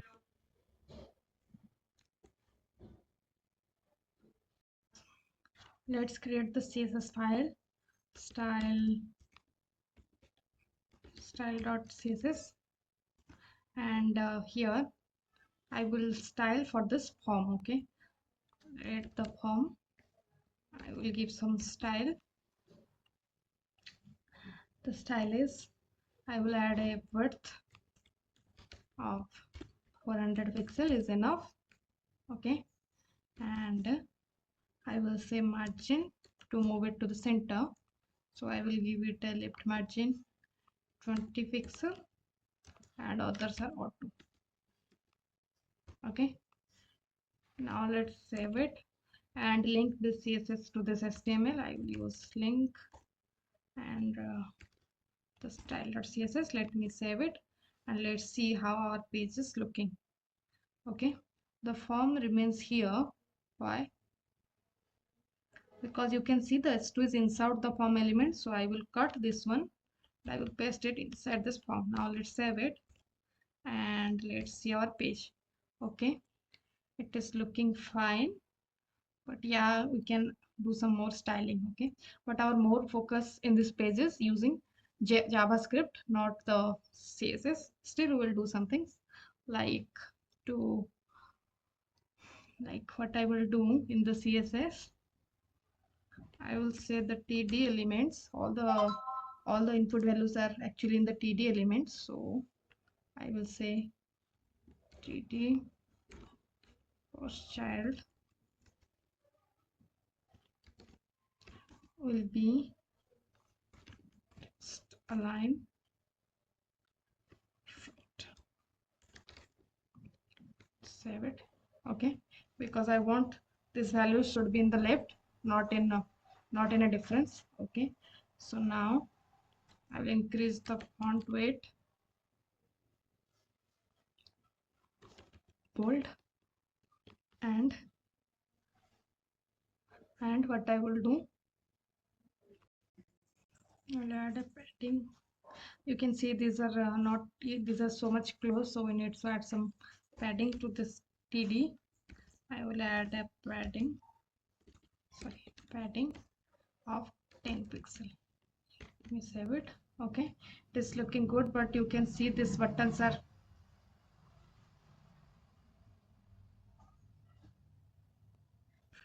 okay, let's position these buttons to this right side. Okay, you can see it is in a wrong position. So what we'll do, I will go to this TD and I will give a column span of 2. Let me save it. And then you see the CSS, you can see it moved to left. Okay, and this form also I will give a padding top.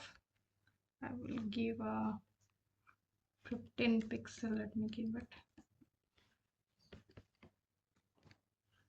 Okay, and what we'll do, I will set the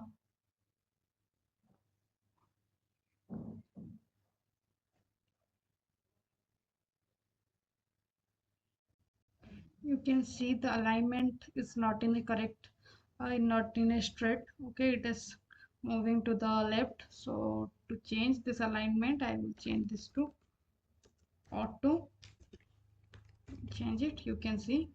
And now what we'll do, I'll reset the positions, because once it is in auto mode, these buttons will also in the left side. So let's go back to this button TD and we'll change it. I will set a style that the position I will say the position will be relative, and it will be left 2 minus 100 110 pixel. Let me set it. I will say right.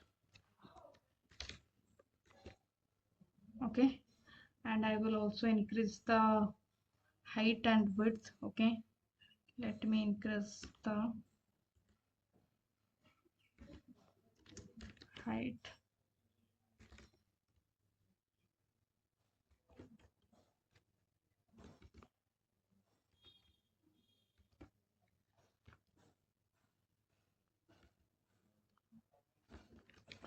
Pixel.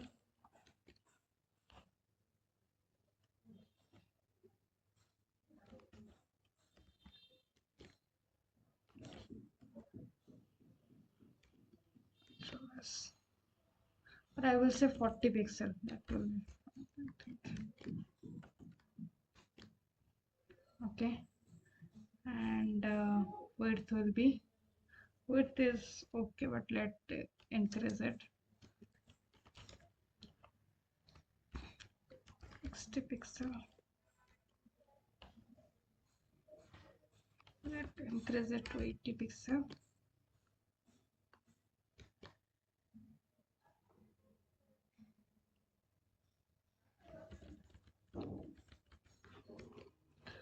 Okay, I'm not focusing much on the CSS because we are learning the JS in this project. Okay, you can also add your CSS if you are like anything. Okay, you can add CSS.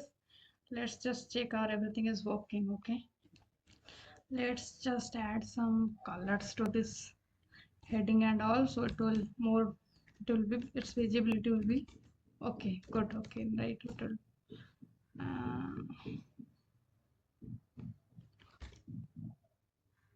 this one is S2 and the H1. Let me add some color to this H1 also. background color.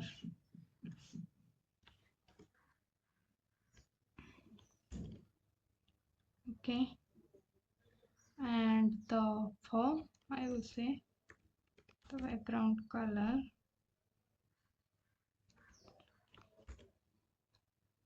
Okay, just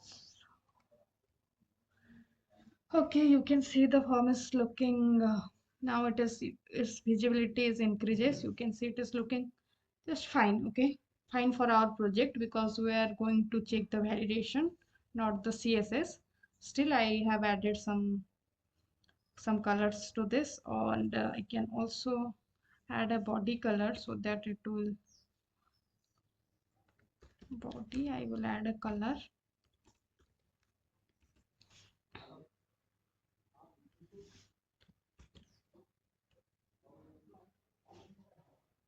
No, this color is not going with it.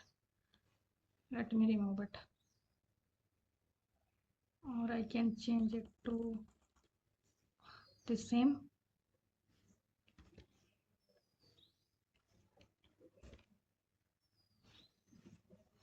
Okay, so this is our form. I will say to this h to give a border 2 pixel. I will say box, border box.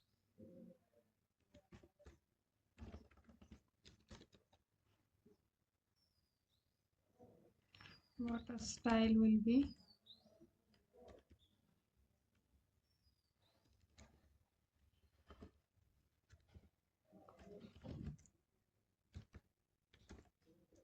What will be the border style? Doubled, or I will say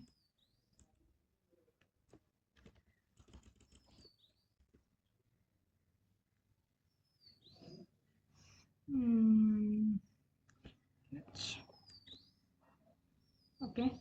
So this is our form. We are going to validate this form, okay, using the JavaScript. Let me save it. So I changed the background color because I didn't like that white color. Let it be whatever you want. You can set as your style. You can set it, okay. You can even change it to this, whatever you like. You can set the CSS. We are more focusing on this JavaScript, okay. We're not focusing on the CSS. So what I will do, I will create my JS file so that we can work on whatever what we want. We will validate our page using this validate.js, okay. And I will link this JS so that we don't get that 404 error or undefined error. So it is preferable to use here. I will say script src, and it is validate.js, okay. So we want to validate our form, so I will assign a method on our form. I will say on submit, okay. So whenever we submit, our validate function start its work, okay. And let's see, if I click on the, if I inspect to the console, let me change this.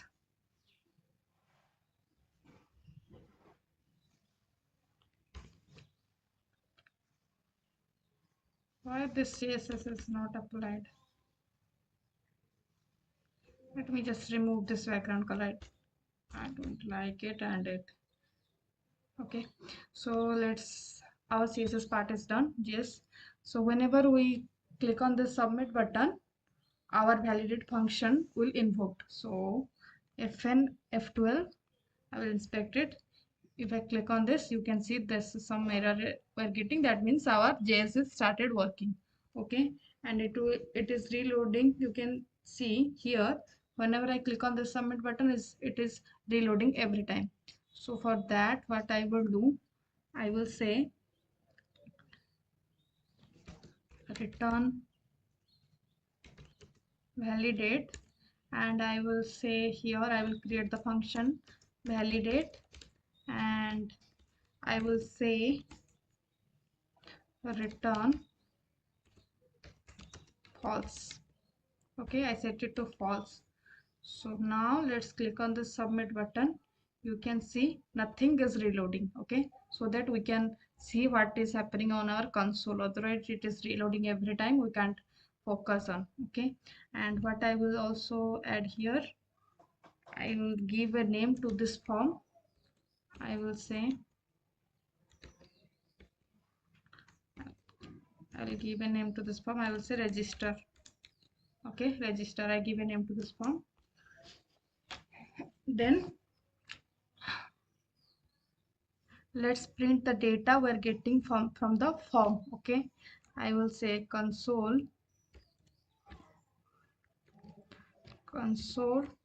dot log print the data from the form. So I will use the document object.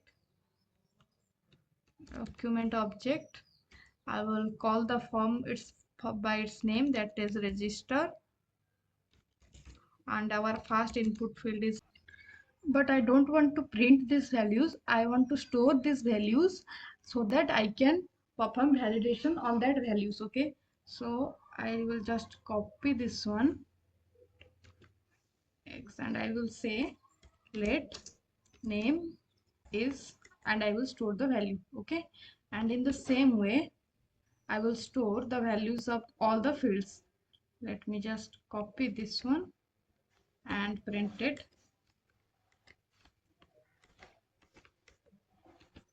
I will say second one is email, and this one is email. Okay, so this will store the email value.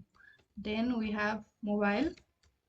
I will say this one is mobile. You know that these are the name from the form. Okay, here what is the mobile form name? Mobile. Okay, so I will say mobile dot value. Okay, not name dot value, mobile dot value. We're storing the form. We're storing the values here. Then I will say gender, and what is the gender field name? Gender in small.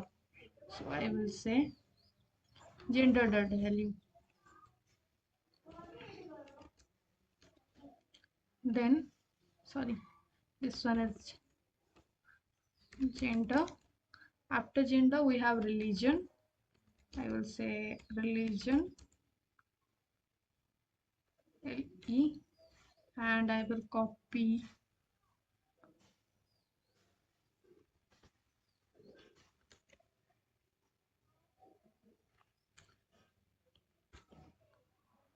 then we have language, right? I'll say lang. I will copy and paste so that there will be no spelling mistake. Okay,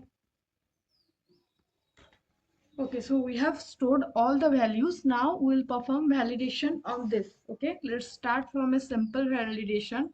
I will say if name dot length is less than equal to 0, then send a alert that please provide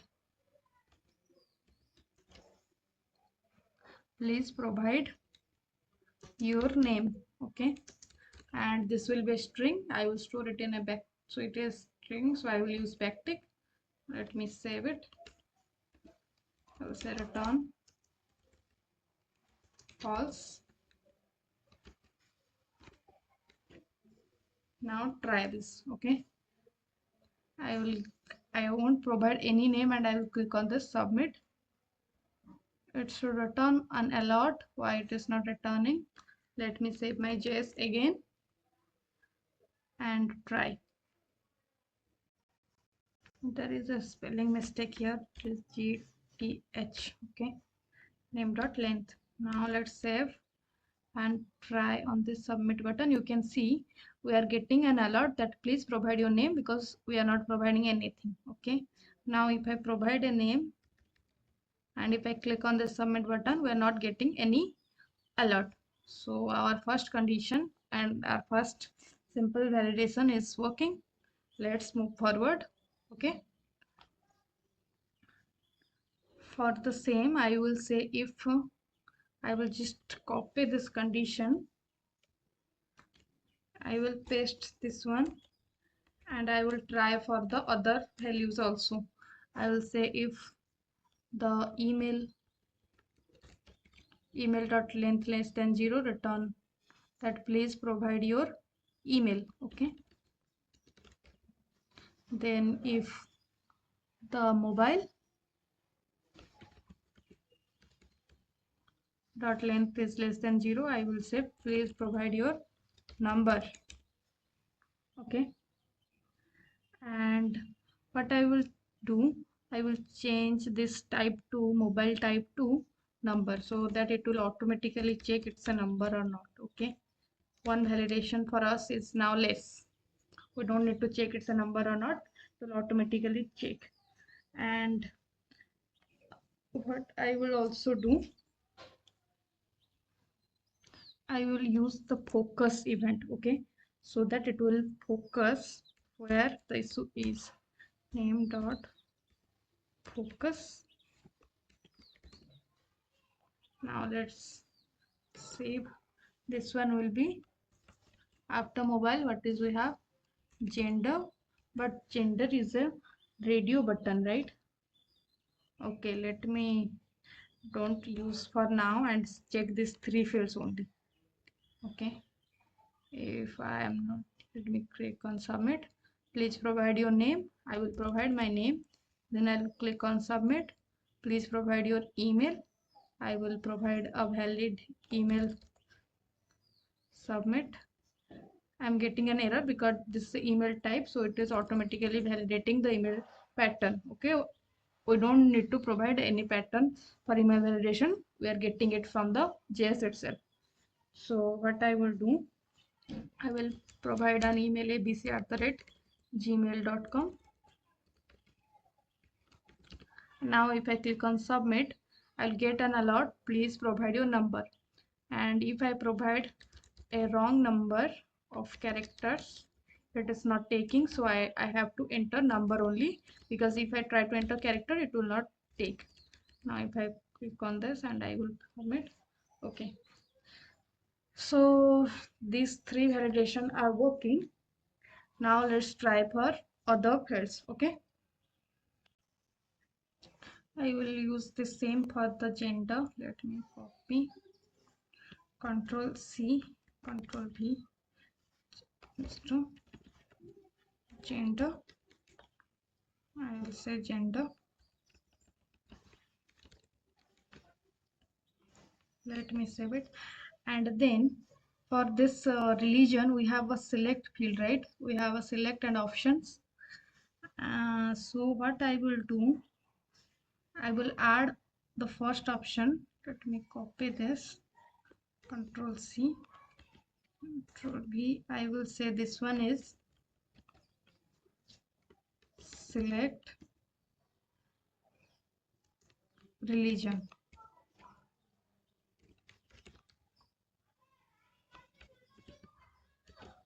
And I will use the same value for validation, that if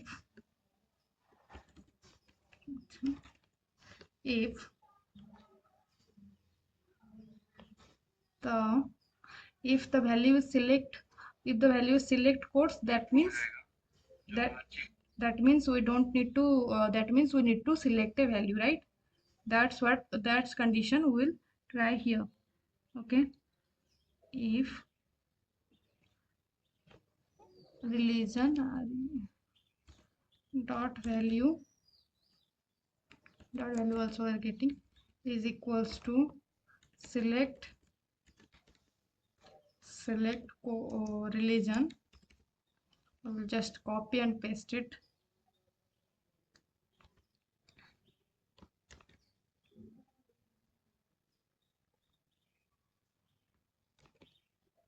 If this one is the value, then we'll send an alert that select your religion. Okay, then for this for this language, for this checkboxes, we have to use an array. You can see this is an array of checkboxes. Okay, so we need to iterate through this array and we'll check. If none of these checkboxes are checked, then we'll send an alert. Okay, and what is the length of this array is 3. So I will say I will use the for loop.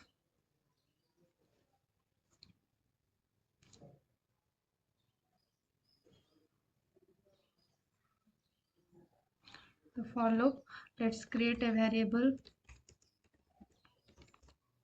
check. Okay, and initially I will assign the value false.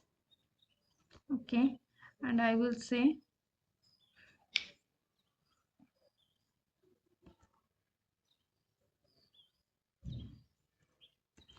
if check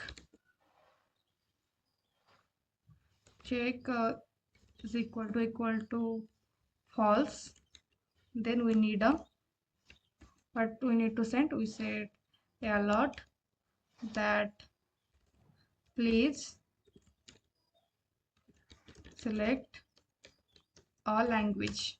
Okay, so now let's write for the let's write the for loop to iterate through that checkboxes and print and check it is checked or not.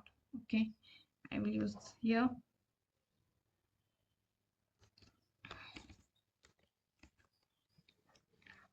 for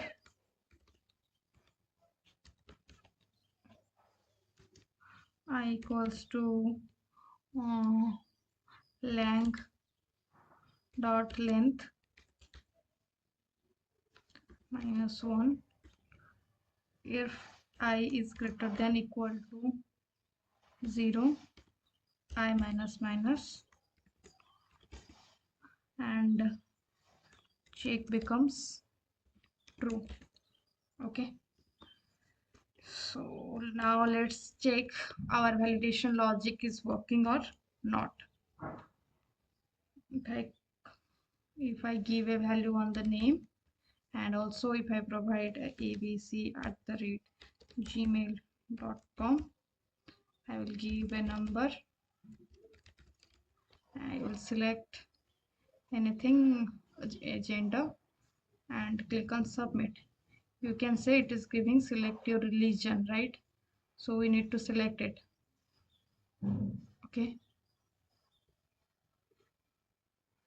okay, this value we haven't changed.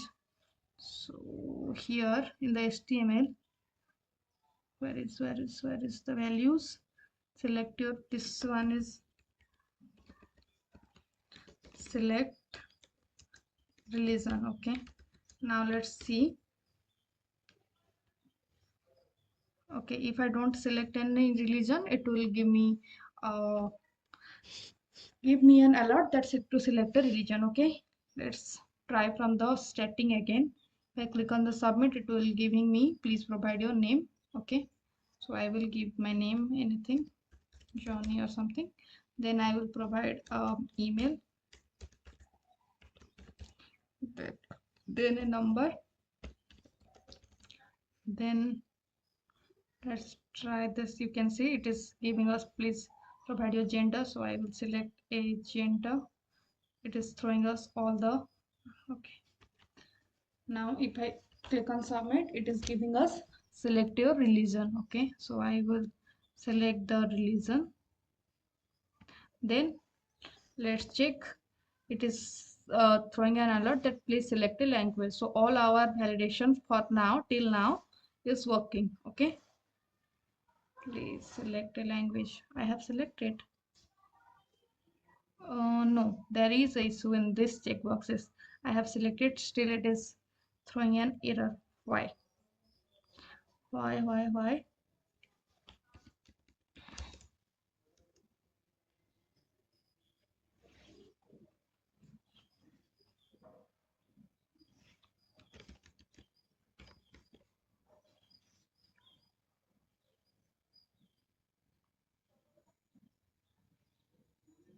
Okay,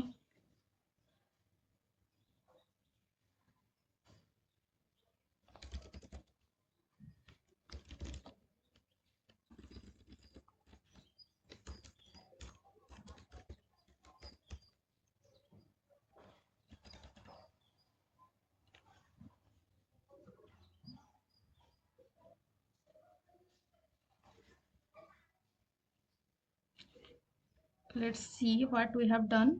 We have initially we did check is equal to false, and if okay, we didn't write the condition and we directly uh, what is the condition? I will say if lang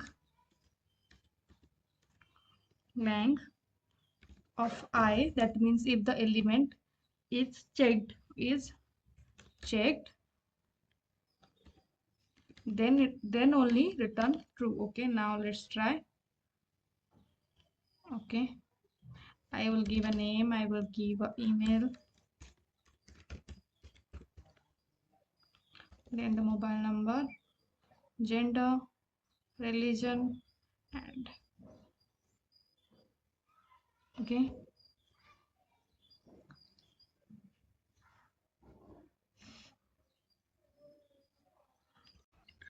But I don't want to print these values. I want to store these values so that I can perform validation on that values. Okay, so I will just copy this one X and I will say let name is, and I will store the value. Okay, and in the same way I will store the values of all the fields. Let me just copy this one and print it.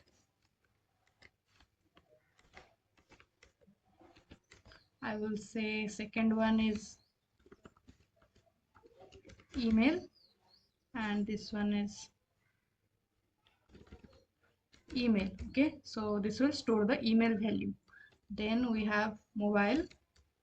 I will say this one is mobile. You know that these are the name from the form. Okay, here what is the mobile form name? Mobile. Okay, so I will say mobile dot value. Okay, not name dot value, mobile dot value. We're storing the form. We're storing the values here. Then I will say gender, and what is the gender field name? Gender in small. So I will say gender dot value. Then sorry, this one is gender. After gender we have religion. I will say religion LE, and I will copy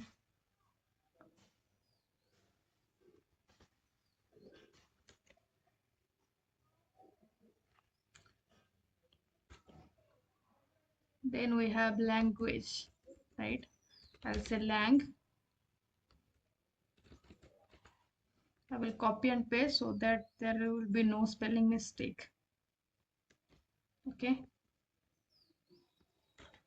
Okay, so we have stored all the values. Now we'll perform validation on this. Okay, let's start from a simple validation. I will say if name dot length is less than equal to 0, then send a alert that please provide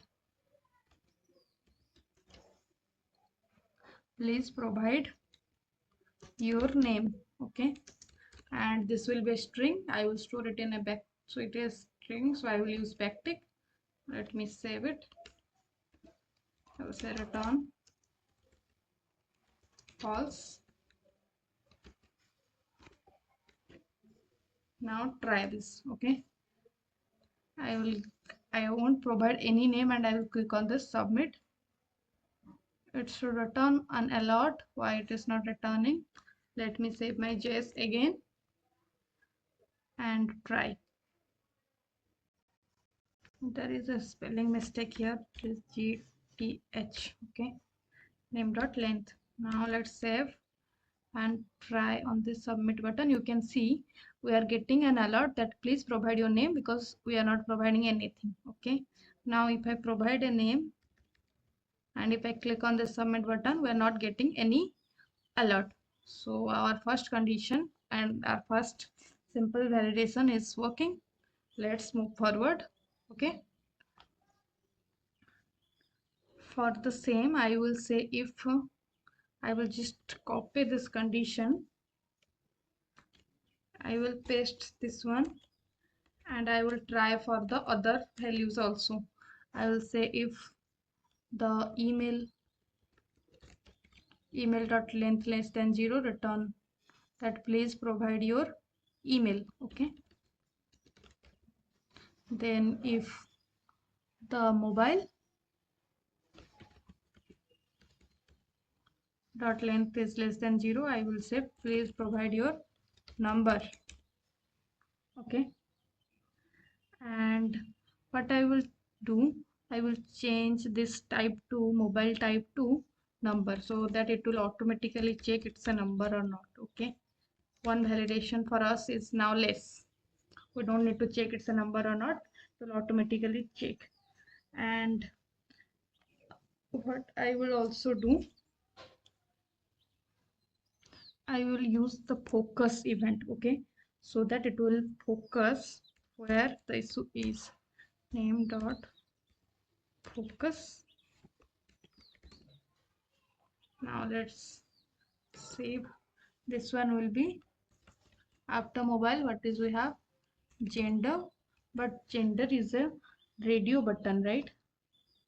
Okay, let me don't use for now and check these three fields only. Okay, if I am not, let me click on submit. Please provide your name. I will provide my name. Then I'll click on submit. Please provide your email. I will provide a valid email. Submit.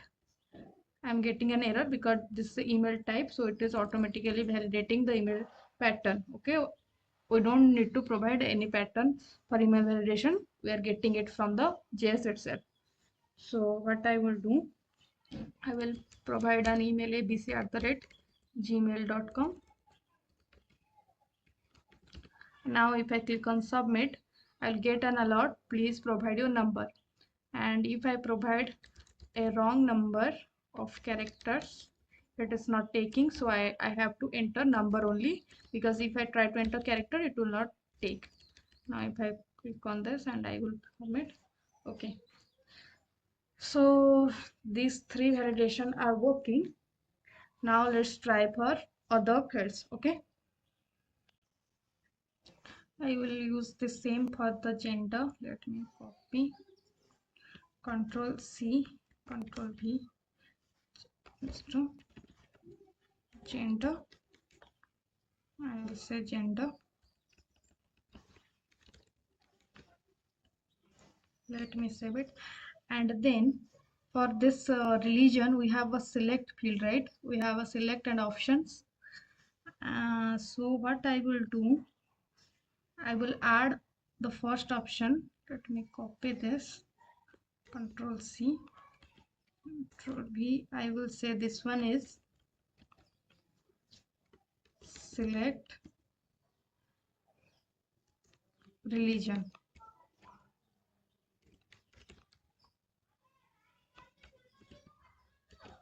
And I will use the same value for validation, that if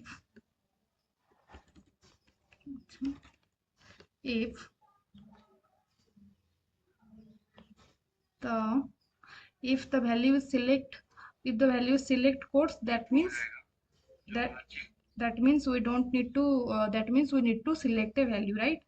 That's condition we will try here. Okay, if religion dot value also we are getting is equals to select religion. I will just copy and paste it.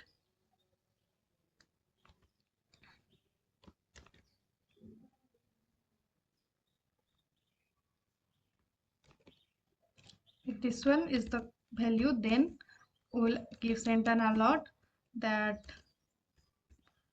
select your religion. Okay, then for this for this language, for this checkboxes, we have to use an array. You can see this is an array of checkboxes. Okay, so we need to iterate through this array and we'll check. If none of these checkboxes are checked, then we will send an alert. Okay, and what is the length of this array is 3. So I will say I will use the for loop.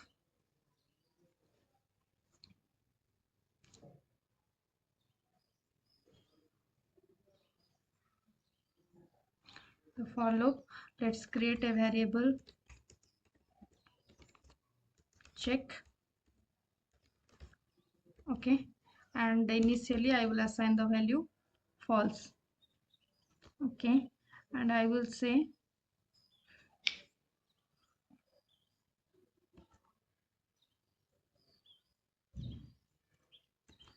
if check is equal to false, then we need a what we need to send. We said a alert that please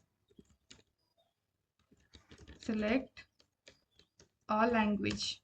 Okay, so now let's write for the let's write the for loop to iterate through that checkboxes and print and check it is checked or not. Okay, I will use here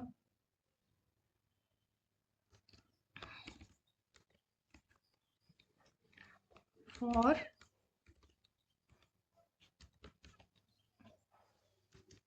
I equals to lang dot length -1 if I is greater than equal to 0, I minus minus, and check becomes true. Okay, so now let's check our validation logic is working or not. If I give a value on the name, and also if I provide abc@gmail.com, I will give a number. I will select anything, a gender, and click on submit. You can say it is giving select your religion, right? So we need to select it. Okay, okay, this value we haven't changed. So here in the HTML, where is the values? Select your, this one is select religion. Okay, now let's see. Okay, if I don't select any religion, it will give me an alert that's it to select a religion. Okay, let's try from the starting again. If I click on the submit, it will giving me please provide your name. Okay, so I will give my name anything, Johnny or something. Then I will provide email, then a number. Then let's try this. You can see it is giving us please provide your gender, so I will select a gender. It is throwing us all the okay. Now if I click on submit, it is giving us select your religion. Okay, so I will select the religion. Then let's check. It is throwing an alert that please select a language. So all our validation for now till now is working. Okay, please select a language. I have selected. No, there is a issue in this checkboxes. So our checkbox validation is not working. So let's set it. Go back to our code. Let me cut this for loop. Let me write it again after this here. and also this focus, let me remove this one and try again. Okay, so what I have done, let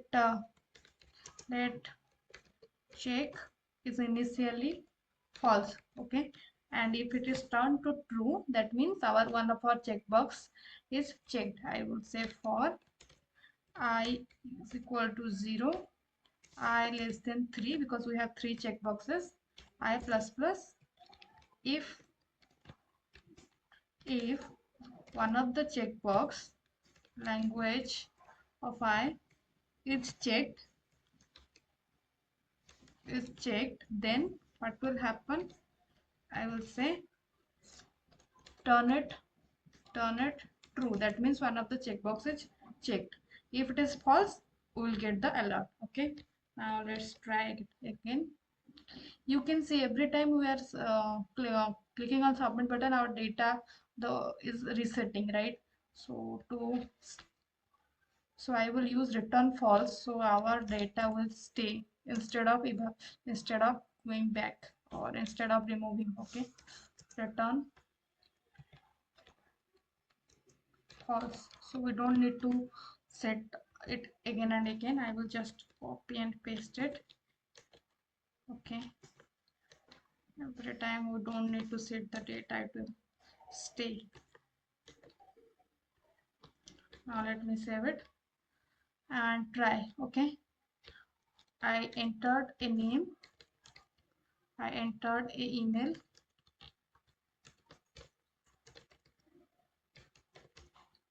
I entered a mobile number, I select a gender, I select a religion, and I select a checkbox a language. So that means this alert, we shouldn't get any alert, right? Let me click it. Great, we are not getting any alert. Okay, so our all these validations are working fine. Okay, and also remove dot value from here. Okay, Control S. Now let's click on the submit.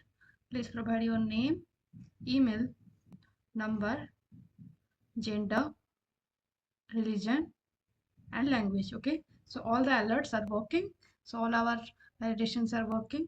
I can also add more validations to the mobile number, but before that, let's observe whenever we are whenever clicking on submit, all the alerts are popping up one by one. But what I want, only when this name issue is resolved, then only I can jump to email. Okay, for that, what I will say, I will set the return false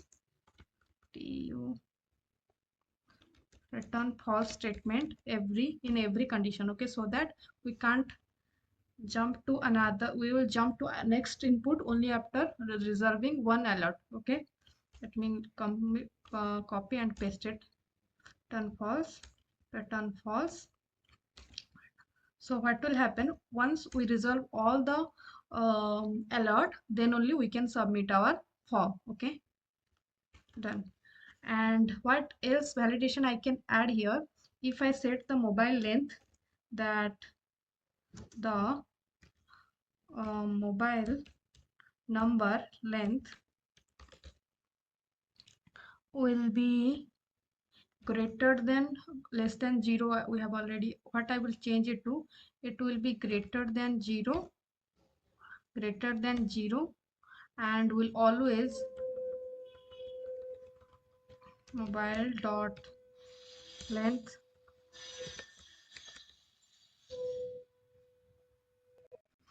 so our length will be greater than 0, length, and will less than 11. Okay, so 0 to, that means, no, this is not the true condition. I will say that mobile dot length is equal to 10. Okay, then only we will get the number. Always else I will say please provide correct number. Okay, that all I can also add. So we have seen some simple validation in the form, and right now whatever data we are providing, we are not printing it on our web page. Okay, so in this course, when we will learn about storage API, we can learn how we can store this data in the web page and how we can print it on our web page. Okay, so this is a small project based on JS.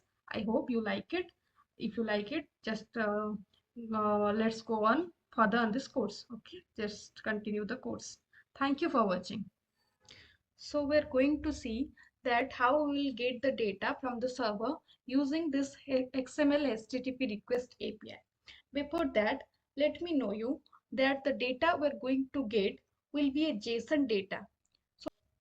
So JSON is a format using which we can store and render our data through the web. The web means through the internet. So JSON stands for JavaScript Object Notation. JSON is a format we use to store the data and we use to transfer the data through the web.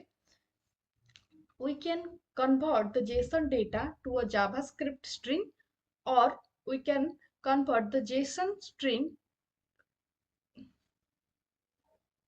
and we can also convert a JSON string into a JavaScript object. So there is a JSON object and it has two methods, stringify and parse. Using stringify, we can convert a JavaScript object to a JSON string, and in a reverse, using the parse method, we can take a JSON string and we can convert it to a JavaScript object. Let's create some examples to see this JSON object. Okay, I will name it as JSON.js. Okay, here what we'll do, I will create a JSON object. JSON is syntactically similar to object. Okay, if we to object syntax. Okay, if I create a object, we generally create an object like this, and we also the syntax of JSON is similar, is like this, so both are similar, but we can create it. Let I have an ID of 11, then have a type. Sorry, this one is curly braces, not square.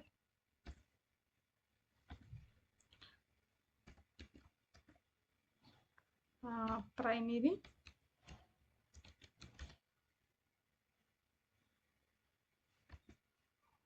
I will say. So this is a JSON object which syntax is similar to JavaScript object syntax, right?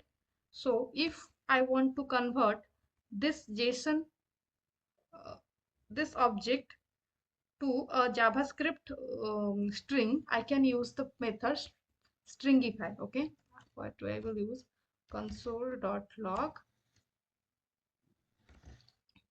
I will say JSON dot stringify, and I will pass the object which is car.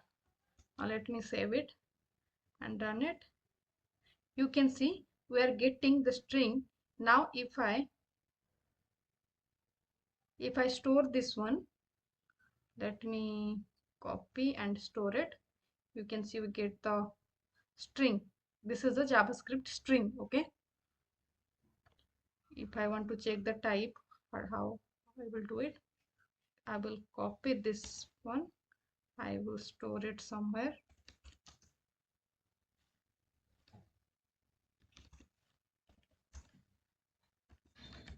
So dot long,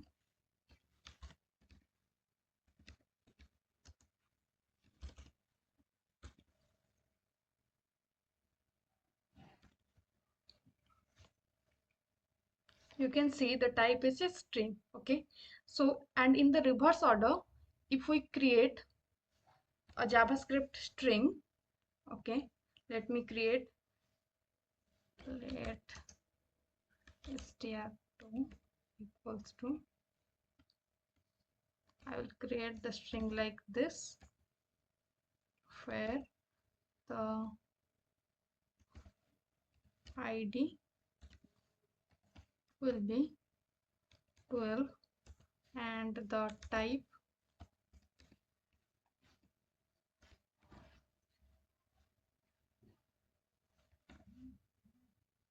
type will be secondary. Okay, this is a JSON.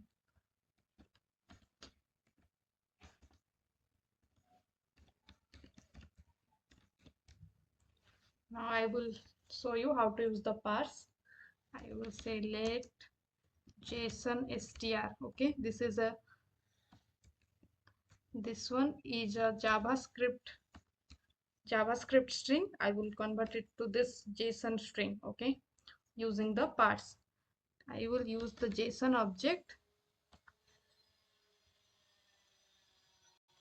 as the JSON object. JSON dot parse, and I will pass this string str2. Okay, now let's save it.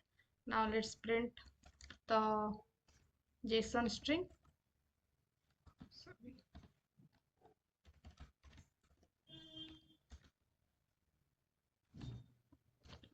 Let me save it and I will run it. You can see this is a JSON string. Okay, this is a JSON string. If you can see the difference between the JavaScript string and the JSON string. Okay, we don't use this colon for the property name. Okay, in JavaScript string, but in JSON string, this uh, quote is required. Okay, now if I print the type,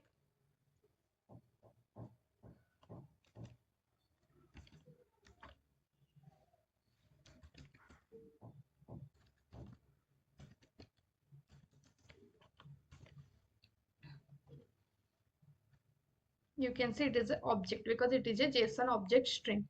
Okay, so this is this is the JSON format. Okay, and this is the methods of JSON, and we are going to get the data in the JSON format from the server. Okay, I will comment this and I will create some data. Comment this one. I will create a JSON data file in my folder and I will name it data.json. Okay, so I will store some data here. I will manually create some data. Let it be countries. Name it as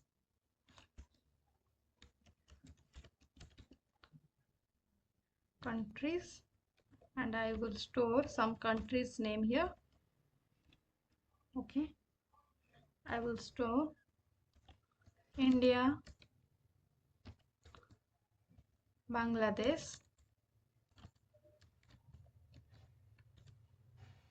Africa,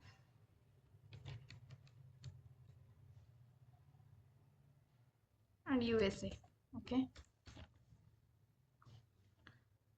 similarly I will store some more data in this JSON data. I will name it states. Okay, I'll use a comma here. I'll name some states: Odisha,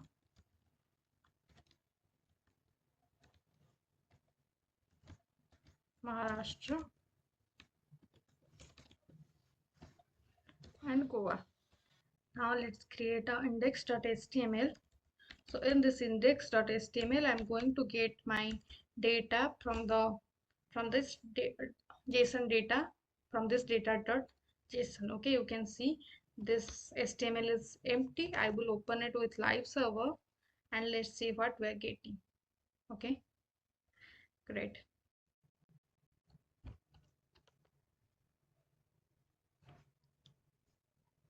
As you can see, this is an empty file. Okay, this HTML is empty. Now I will change this URL to data.json. You can see the data we have stored in the data.json, and we want to get this data in our HTML. Okay, I will use the emit here. What I will do, I will create a div.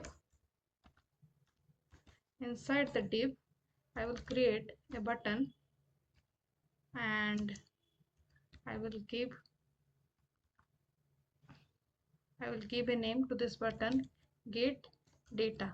Okay, so what I want, whenever I click on this get data button, I will get the data, okay, the JSON data in our console or in the page. Okay, so I will use the DOM API on this button. I will say on click I will get the data. Okay, get data.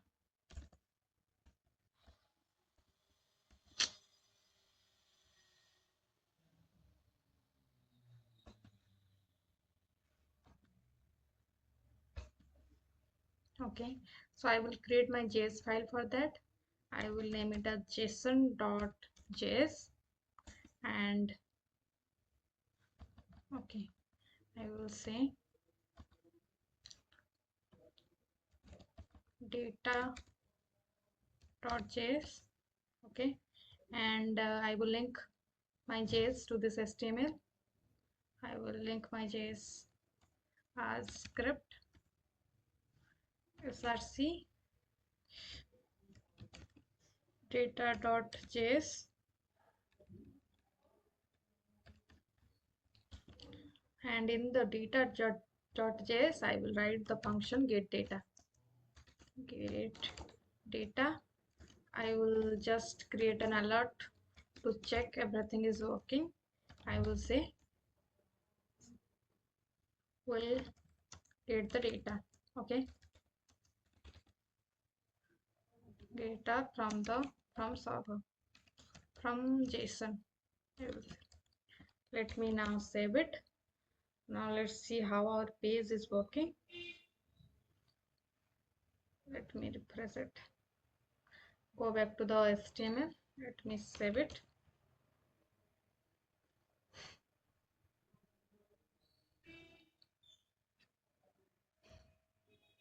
Let me open it to the type server again.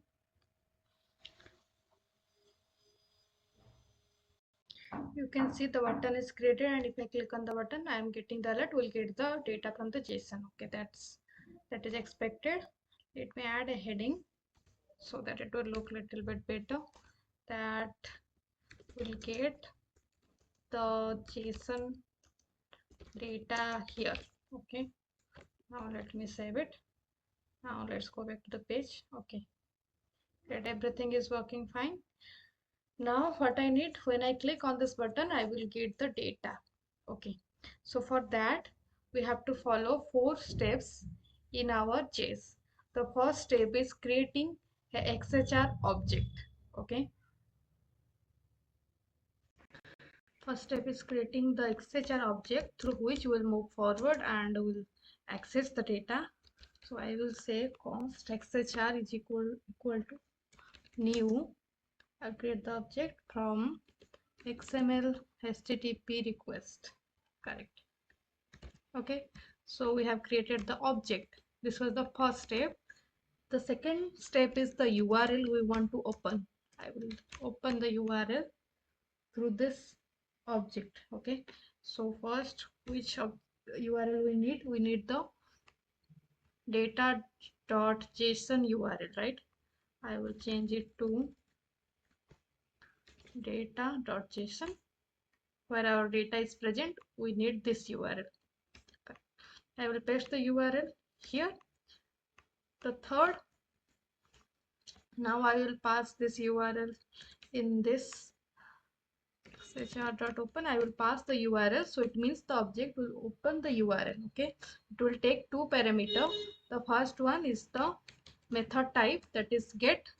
So we want to open it, so now I will pass the URL. Okay, now the third step and the important step is to what we need to do. We need to, for that we will use the function unload. Okay, unload will set what we need to do. It will take Anymous function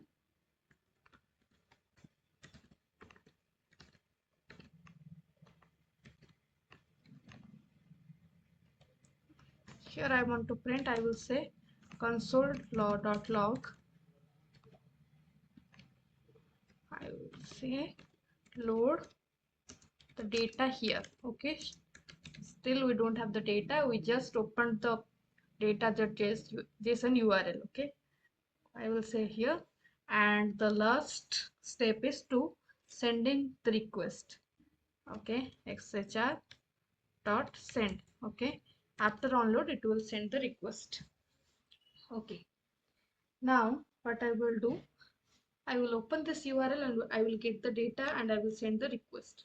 But here in this third step will exactly it will load the data. How? Let's see. We'll use the xhr attribute, okay, for the response. Okay, we are sending back the response.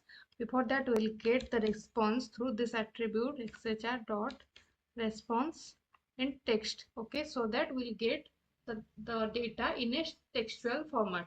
Now I will save this code. Okay, and let's go back to our HTML. Okay, let me read.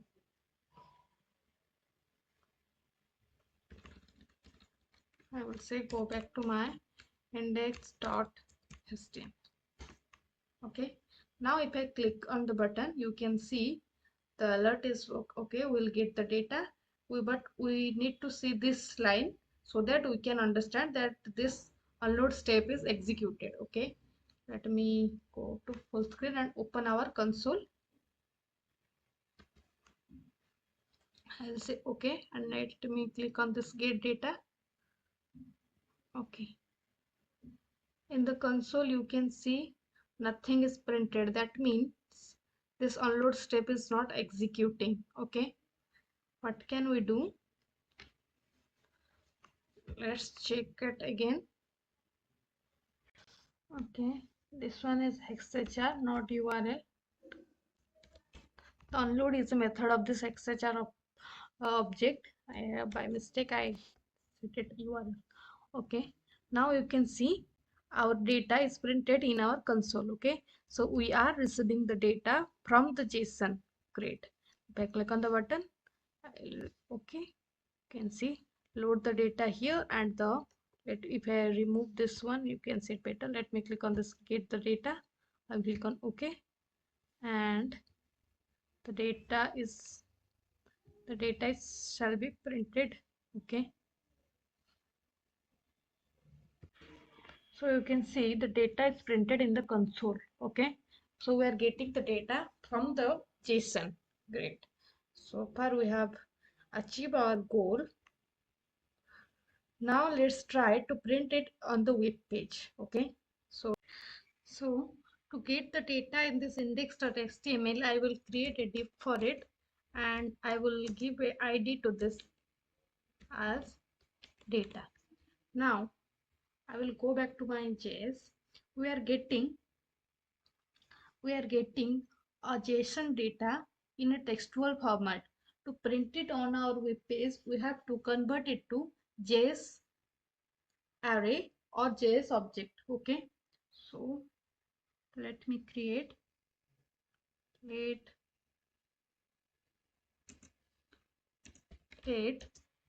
data object.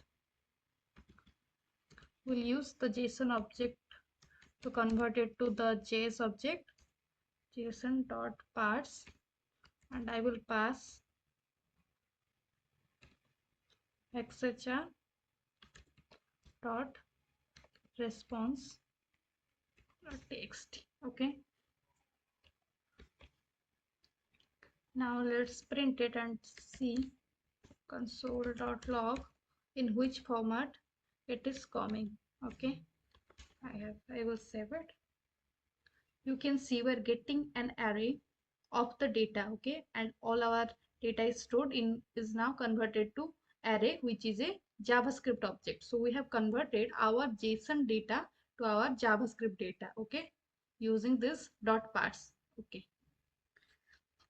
now in order to iterate through that array, I will use a for and loop. Okay, for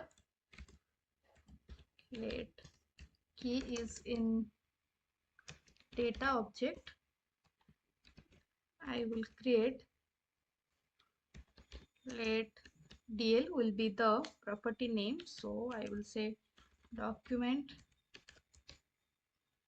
sorry, let dl is document dot, I will create the element dl to store the property, so I will say create element, I will pass dl.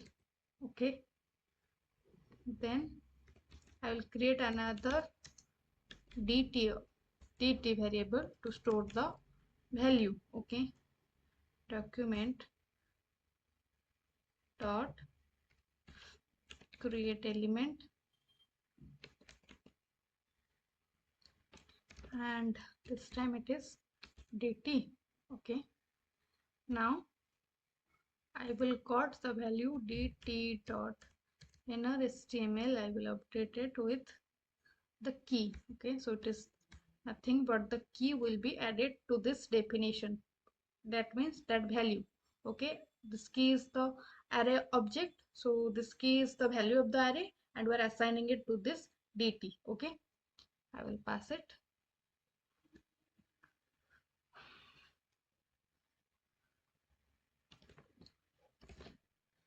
So what we are doing, we are iterating through that array and we are assigning the array value to this definition of variable we have created dt. Now I will say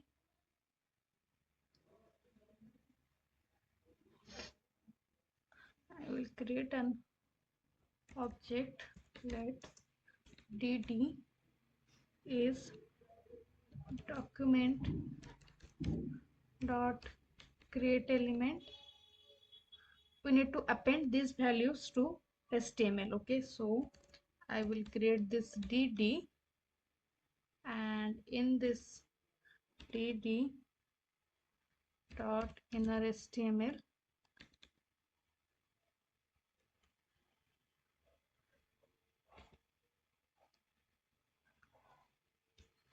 I will assign the key. Okay, we have assigned the value, we have assigned the key already, and I will assign the value, that is data object and the value key. Okay, now I will append it dl dot append child to dt, so the dt become the child of the dl, and dl dot append, so one is the key and another is the value. You can see our data in JSON format is stored in a key and value pair, so that's why we are using both this dt and dl. One, we have created a grandparent, you can call it dd, so dl, and in this dl we are appending the child key and the value. Okay, now let's save it. Okay, we have created it, are getting an error, no issues. Let me solve it. What we have done, we have to create everything in the HTML also, right? So the error. Okay, I got the error. I am using the backtick here, and I have by mistake I have used the single quote. So this one is backtick, this one is also backtick, not the single quote. Okay, I will use the backtick, and this data object is not, it should not be in the fact. So if you are confused why I am using this dl and dt, let's understand it through our HTML. So what I'm doing inside, if if I create the dl and dt here, how I should create it, you can see, you can take this dl as the definition list as the parent element, grandparent element. I will say dl, and inside this dl I'm using dd to store the keys value and this dt to store the values. Like we have key pair value in our in our JSON format. This country is the key and India is the value. So for that we have to create this DL at this definition list where we can store the key and the value. Okay, so instead of creating it here in the HTML, I am creating the elements in the JavaScript itself, and then I'm appending the values. Okay, I have so okay, so now let's save it and see. You can see we're getting the data on our page, okay, through the ajax call. So this is how we can get the data from the server.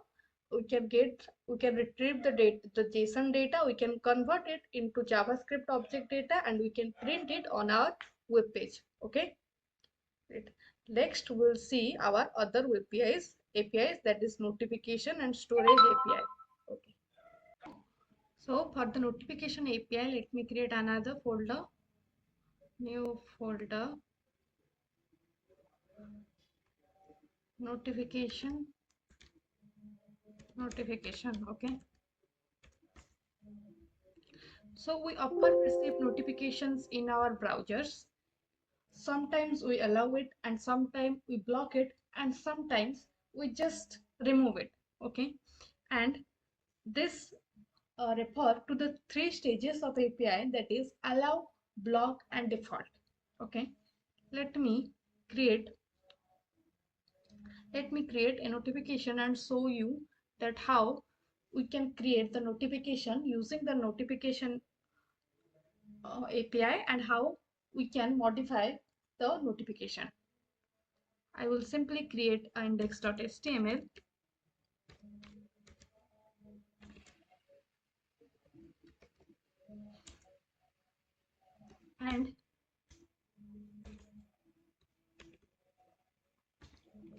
and I will create a h1.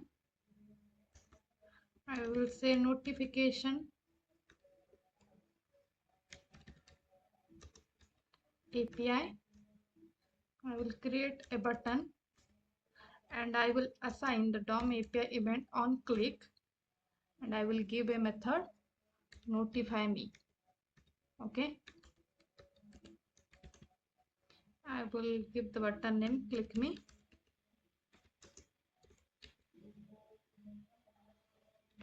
Now for this event I will create the JS notify.js,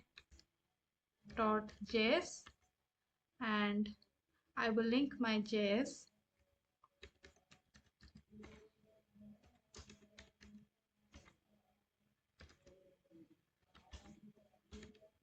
Here let's write the notification API code inside this event. Okay, function notify me. Let me recheck the spelling. I always do this. Notify me, it is correct.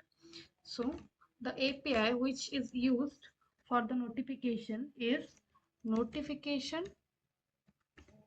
dot request permission. Okay, this is the API method which is used for the notification, and I will also add an alert here.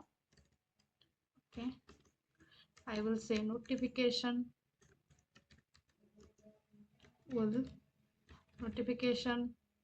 is present. Okay,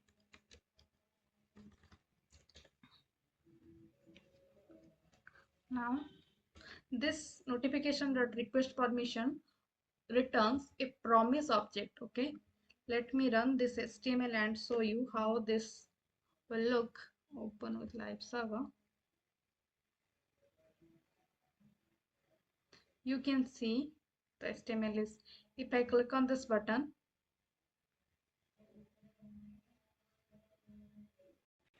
not working. Let me go back to the HTML. Okay, the event name is, I don't know how it is changed. Unclick. Now go back to our, you can see the alert we are getting notification is present. I will click on OK and you can see the notification. So I can allow this notification, I can block this notification, or I can just remove this notification. So these are three stages of this notification: allow, block, and default. Okay. Okay. I will click on this allow and I will inspect to the console. Okay. Let me go to the console. You can see we're not getting anything, any notification now, because once I click on this, if I click on this small eye icon, you can see the notification is set to on. That's why we're not getting anything. If I reset the permission, and now it will ask me for reload. Now if I click on this click me button, I will get the notification. Okay. If I click on allow, it will set the permission on. If I now let's reset it again, reset the permission and reload the page and try to block the notification. Okay, let me click me. Okay, this time I will click on block. Let's see what is happening in the console.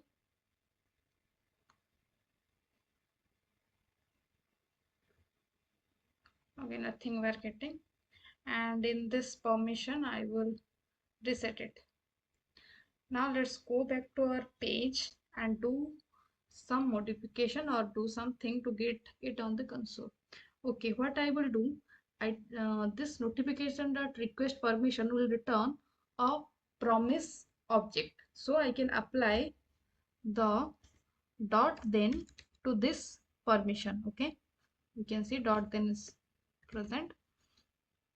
I will say ask for user permission and then console.log the user permission. Okay, till now we're seeing our console is empty only.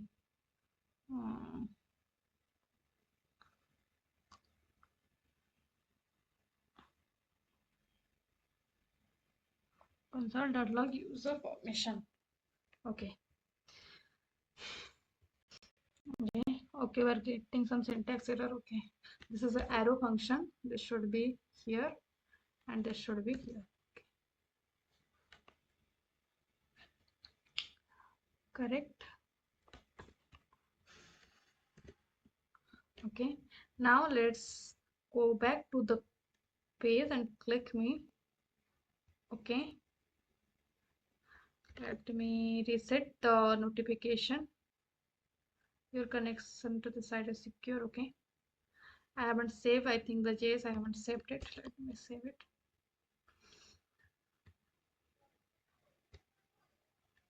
Okay, let me go to the console.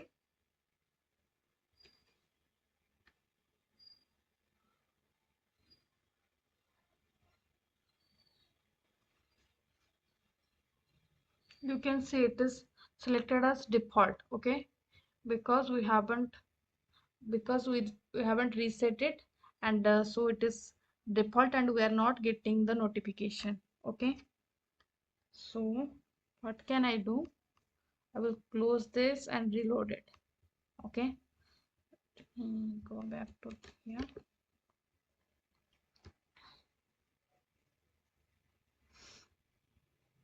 Let me go to the console. Okay, now if I click on this, I get the alert. I got the notification. Just look on this console. If I click on allow, it will print granted.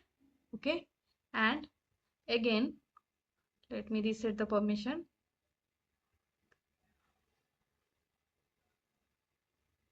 Load it. And if I okay,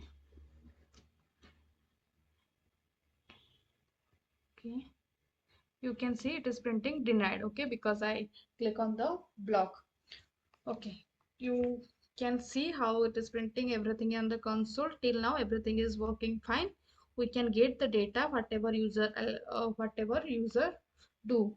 If we click on allow, we'll get grant, otherwise we'll get deny, or or he can just remove the notification, then we'll get default. Now what I will say, I will set my JS code based on that. Okay, I will say if the user permission is default, okay, is default, then I will say the user that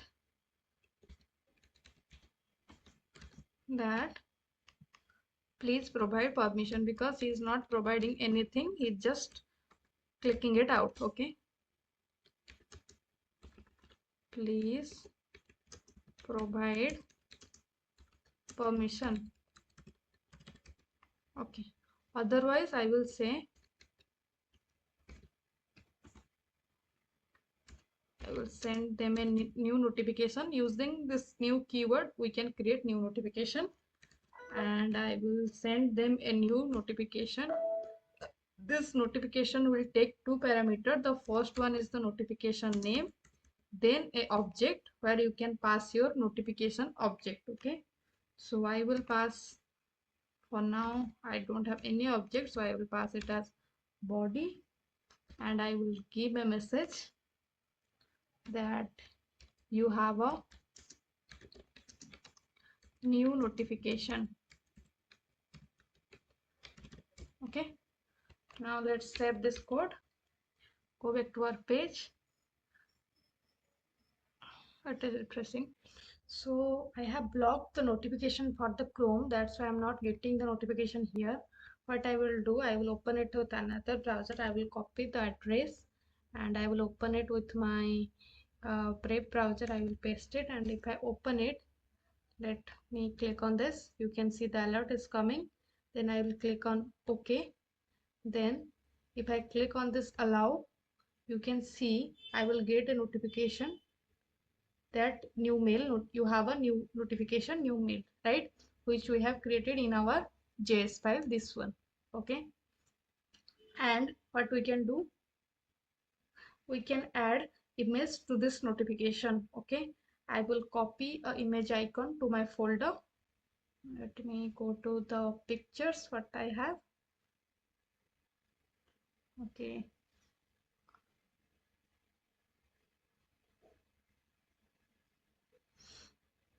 I will copy this image to my project folder. Okay, and here I will, instead this object, I will create here a object. Let me create it.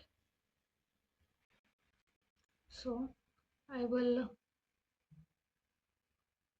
create image or notification object here.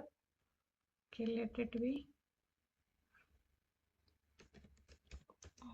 I will name the object notification object. Okay, notify object, and I will set the properties that body will be you have a new mail, you have a new mail,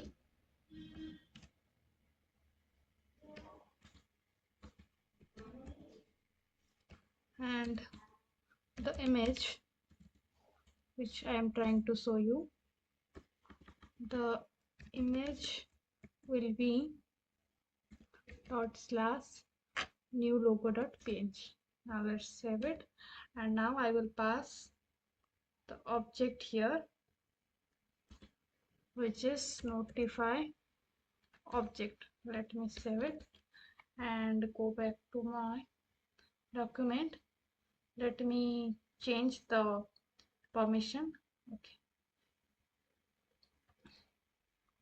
reload it. You can see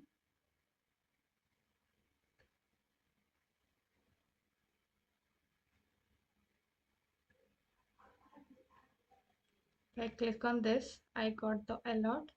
If I click on this allow, it will send me a notification, and this time it is sending me with the image. Okay, in the same way we can set a icon to this notification. I will say icon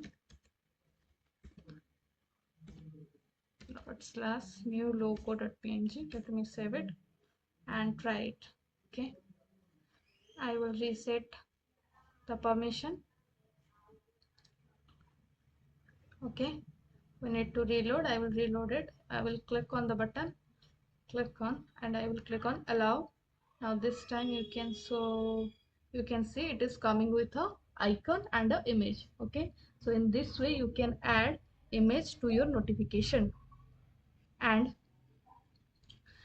if I do not click on the allow, what we have set for the default, that it will send us a alert that please provide a permission. So let's try that also. I will reset the permission. Okay, reload. I will click on the button. Okay, and here I will choose the default. You can see we're getting the alert, please provide permission. Okay, another thing with the notification, that if I open the address with a new tab, here also you can see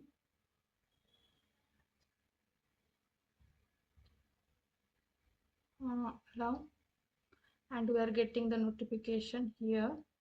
Okay, you have a new mail, and for this one, if I check it, it should be granted. We have select. You can see for now it is default because we have selected default. Okay, default. But for this page, if I go to the console, you can see it is granted. Okay, but in this Brave browser it is different, but if you go to Chrome it will be same. Okay, so that is the difference. You can check it on your browser, and you can also modify your notification like this. You should obviously try with your image. You can create more conditions inside this notification. Okay, let's continue to our another API. I hope you like this notification API. Let's continue our course. So now let's see web storage API. Using web storage API, we can store the data in a key value pairs in our client side. Using web storage API, we can store a large amount of data till 5 MB, so that we can reduce our network overhead. So you can understand how much web storage API is helpful. Remember, whenever you attempt an online exam, there is a timer, your login ID, and your session is going on, right? That happens using this web storage API. It stores your data in that client side. Okay, so there are two types of this storage mechanism: session storage and local storage. The session storage is available or enabled till the page is enabled and the session is on. But the local storage continues even when the browser is closed or reopened. It will continue. Okay, still the data will be saved in your browser. Okay, so to use this web storage API, there are four methods we can use. Using set item, it takes a key and a value and store the pair. And get item, it also takes two value. It only takes a key as input and returns the value stored. Then remove item, take the key as input and remove the value stored. Clear, it doesn't take any parameter, it only clear the stored data. Okay, now let's see how we can use this methods and how we can use session storage and local storage. Okay, let's go back to the VS Code and create a folder for storage API. Okay,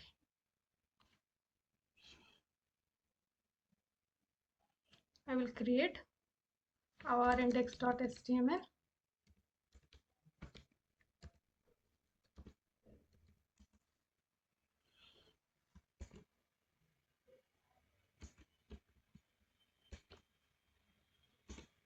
Okay, what I will do, I will take, we obviously need some data, so I will create input. I will create 3 buttons: save, display and clear. Okay, save will save the data, display will display the data which we have stored, and clear will clear the data. Let's create it. First, let me give a heading: learn storage API. I will use some BR. Then I will create an input field. I will say enter text here, give. Then I will create a input field and I will give it a ID as input. Okay, then I will have a button.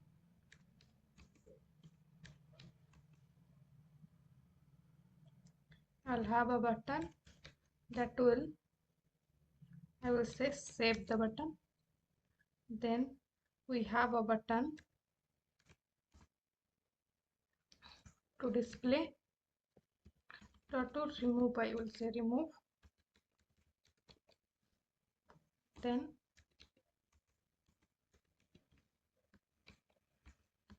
I will have a button clear, not clear, save, remove and display. Okay,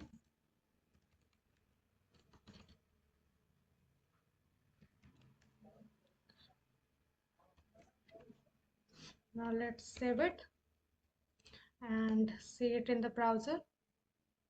Okay, let me close the previous pages from the browser. Okay, let me open with the live server.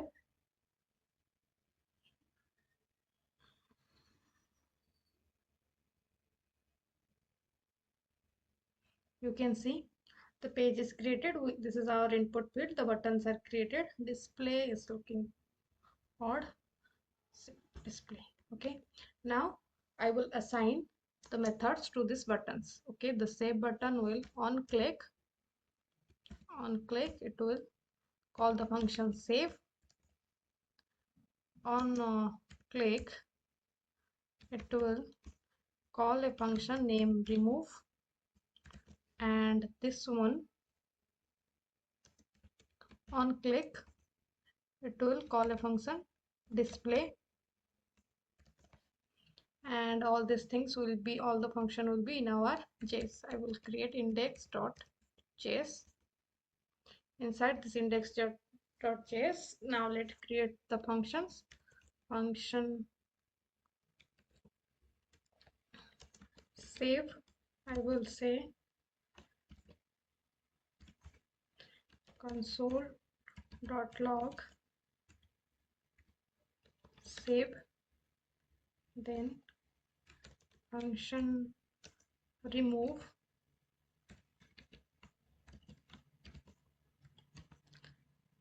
I would say console.log remove, and another function is display, right? So whatever data we will save through this save function, we'll display it on the page using this display function. Okay, now let me link the JS here.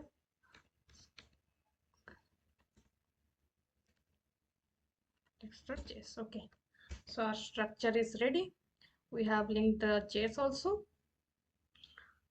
Now let's create the storage API. Okay, what I will do, I will get the data in the save function and I will display it in this display function. Okay, so I will get the data here. Let the output is document dot get element by id and where we will get the data from this input user input field. So I will say from the input I need the data.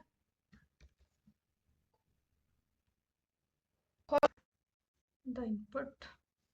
Okay, we got the input, and dot value is for the value because it will otherwise it will return the whole element. Okay, so dot value. Then oh, this prediction is an issue.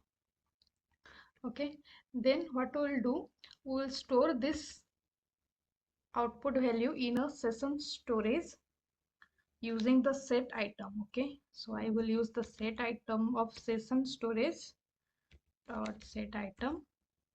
I will store the value as my data. Okay, output.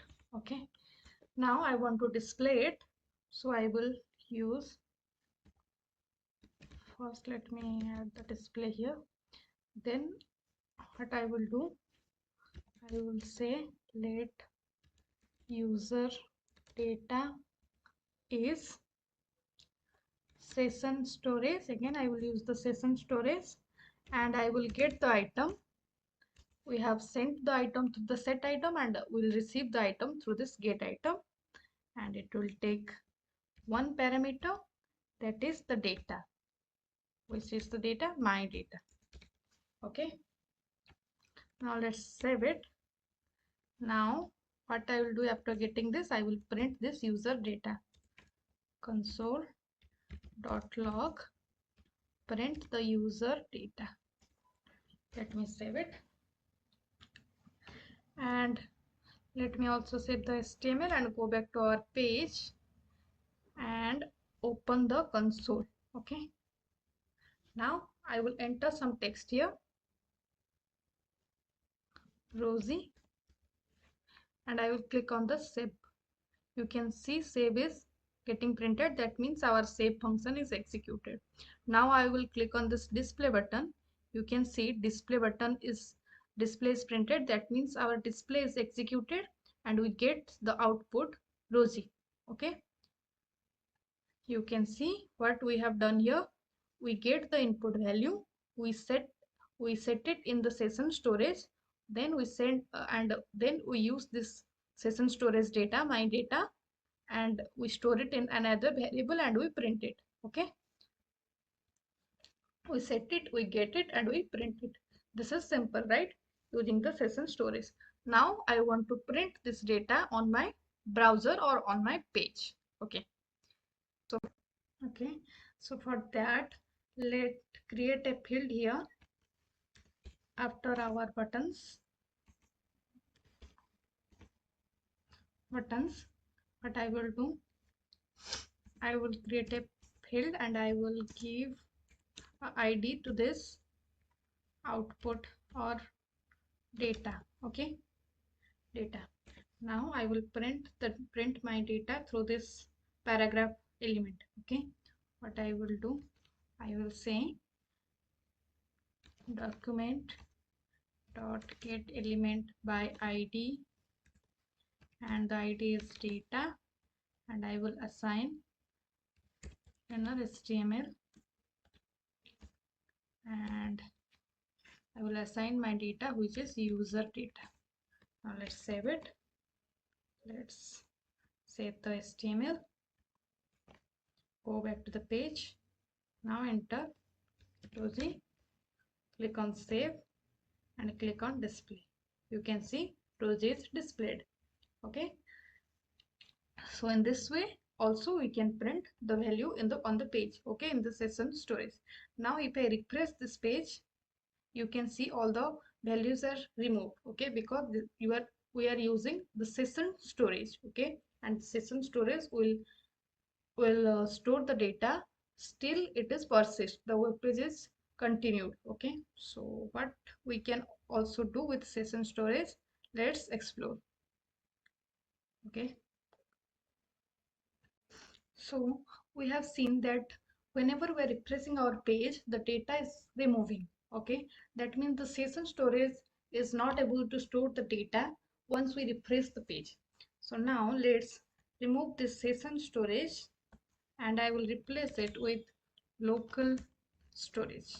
Okay, here, and also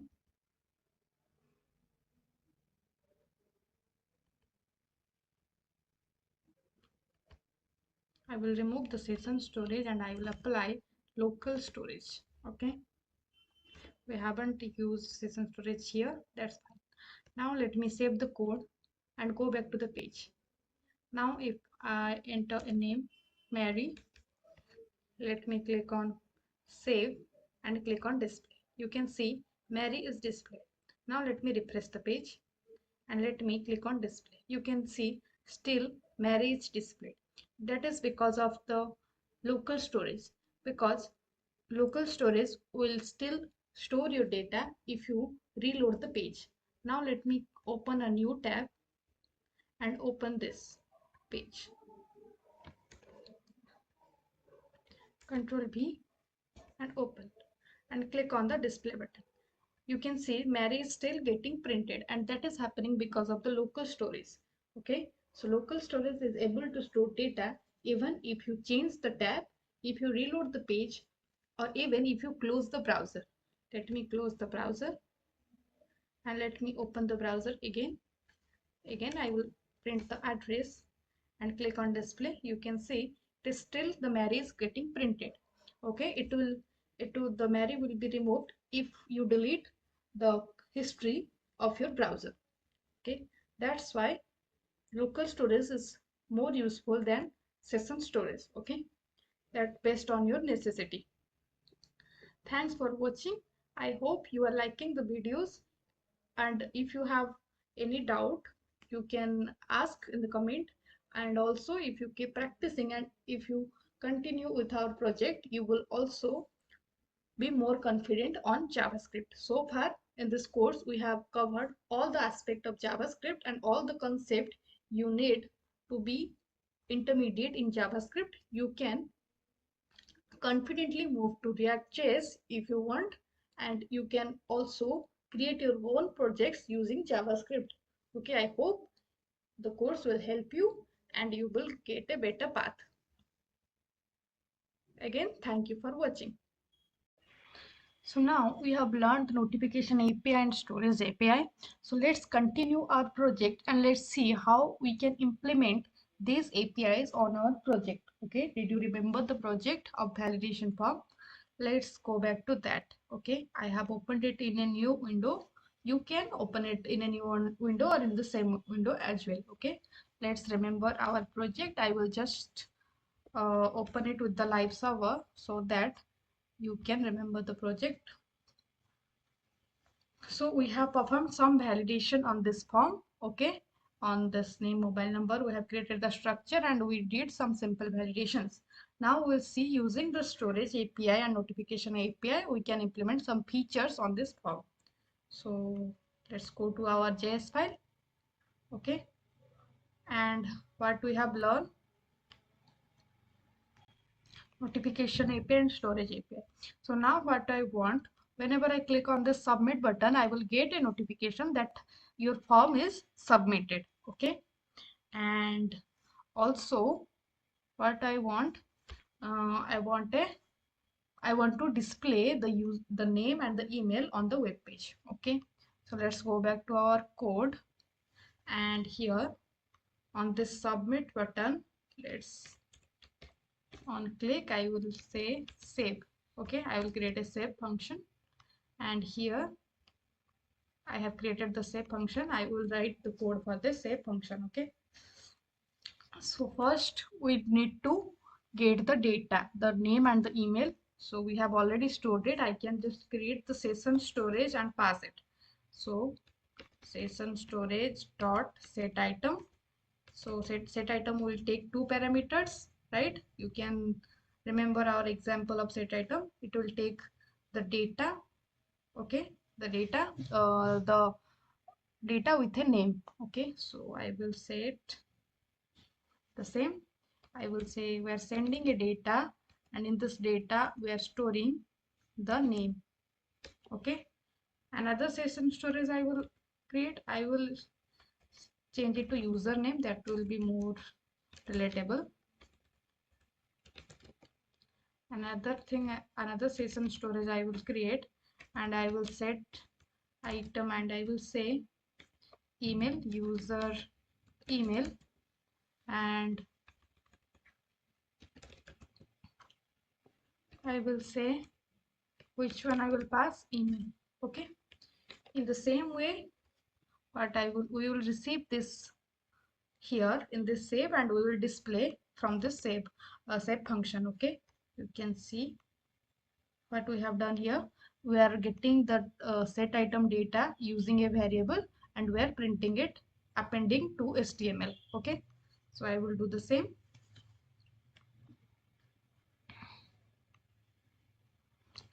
Let user name is session storage dot get item, and we will get the data. Which data? The username, right? We will say user name and not name.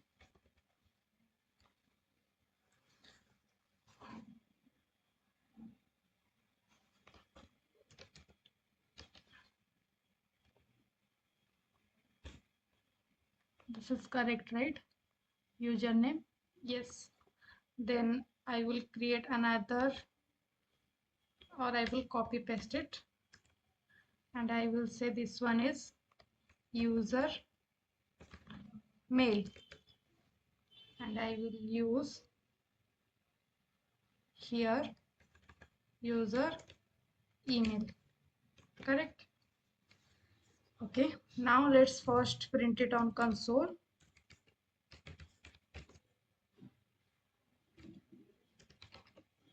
User, I will use a backtick, and I will say user is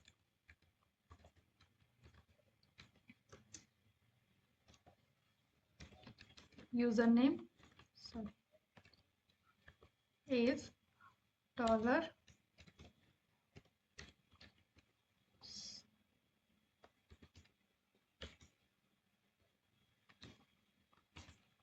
and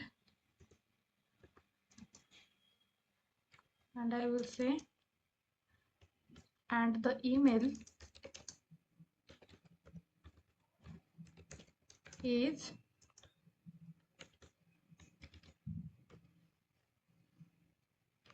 user email. Okay, let's save these things and see what is happening on our page. Let's go to the console. I will give a name Mike, give a password mike@gmail.com, give a mobile number 098764321. I will select a gender, select a religion, select a language, and click on submit. Please provide correct number. I think it is greater than 10 or somehow. User, you can see it is printing user is Mike, and the email is mike@gmail.com. Okay, and but 9876321 987654321, it is 9 digits, so that means our validation is wrong somewhere. So I will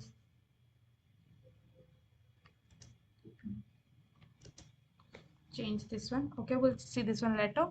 First, let's see that we are getting our data in our console, so that means we can print this data on our web page also. Okay, so what I will do, I will create a div for the output data. Okay, after the reset button, after this table, I will create a div and I will say this div, I will give a ID, won't require. Okay, instead of ID it will be easy to paragraph, so I will create a paragraph and I will say just like our previous example here,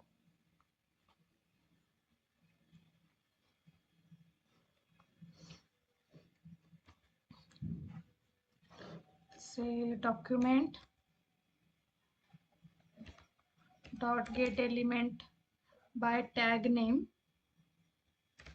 I will pass p dot inner HTML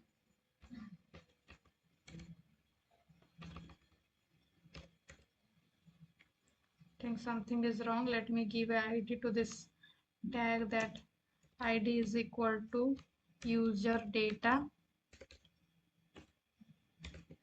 and here also I will use the same dot get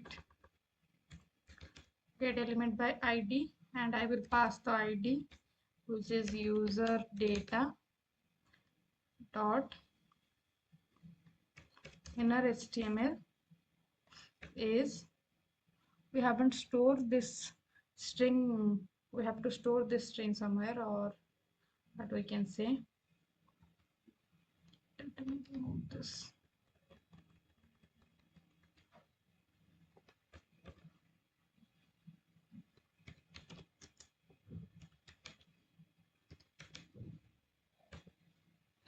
Okay,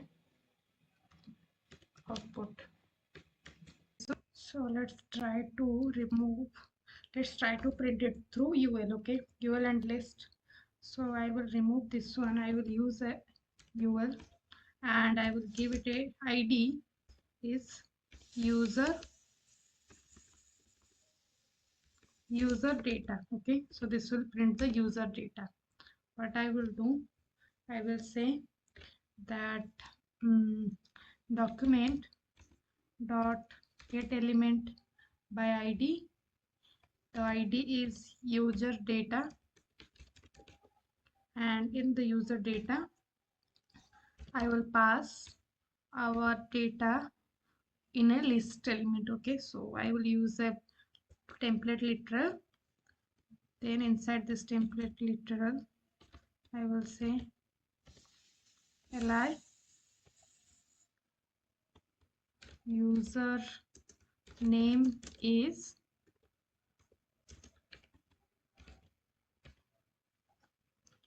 and I will pass the username here. Okay, now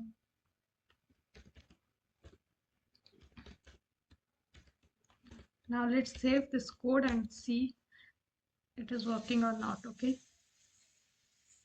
I will pass a name John, email john@gmail.com, then